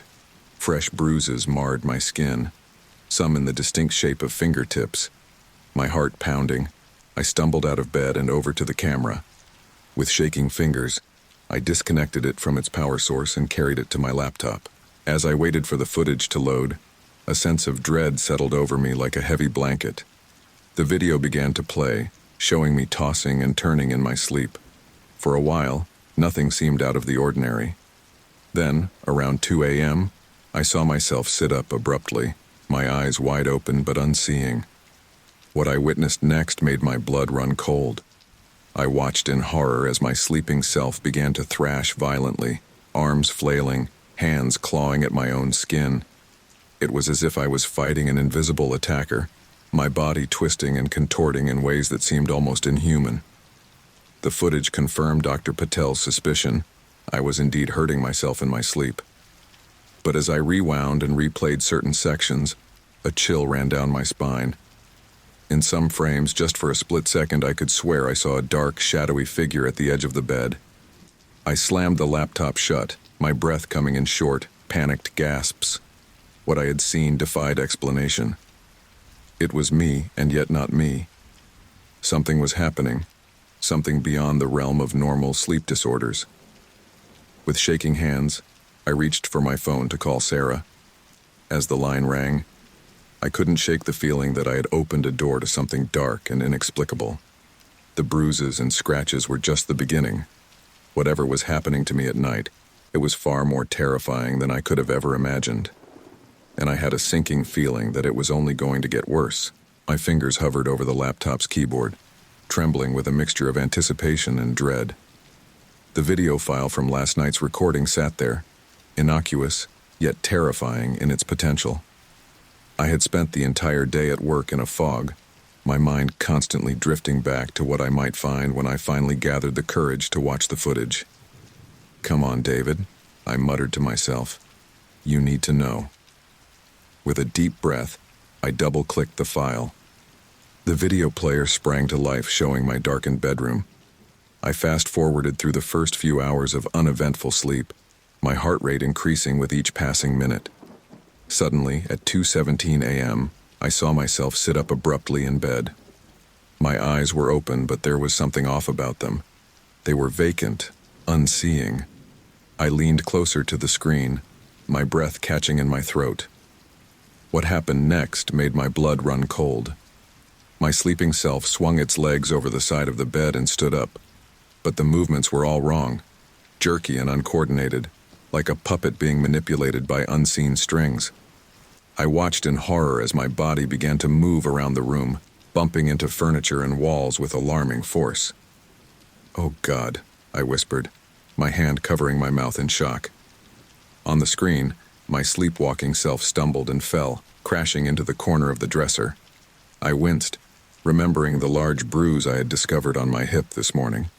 But it didn't stop there. My body got up and continued its erratic journey around the room, seemingly oblivious to the injuries it was sustaining. The most chilling moment came when I saw myself stop in the middle of the room and begin clawing at my own arms, leaving long, angry scratches. It was as if I was trying to tear something off my skin, something only my sleeping self could see or feel. I paused the video, my heart pounding so hard I could hear it in my ears. This explained the injuries, but it opened up a whole new realm of terrifying questions. Why was I doing this? How could I stop it? With shaking hands, I reached for my phone and dialed Sarah's number. "David?" She answered on the second ring, concern evident in her voice. "Did you watch it?"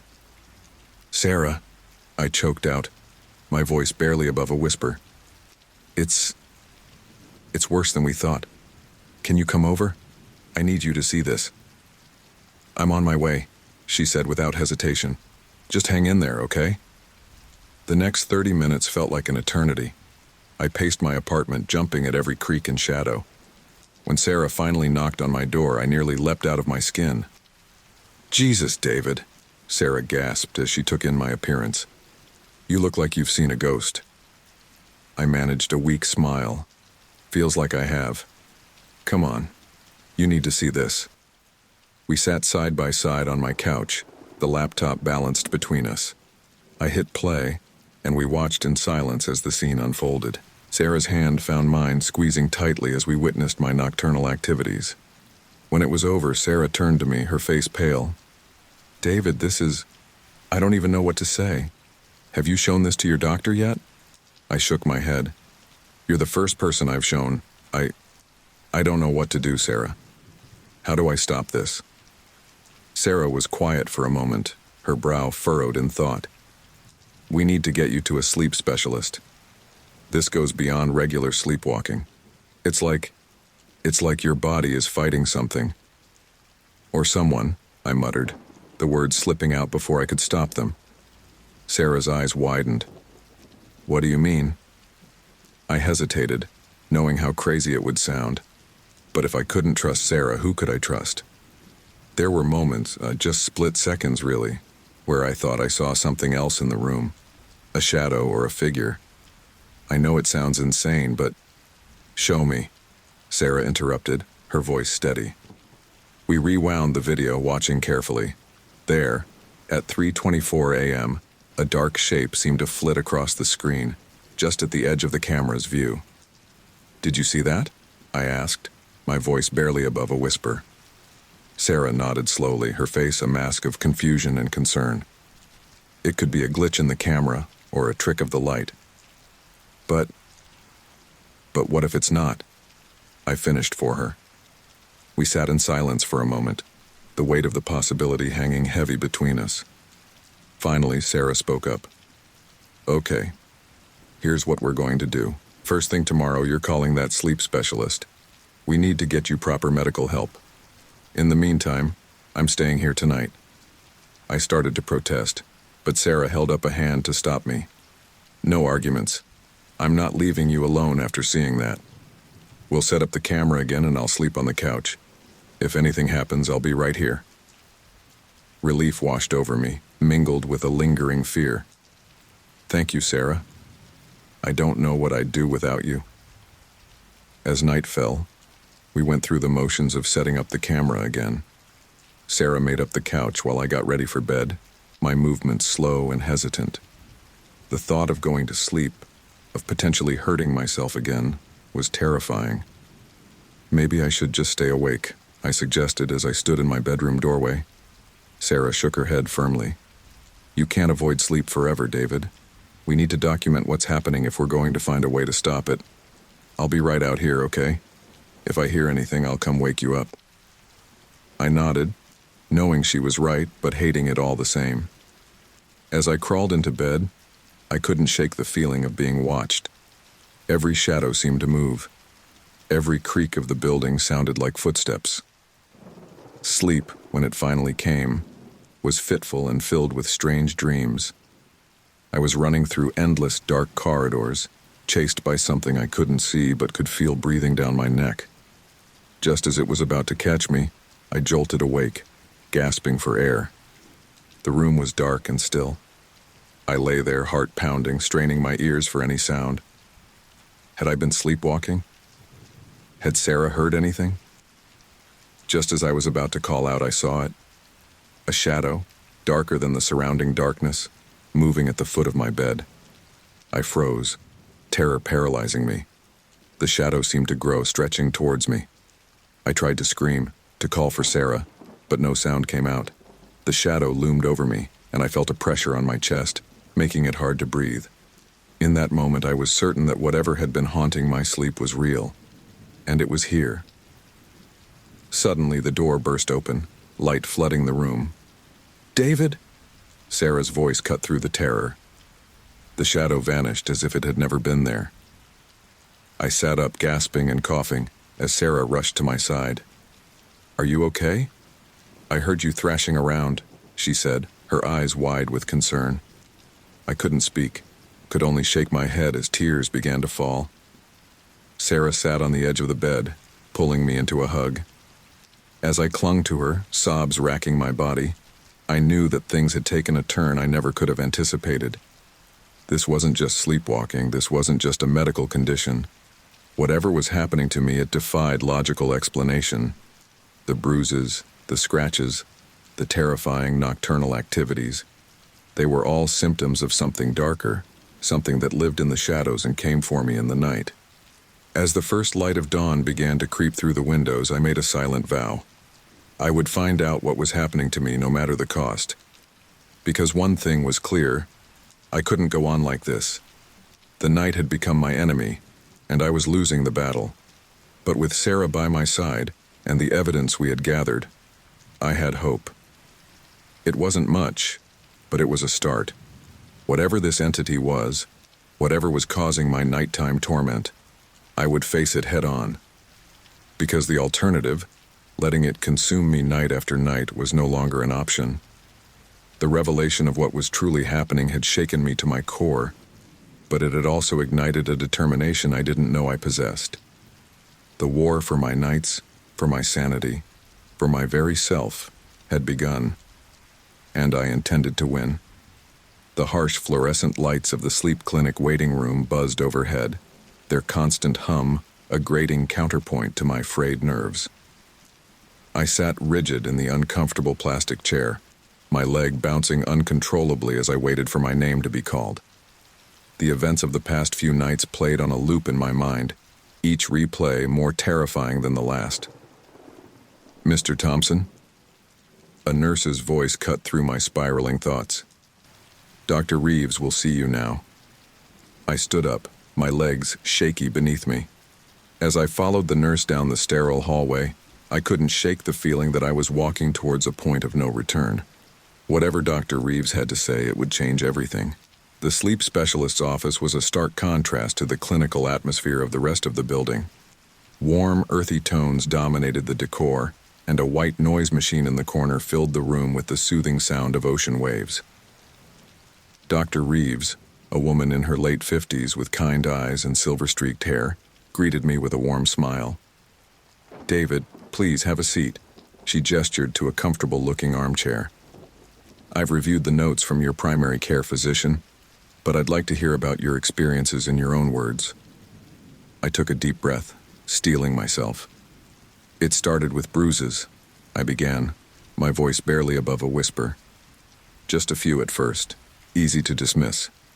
But then, as I recounted the escalating events of the past weeks, Dr. Reeves listened intently, her brow furrowing deeper with each new detail. When I mentioned the night vision camera footage, her eyes widened. "You have video evidence of these episodes?" she asked, leaning forward. I nodded, pulling out my phone. I brought it with me. I thought you should see it." Dr. Reeves took the phone, her expression grave as she watched the footage. When it ended, she was silent for a long moment, her fingers steepled under her chin. "David," she finally said, her voice carefully measured, "what you're experiencing goes beyond typical parasomnia. The level of activity, the self-harm, it's extremely concerning." "What does it mean?" I asked, dreading the answer. Dr. Reeves sighed. "It could be a number of things. Severe REM sleep behavior disorder, night terror, but I'm not going to lie to you, David. This is one of the most extreme cases I've ever seen." My heart sank. "So what do we do?" "We need to conduct a comprehensive sleep study," she replied. "I want to monitor your brain activity, muscle movements, everything. We need to see exactly what's happening during these episodes." The thought of spending the night in a strange place hooked up to machines sent a chill down my spine, but I knew I had no choice. "When?" I asked, my mouth dry. "Tonight, if possible," Dr. Reeves said. "The sooner we can gather data, the sooner we can start working on a treatment plan." As I left Dr. Reeves' office with instructions for the sleep study, my phone buzzed. It was a text from Sarah. "How did it go? What did the doctor say?" I quickly typed out a response. "Sleep study tonight. Can you come? I don't want to be alone." Her reply was almost instantaneous. "Of course. I'll be there. Stay strong, David." The rest of the day passed in a blur of anxiety and dread. By the time I arrived at the sleep clinic that evening, my nerves were frayed to the breaking point. Sarah was waiting for me in the parking lot, her presence a small comfort in the face of the unknown. "Hey," she said softly, pulling me into a hug. You've got this, okay? I'll be right outside the whole time. I nodded, not trusting myself to speak. Together, we walked into the clinic. The next hour was a flurry of activity as technicians attached electrodes to my scalp, chest, and limbs. Wires snaked across my body, connecting me to an array of intimidating machines. By the time they finished, I felt more like a science experiment than a person. "All right, Mr. Thompson," the lead technician said. "We're all set up. Try to relax and sleep as normally as possible. We'll be monitoring you from the next room all night." As the technicians filed out, Sarah squeezed my hand. "I'll be right outside if you need anything. You're not alone in this, David." With a final reassuring smile, she left, closing the door behind her. The room plunged into darkness, broken only by the soft glow of monitoring equipment. I lay there, staring at the ceiling, my heart pounding. How was I supposed to sleep like this? Every creak, every shadow seemed magnified in the unfamiliar room. Hours ticked by, sleep eluding me. Just as I was about to give up and call for the technicians, I felt it. A heaviness in the air, a presence that I had come to associate with my nocturnal terrors. Panic rose in my throat as I realized what was happening. "No," I whispered. "Not here. Not now." But it was too late. The shadows in the corners of the room seemed to deepen, to move with a life of their own. I tried to call out, to move, but my body wouldn't respond. Sleep paralysis, a distant part of my mind supplied. The shadow coalesced at the foot of the bed, taking on a vaguely humanoid shape. Terror gripped me as it moved closer, looming over me. I could feel its malevolent presence, its hunger. Suddenly, the machines around me went haywire, alarms blaring. The door burst open, flooding the room with light. The shadow dissipated, but the terror remained. "Mr. Thompson," a technician rushed to my side. "Are you all right? Your readings just went off the charts." I couldn't speak, could only shake my head as tears streamed down my face. Sarah pushed past the technicians, her face pale with worry. "David," she said, taking my hand. "What happened?" It was here," I choked out. "The shadow. It found me." The room fell silent, the only sound the steady beep of the heart monitor. Dr. Reeves, who must have been called in, stepped forward, her expression grave. "David," she said gently, "I know this is difficult, but can you tell us exactly what you experienced?" Through gasping breaths, I recounted the terrifying encounter. As I spoke, I could see the doubt in the technician's eyes, the concern in Dr. Reeves. Only Sarah looked at me with unwavering belief. When I finished, Dr. Reeves was quiet for a moment. "David, what you're describing, it sounds like a combination of sleep paralysis and hypnagogic hallucinations. It can be incredibly frightening, but I assure you, it's not uncommon in cases like yours." "No," I said, shaking my head vehemently. "This wasn't just a hallucination. It was real. It's been haunting me for weeks." Dr. Reeves exchanged a glance with one of the technicians. "I understand this feels very real to you, David, but I think we need to consider the possibility that what you're experiencing is a manifestation of severe anxiety and sleep deprivation." "You don't believe me," I said, my voice hollow. "It's not about belief," Dr. Reeves said gently. "It's about finding a scientific explanation for what you're going through. The data we gathered tonight will help us do that." But as I looked around the room, at the doubt and pity in their eyes, I knew. They would never understand. They hadn't seen what I'd seen, felt what I'd felt. "I want to go home," I said, already pulling at the electrodes attached to my skin. "David, wait," Sarah started, but I cut her off. "No, I'm done. This isn't helping." Despite protests from Dr. Reeves and the technicians, I gathered my things and left, Sarah close behind me. As we drove home in tense silence, I could feel her worried glances. "What are you going to do now?" she finally asked as we pulled up to my apartment. I stared out the window, watching the first light of dawn creep across the sky. "I don't know," I admitted. but I can't keep going like this. Something has to change. As I stepped out of the car, a resolve settled over me. The medical community might not believe me, might not be able to help me, but that didn't mean I was powerless. Whatever this entity was, whatever was tormenting me night after night, I would find a way to fight it. The battle for my sanity, for my very soul, had truly begun, and I was determined to win, no matter the cost. The soft glow of my laptop screen illuminated the dim room, casting eerie shadows on the walls. It was 3 a.m., and I hadn't slept in what felt like days. My eyes burned from exhaustion, but the fear of what awaited me in my dreams kept me stubbornly awake. I scrolled through yet another forum dedicated to sleep disorders and paranormal experiences, desperate for any information that might explain what was happening to me. The blue light from the screen made the fresh scratches on my arms stand out even more, an angry red against my pale skin. A knock at the door made me jump, my heart racing. Who could it be at this hour? "David, it's me, open up." Sarah's voice came through the door, tinged with worry. I stumbled to the door, my legs stiff from sitting for so long. When I opened it, Sarah's eyes widened in shock. "Jesus, David," she gasped, taking in my disheveled appearance. "You look like hell." "Thanks," I muttered, stepping aside to let her in. "What are you doing here so late?" Sarah held up a paper bag. "I brought reinforcements, coffee, energy drinks, and some books I thought might help." As she unpacked her supplies on my cluttered coffee table, I couldn't help but feel a rush of gratitude. "Sarah, you didn't have to do this." She fixed me with a stern look. "Of course I did. You're my best friend and you're going through whatever this is. I'm not letting you face it alone." I sank onto the couch, suddenly overwhelmed by emotion. "I don't know what to do anymore, Sarah. The doctors think I'm crazy, the sleep study was a disaster, and these attacks are getting worse." Sarah sat beside me, her face etched with concern. "Have you noticed anything new?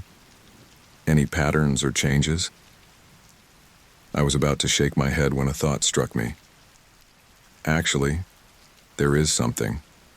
I rolled up my sleeve, revealing the latest set of scratches. "Look at these. They're different from before." Sarah leaned in, her brow furrowed. "They look deliberate, almost like symbols," I finished for her. "I know it sounds crazy, but I swear they weren't random scratches this time. It's like something was trying to carve these into my skin." A chill ran down my spine as I said it out loud. The implications were terrifying. Sarah was quiet for a moment, her eyes fixed on the strange markings. "Okay," she said finally, her voice steady. "Let's approach this logically. If these are symbols, they must mean something. We need to figure out what." She reached into her bag and pulled out a book with a worn leather cover. "I picked this up at that occult bookshop downtown. It's a compendium of ancient symbols and their meanings. Maybe we can find a match." For the next few hours, we pored over the book, comparing the scratches on my arms to the intricate designs on the pages. As the first light of dawn began to creep through the windows, Sarah suddenly gasped. "David, look at this," she said, pointing to a page filled with angular, runic-like symbols. "These look almost identical to your scratches."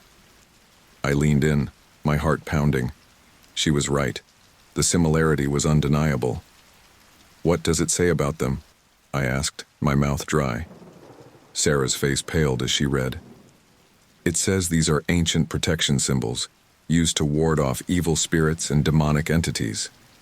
The room seemed to grow colder as the implications of her words sank in.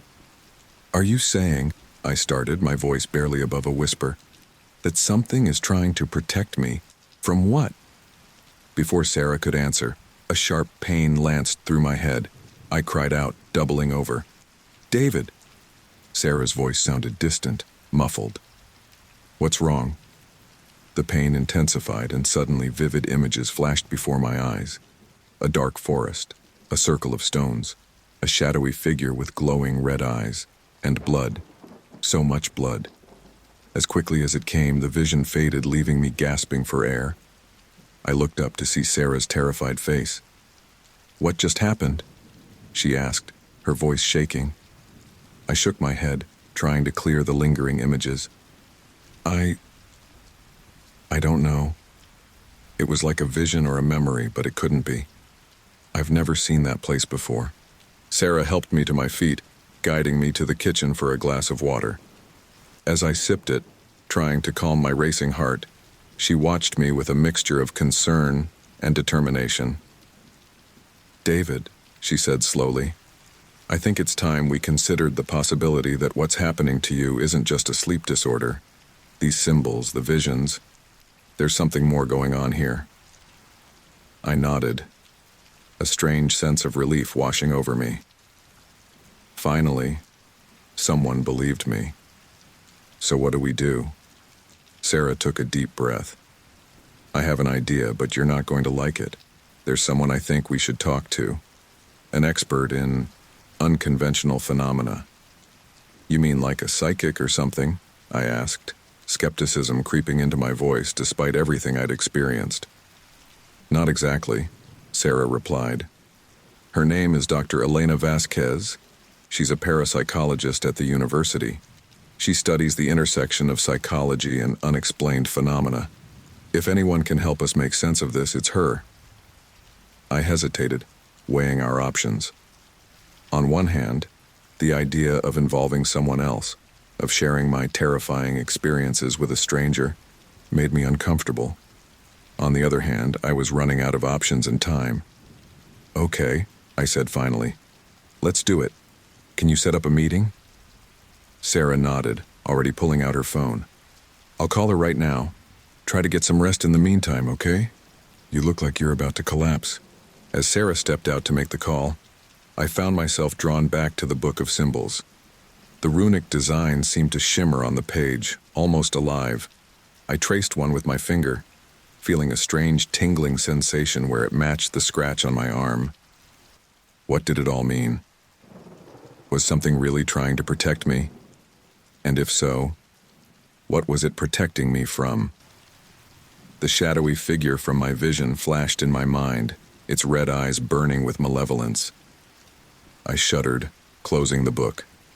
Whatever was happening, whatever force was at work here, I had a sinking feeling that we were only scratching the surface of a much deeper, darker mystery. Sarah returned, her face set with determination. "Dr. Vasquez agreed to see us this afternoon. She seemed very interested in your case." "That's good, I guess," I said, uncertainty coloring my voice.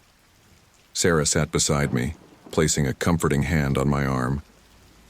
"I know this is scary, David, but we're going to figure this out, okay? You're not alone in this." I managed a weak smile, grateful for her unwavering support. "Thanks, Sarah. I don't know what I'd do without you." As we prepared to meet Dr. Vasquez, gathering evidence and steeling ourselves for what promised to be an intense conversation, I couldn't shake the feeling that we were standing on the precipice of something monumental. The scratches on my arms seemed to tingle, a constant reminder of the unknown forces at work. Whatever revelations awaited us, whatever truths Dr. Vasquez might uncover, one thing was certain: my life would never be the same. The battle against the shadows that haunted my nights had taken an unexpected turn, leading us down a path I never could have anticipated. As we left my apartment, the symbol book tucked safely in Sarah's bag, I cast one last glance at my bedroom. The place that had once been my sanctuary now felt like a battleground. But I was done being a victim. With Sarah by my side and the promise of answers on the horizon, I was ready to face whatever came next. The unexpected twists in my story were just beginning, and I was determined to see them through to the end, no matter where they might lead. The early morning sun had barely begun to peek over the horizon when I jolted awake, my heart pounding in my chest. Something was wrong, terribly, inexplicably wrong. I blinked, trying to orient myself. This wasn't my bedroom. The cool, damp air against my skin, the rough texture beneath my bare feet. I was outside. Panic surged through me as I realized I was standing in my backyard, with no memory of how I'd gotten there. "What the hell?" I muttered, my voice hoarse and unfamiliar to my own ears. As my eyes adjusted to the dim light, I noticed something that made my blood run cold. My hands and forearms were caked with dirt, and was that blood? I looked down at myself, horror mounting as I took in my mud-stained pajamas and bare, filthy feet. That's when I saw it. A few feet away, partially hidden by the overgrown grass, was a hole. Not just a small depression, but a proper hole, about 3 feet deep and wide enough for a person. My legs gave out, and I sank to my knees, mind reeling. Had I dug this? In my sleep? But why? And more importantly, what else had I done during the lost hours of the night? With trembling hands, I reached for my phone, which by some miracle was still in my pocket. 5:47 a.m. The last thing I remembered was going to bed around 11 p.m., nearly 7 hours unaccounted for. I dialed Sarah's number, praying she'd answer despite the early hour. "David?" Her voice was groggy with sleep. "What's going on? Are you okay?" "Sarah," I choked out, fighting to keep my voice steady. "I need you. Can you come over? Now?" There must have been something in my tone that conveyed the urgency, because she didn't hesitate. "I'm on my way. Don't move, okay?" As I waited for Sarah, I couldn't tear my eyes away from the hole. What had I been trying to do? Bury something? Or unearth something? The possibilities made me feel sick. Sarah arrived in record time, her car screeching to a halt in my driveway. She rushed into the backyard, stopping short when she saw me. "Oh my God, David," she gasped, taking in my disheveled state and the disturbed earth. "What happened?" I shook my head, tears threatening to spill. "I don't know. I woke up out here. I don't remember anything." Sarah knelt beside me, her face a mask of concern. "Let's get you inside, cleaned up, then we'll figure this out." As she helped me to my feet, a wave of dizziness washed over me. That's when I noticed the deep, throbbing pain in my hands. Looking down, I saw that my nails were torn and bloody, likely from the frantic digging. Once inside, Sarah helped me clean up while I recounted what little I knew. As I scrubbed the dirt and blood from my hands, I couldn't shake the feeling of violation. My own body had betrayed me, acting without my knowledge or consent. "We need to call Dr. Vasquez," Sarah said as she bandaged my hands. "This is escalating, David. It's not safe for you to be alone anymore." I nodded, too exhausted and frightened to argue. As Sarah made the call, I found myself drawn back to the window, staring at the hole in the backyard. It seemed to mock me, a gaping wound in the earth that mirrored the growing chasm in my psyche. Dr. Vasquez agreed to see us immediately. The drive to her office was tense, filled with uneasy silence and stolen glances from Sarah. I could feel her worry like a physical presence in the car. Dr. Vasquez's office was nothing like I expected. Instead of the New Age trappings I'd anticipated, it was a model of academic professionalism. Books lined the walls, their spines bearing titles on psychology, neuroscience, and yes, the paranormal. The doctor herself was a striking woman in her 50s with sharp eyes that seemed to look right through me. "David," she said, her voice carrying a slight accent, "please sit down, tell me everything." For the next hour, I poured out my story. The bruises, the scratches, the symbols, and now, the sleepwalking episode. Dr. Vasquez listened intently, occasionally jotting notes but never interrupting. When I finished, she was quiet for a long moment. "David," she finally said, "what you're experiencing goes beyond any typical sleep disorder or parasomnia. The symbols, the compulsion to dig, these suggest a deeper, possibly spiritual or psychic disturbance." "What does that mean?" I asked, my voice barely above a whisper. Dr. Vasquez leaned forward, her eyes intense. "It means that we need to consider the possibility that you're being influenced by an external force. The symbols on your arms are indeed protection runes, as you discovered. It's as if a part of you is trying to defend against something." "Defend against what?" Sarah interjected, her face pale. That, Dr. Vasquez said gravely, is what we need to find out. David, I'd like to try something if you're willing. It's a form of hypnotic regression. It might help us access the memories of what's happening during your episodes. I hesitated, fear and hope warring within me. Is it safe? As safe as any therapeutic technique, she assured me. But I won't lie to you. If there is an external force at work, confronting it could be intense. I looked at Sarah, who gave me an encouraging nod. Okay, I said, steeling myself. Let's do it. Dr. Vasquez dimmed the lights and guided me through a series of relaxation techniques.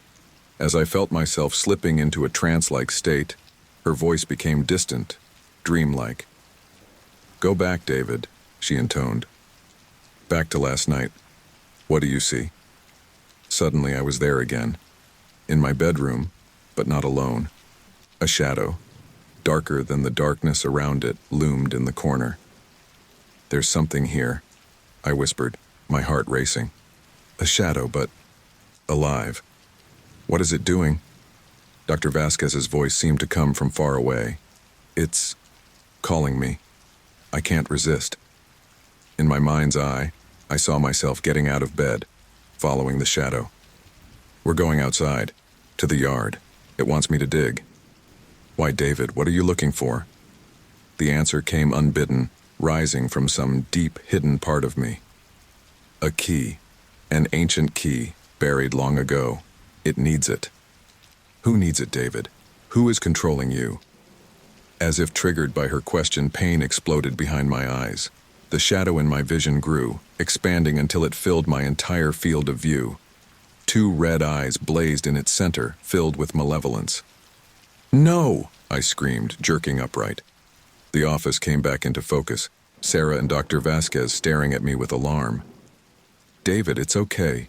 You're safe, Dr. Vasquez soothed, but I could see the concern in her eyes. What happened? Sarah asked, her voice shaking. You started thrashing and screaming. I recounted what I'd seen, the words tumbling out in a rush. When I finished, the room was silent, save for my ragged breathing. Dr. Vasquez was the first to speak. David, I believe what you're experiencing is a form of spiritual attachment, a very powerful, very malevolent one.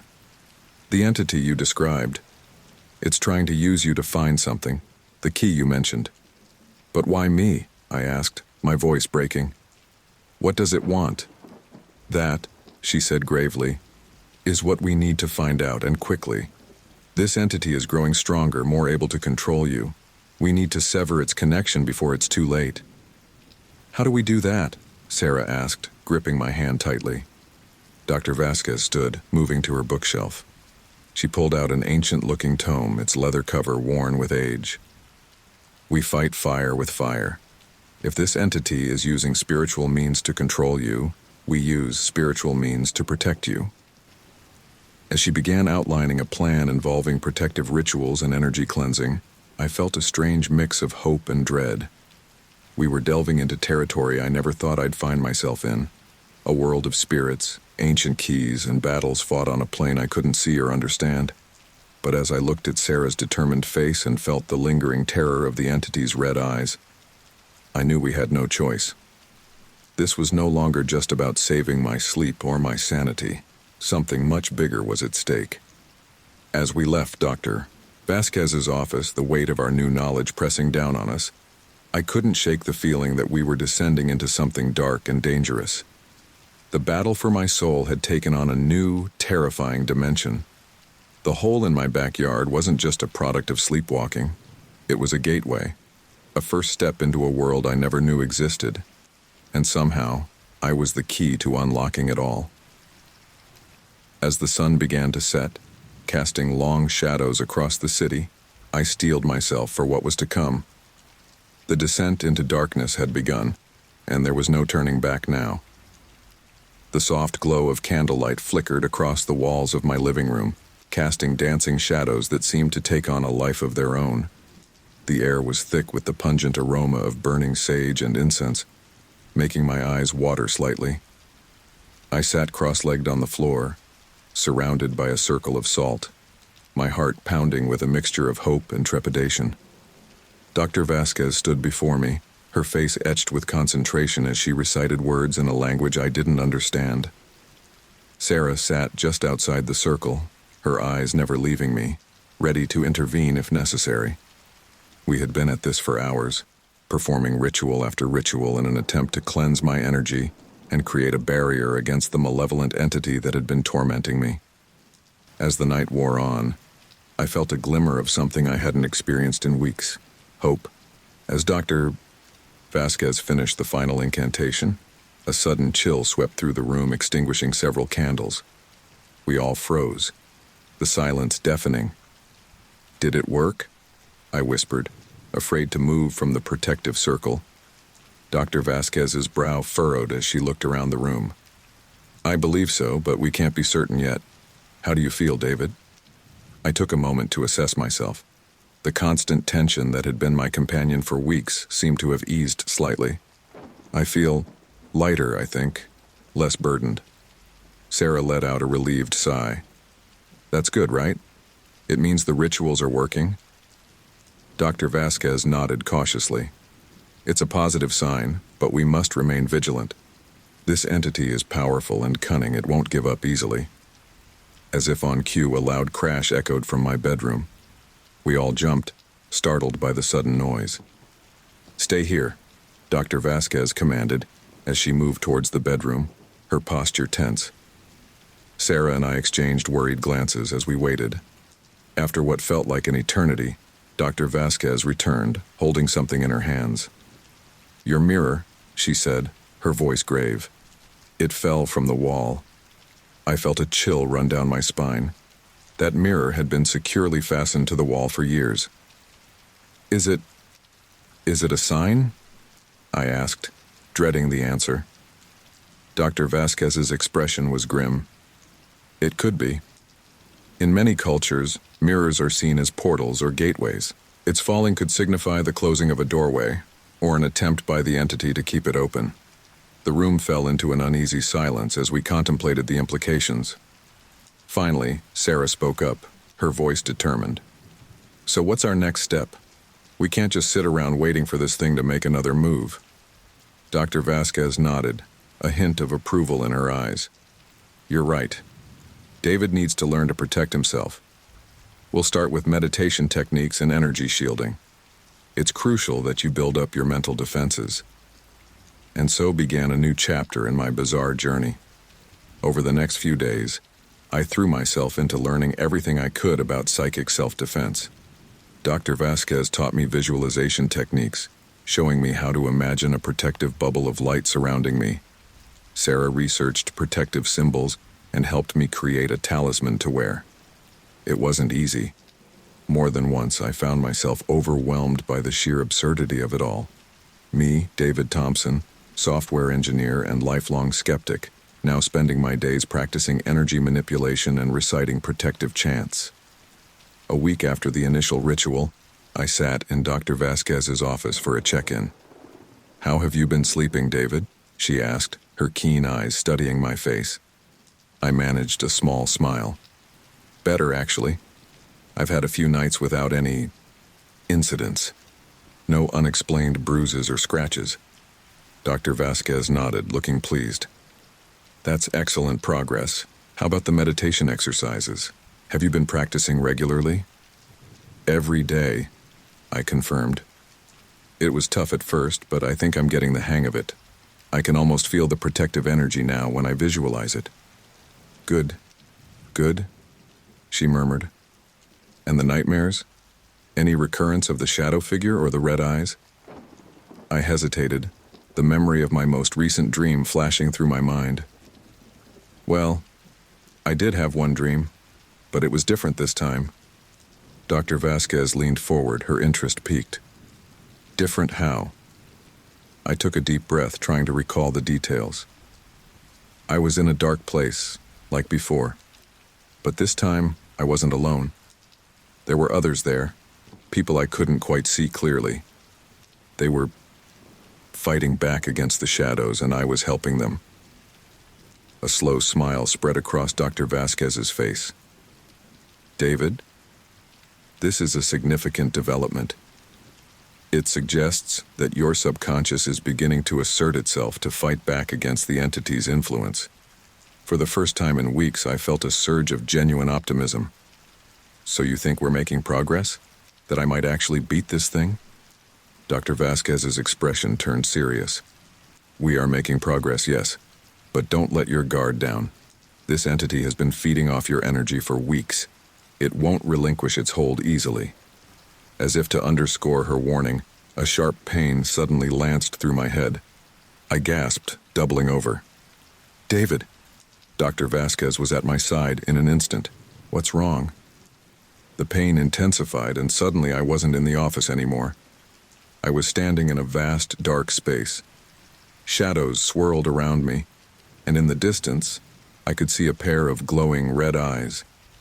A voice, cold and ancient, echoed through my mind. You cannot escape me, David. You are mine. With a supreme effort of will, I focused on the protective techniques I'd learned. I visualized a sphere of bright, white light surrounding me, pushing back against the encroaching darkness. The entity howled in rage, the sound reverberating through my entire being. But slowly, surely, the light grew stronger. The shadows retreated, and the red eyes dimmed. With a gasp, I found myself back in Dr. Vasquez's office, drenched in sweat and trembling. David, can you hear me? Dr. Vasquez's voice was filled with concern. I nodded weakly, still trying to catch my breath. It tried to attack me. Here, now. But I fought back. I used the techniques you taught me. Dr. Vasquez's eyes widened. You were able to repel it? On your own? I nodded again, a mix of exhaustion and exhilaration washing over me. I think so, at least for now.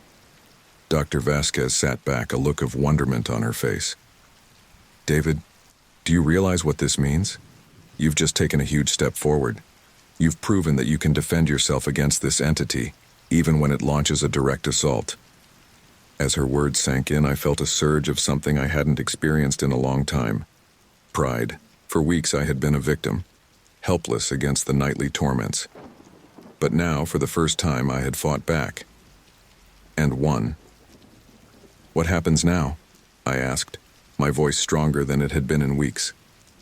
Dr. Vasquez's expression was a mix of determination and caution. Now we press our advantage. We've shown that this entity can be resisted. The next step is to sever its connection to you completely. How do we do that? It won't be easy, she warned. We'll need to perform a more intensive ritual, one that will require all of your strength and focus. And there's a risk. By directly confronting the entity, we may provoke it into a more aggressive response. I thought about the weeks of terror, the toll it had taken on my life, my relationships, my sanity. I thought about the hole in my backyard, the mysterious key the entity was searching for. Whatever this thing wanted, whatever its ultimate goal was, I knew I couldn't let it succeed. I'll do it, I said, my voice firm. Whatever it takes. Dr. Vasquez nodded, a glimmer of respect in her eyes. Very well. We'll begin preparations immediately. But David, remember, this entity has had a hold on you for weeks. Breaking that connection won't be like flipping a switch. It will be a process, and there may be setbacks along the way. As I left her office that day, I felt a mix of emotions swirling within me. Fear of what was to come, certainly, but also a growing sense of determination, and yes, even excitement. For the first time since this ordeal began, I felt like I was taking control of my own destiny. That night, as I prepared for bed, I caught sight of myself in the newly rehung mirror. The face that looked back at me was different from the one I'd seen just a week ago. The dark circles under my eyes had faded, and there was a spark of life in my gaze that had been missing for too long. As I climbed into bed, I took a deep breath and closed my eyes, focusing on creating my protective shield of energy. Whatever came in the night, whatever battles lay ahead, I was ready to face them. The turning point had come. The victim was becoming the warrior, and I was determined to see this fight through to the end, no matter what it took. The soft glow of my laptop screen illuminated the dim living room, casting eerie shadows on the walls. It was 3 a.m., and despite the progress I'd made in recent days, sleep still eluded me. I rubbed my tired eyes, trying to focus on the research I'd been doing on ancient symbols and paranormal phenomena. A sudden chill ran down my spine, causing me to shiver. I looked up, half expecting to see the now familiar shadow looming in the corner. But the room was empty, save for the dancing shadows cast by my laptop. Shaking off the uneasy feeling, I turned back to my screen. That's when I noticed something odd. A new browser window was open, displaying a page I didn't remember accessing. It was an obscure academic paper on pre-Columbian ritual practices. What the hell? I muttered, leaning in closer. As I scrolled through the document, my confusion grew. The paper was filled with complex anthropological terms and references to ancient rituals that I couldn't begin to understand. But what really caught my eye were the notes in the margins, digital annotations made in a familiar handwriting. My handwriting. My heart began to race as I realized the implications. I had no memory of reading this paper, let alone making such detailed notes. Was I sleepwalking again? But this was different from digging holes in the backyard. This was complex academic research. With trembling hands, I opened my browser history. To my horror, I found hours of activity from the past few nights, all during times I thought I'd been asleep. Dozens of websites on ancient cultures, occult practices, and esoteric symbolism. This can't be happening, I whispered to the empty room. As if in response to my distress, my laptop suddenly shut down, the screen going black. In the reflection of the dark screen, I caught a glimpse of movement behind me. I whirled around, my heart pounding. There, on the coffee table, was a leather-bound journal I didn't recognize. With shaking hands, I picked it up and opened it. My breath caught in my throat as I recognized my own handwriting filling page after page. The journal entries were dated, starting from the night of my first unexplained bruises. But these weren't just accounts of my nightly terrors. They were detailed analyses of symbols, rituals, and what appeared to be a complex mythology I'd never encountered before. One entry caught my eye. The Key of Anpu, ancient artifact of immense power, gateway between worlds, must be found before the Shadowed One claims it. Time is running out. I slammed the journal shut, my mind reeling. This was insane. How could I have written all this without any memory of doing so? Without thinking, I grabbed my phone and dialed Sarah's number. It rang several times before a groggy voice answered. David? Do you have any idea what time it is? Sarah, I need you to come over, now. Something's happened. There must have been something in my voice that conveyed the urgency because Sarah didn't argue. I'll be there in 15 minutes. Don't do anything stupid before I get there, okay? As I waited for Sarah to arrive, I paced the living room, the journal clutched tightly in my hands. My mind was a whirlwind of questions and theories, each more outlandish than the last. The sound of Sarah's key in the lock made me jump. She burst in, looking disheveled but alert. All right, I'm here. What's going on? She demanded. I wordlessly handed her the journal, watching as confusion, then shock, spread across her face as she flipped through the pages. David, what is this? When did you write all this? I sank onto the couch, running a hand through my hair. That's just it, Sarah. I don't remember writing any of it. I think I've been doing research in my sleep. Sarah's eyebrows shot up. Research? In your sleep? David, that's not possible. I know how it sounds, I said, frustration creeping into my voice. But look at my laptop history. Look at the timestamps. All of this happened while I thought I was asleep. Sarah set the journal down and moved to the laptop, her face growing more concerned as she scrolled through the browser history. This is intense, David. Some of these sites are in languages I don't even recognize. I know. And look at this, I said, opening the journal to the entry about the Key of Anpu. Does this mean anything to you? Sarah read the entry, her brow furrowed. Anpu, that sounds familiar. Give me a sec. She pulled out her phone and started typing furiously. Here it is, she said after a moment. Anpu is the ancient Egyptian name for Anubis, the god of the dead. A chill ran down my spine. The god of the dead? What does that have to do with me? Sarah shook her head, looking as lost as I felt. I don't know, David. But this is way beyond sleepwalking or night terrors. We need to call Dr. Vasquez. I nodded, reaching for my phone. But as I did, a sharp pain lanced through my head. I cried out, doubling over. David! Sarah's voice sounded distant, muffled. Suddenly, I wasn't in my living room anymore. I was standing in a vast, dark chamber. Stone walls covered in hieroglyphs surrounded me, and in the center of the room stood an ornate sarcophagus. A voice, ancient and powerful, echoed through the chamber. The key, David. You must find the key. I spun around, trying to locate the source of the voice. Who are you? What do you want from me? I am the guardian, the voice replied, the protector of the gateway. The shadowed one seeks the key, but it must not fall into its hands. You have been chosen, David. You must find the key before it's too late. Chosen? I don't understand. What key? What gateway? But the vision was already fading.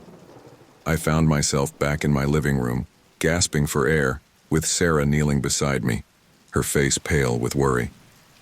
David, can you hear me? What happened? I blinked, trying to orient myself. I had another vision, but this was different. There was a voice. It said, I've been chosen to find some key, to protect a gateway. Sarah helped me to my feet, guiding me to the couch. Okay, that's it. I'm calling Dr. Vasquez right now. This is getting way too weird. As Sarah made the call, I found myself drawn back to the journal. Flipping through the pages, I noticed something I hadn't seen before. In the back, there was a crude map drawn in my handwriting. It showed what looked like a series of tunnels or caves, with an X marked at the center. My blood ran cold as I recognized the location. It was a system of caves just outside of Denver, a place I'd visited on a school trip years ago. Sarah, I called, my voice shaking.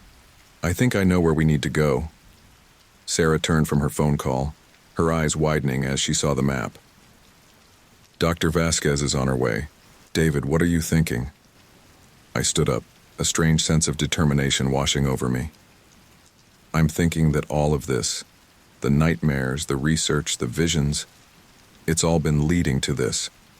Whatever this key is, whatever gateway it's supposed to open or protect, the answers are in those caves. Sarah looked at me like I'd lost my mind. You can't be serious. David, we have no idea what we're dealing with here. It could be dangerous. It's already dangerous, I countered. This thing, this shadowed one, it's not going to stop. If I really have been chosen for something, if there really is a key that needs protecting, then we need to find it before it falls into the wrong hands. Sarah was quiet for a long moment, studying my face. Finally, she sighed. You're really going to do this, aren't you? I nodded, feeling more certain than I had in weeks. I have to, but I can't do it alone. Will you help me? Sarah's expression softened. Of course I will, you idiot. Someone has to make sure you don't get yourself killed. As we began to gather supplies for our impromptu cave expedition, I couldn't shake the feeling that we were on the precipice of something monumental. The mystery that had plagued my nights for weeks was finally coming to a head. Whatever awaited us in those caves, be it an ancient artifact, a supernatural gateway, or something beyond our comprehension, I knew that nothing would ever be the same after this night. The mystery was deepening, drawing us into its dark heart. And as the first light of dawn began to creep over the horizon, I steeled myself for what was to come. The final battle was approaching, and I was determined to face it head-on no matter the cost. The early morning mist clung to the ground as Sarah's car wound its way up the narrow mountain road. The caves loomed ahead, dark and foreboding against the pale sky. My heart raced with a mixture of anticipation and dread as we approached our destination. Are you sure about this, David?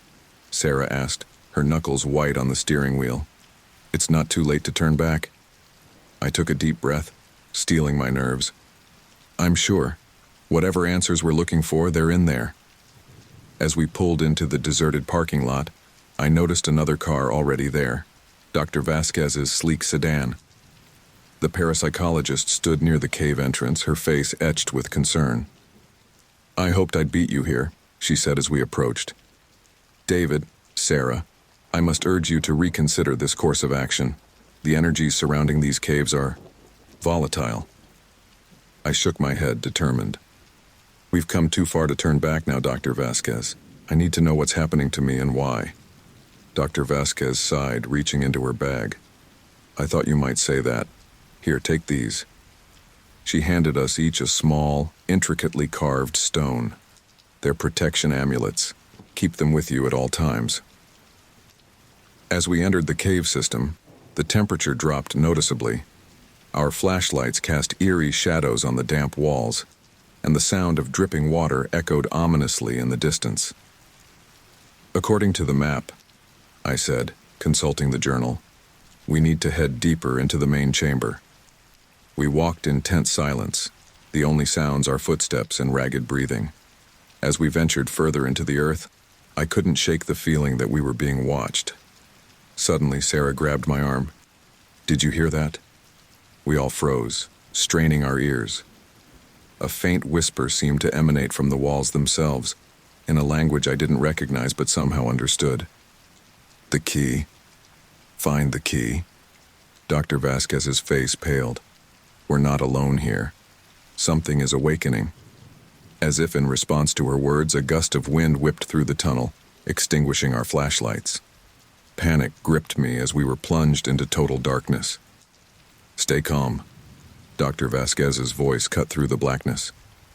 Focus on your protective energies. Visualize a shield of light around you. I closed my eyes, concentrating on the techniques she had taught me. Slowly, a soft glow began to emanate from the amulets, providing just enough light to see by. This way, I said, a strange certainty guiding my steps. We pressed on, deeper into the heart of the mountain. Finally, we emerged into a vast chamber. Ancient symbols covered the walls, eerily similar to the ones that had appeared on my skin weeks ago. In the center of the room stood a stone altar, and upon it, a small, ornate box. The key of Anpu, I whispered, recognizing it from my visions. As I approached the altar, a searing pain shot through my head. I cried out, falling to my knees. David! Sarah rushed to my side, but her voice sounded distant, muffled. Suddenly, I wasn't in the cave anymore. I was a child again, maybe 7 or 8 years old, standing in this very chamber.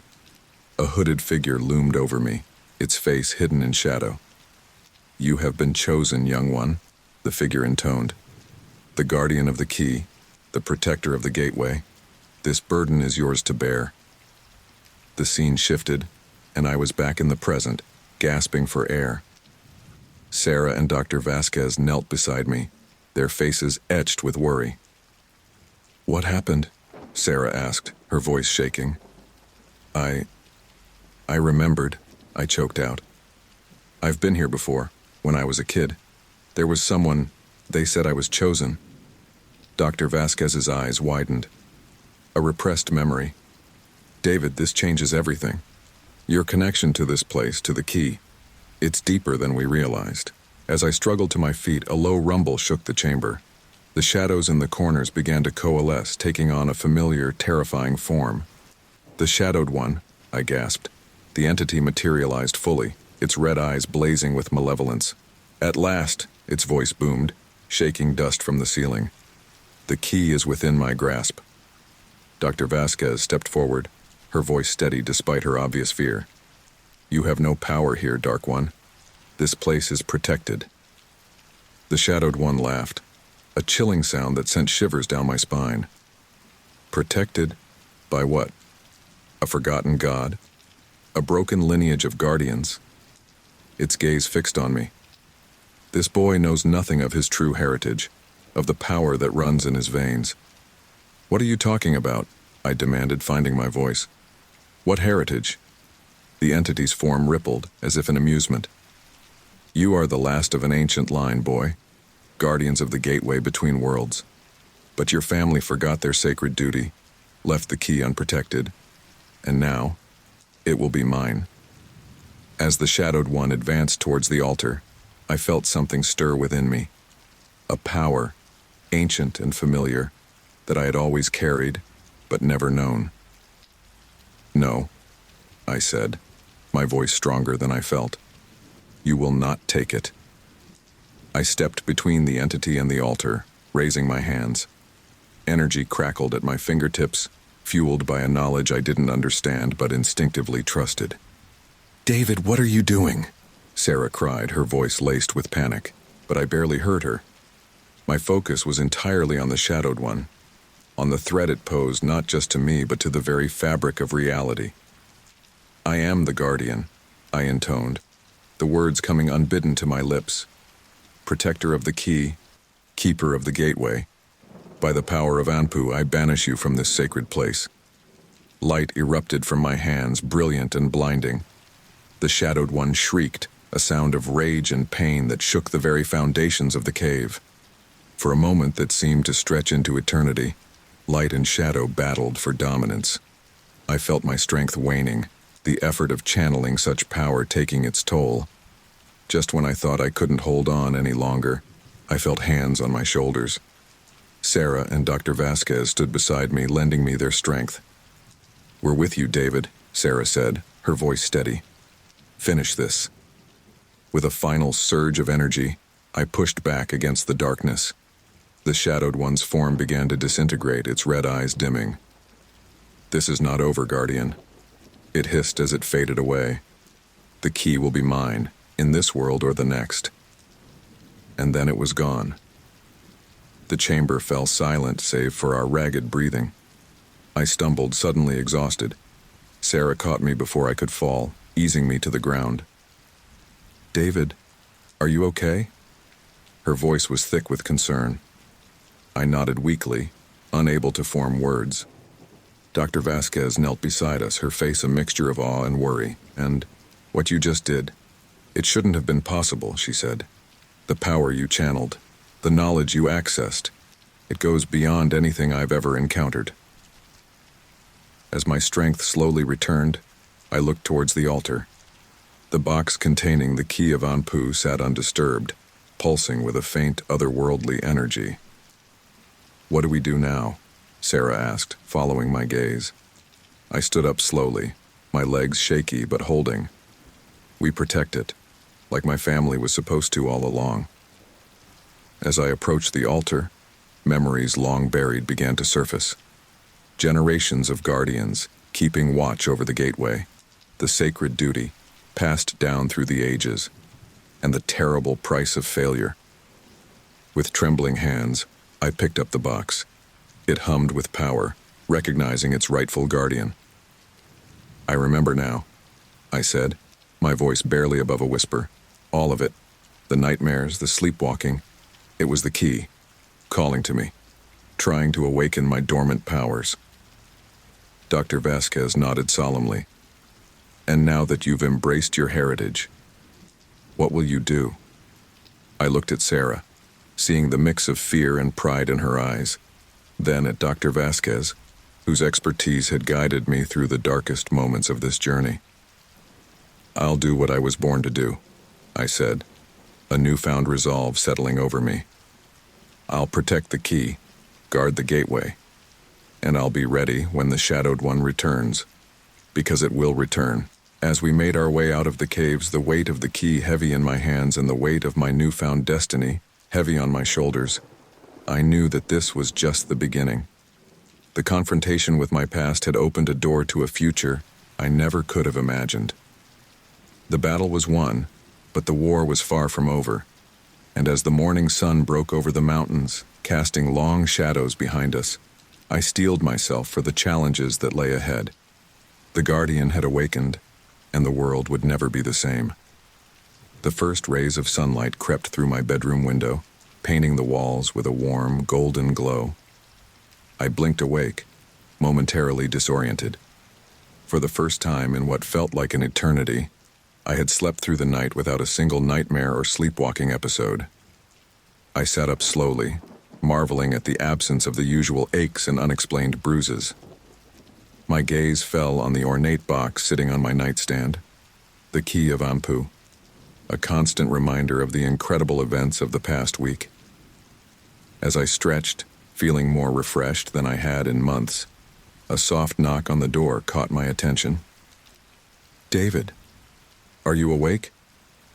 Sarah's voice called from the other side. "Come in," I replied, running a hand through my disheveled hair. Sarah entered, carrying a tray with coffee and toast. Her eyes immediately went to the box, then back to me. "How did you sleep?" she asked, a mix of hope and concern in her voice. I couldn't help but smile. Better than I have in months. No nightmares, no sleepwalking. I feel normal. Sarah's face lit up with relief. "That's fantastic, David. Do you think it's because of—" She nodded towards the key. I picked up the box, feeling the now familiar hum of energy beneath my fingertips. "I think so. It's like, now that I've accepted my role as its guardian, it's at peace. We both are." Sarah sat on the edge of the bed, handing me a cup of coffee. "So, what happens now? I mean, you can't exactly put guardian of an ancient mystical gateway on your resume." I chuckled, grateful for her attempt at levity. "I'm not sure. Dr. Vasquez is coming over later to discuss our next steps. But first," I said, setting down the coffee and standing up, "I need to do something I haven't done in weeks." Sarah raised an eyebrow. "And what's that?" "Pack away the night vision camera," I replied with a grin. As I dismantled the camera that had been my constant companion through the darkest nights of my ordeal, I felt a weight lifting from my shoulders. The lens that had captured so many terrifying moments now seemed small and insignificant in the light of day. "It's strange," I mused as I placed the camera in its case. "A part of me almost doesn't want to put it away. Like if I do, I might wake up and find out this has all been a dream." Sarah placed a comforting hand on my shoulder. "It's not a dream, David. You've been through hell and back, but you've come out stronger. You're not the same person you were when we set up this camera." I nodded, closing the case with a sense of finality. "You're right. I'm not the same person. I'm the guardian now." As if on cue, there was a knock at the front door. Dr. Vasquez had arrived. The parapsychologist entered, her keen eyes taking in the scene, the packed-away camera, the key of Ampu on the nightstand, and the newfound confidence in my posture. "Well," she said with a smile, "it seems the guardian has fully awakened." We settled in the living room, the key placed carefully on the coffee table between us. Its presence seemed to charge the air with a subtle energy. "David," Dr. Vasquez began, her tone serious, "I hope you understand the gravity of your new role. The responsibility you've inherited goes beyond anything most people can comprehend." I nodded solemnly. "I do. I can feel it, Dr. Vasquez. It's like I've tapped into something ancient and powerful. Knowledge and abilities I never knew I had." "That's your ancestral memory awakening," she explained. "Generations of guardians, their experiences and wisdom, all passed down to you. But it will take time and training to fully access and control these abilities." Sarah leaned forward, her brow furrowed. "But what about the Shadowed One? It said it would return. How can we prepare for that?" Dr. Vasquez's expression darkened. "The entity you faced is ancient and patient. It may not strike again for years, or it may try to catch us off guard tomorrow. We must be vigilant." I felt a chill run down my spine, remembering the malevolent presence of the Shadowed One. How do we defend against something like that? "With knowledge, preparation, and the power that runs in your veins, David," Dr. Vasquez replied. "I have contacts in various mystical and academic circles. We'll need to gather allies, research ancient texts, strengthen the wards around the gateway." As Dr. Vasquez outlined our next steps, I found myself filled with a mix of excitement and trepidation. This was so far removed from my old life of coding, and Netflix binges, and yet it felt right. Like I was finally stepping into the role I was always meant to play. "There's something else we need to discuss," I said, interrupting Dr. Vasquez's planning. "My job, my apartment, my whole life is here in Denver. But the gateway, the caves, they're outside the city. How am I supposed to guard them and maintain a normal life?" Dr. Vasquez and Sarah exchanged glances. "That's something you'll have to figure out, David," Sarah said gently. "Finding a balance between your duty as a guardian and your life as David Thompson won't be easy." I nodded, the weight of my new reality settling on my shoulders. "I understand. It's just a lot to take in." "You're not alone in this, David," Dr. Vasquez reassured me. "Sarah and I will be here to support you every step of the way, and as you grow into your powers, you'll find that distance becomes less of an obstacle." As our meeting wound down, I felt a newfound sense of purpose coursing through me.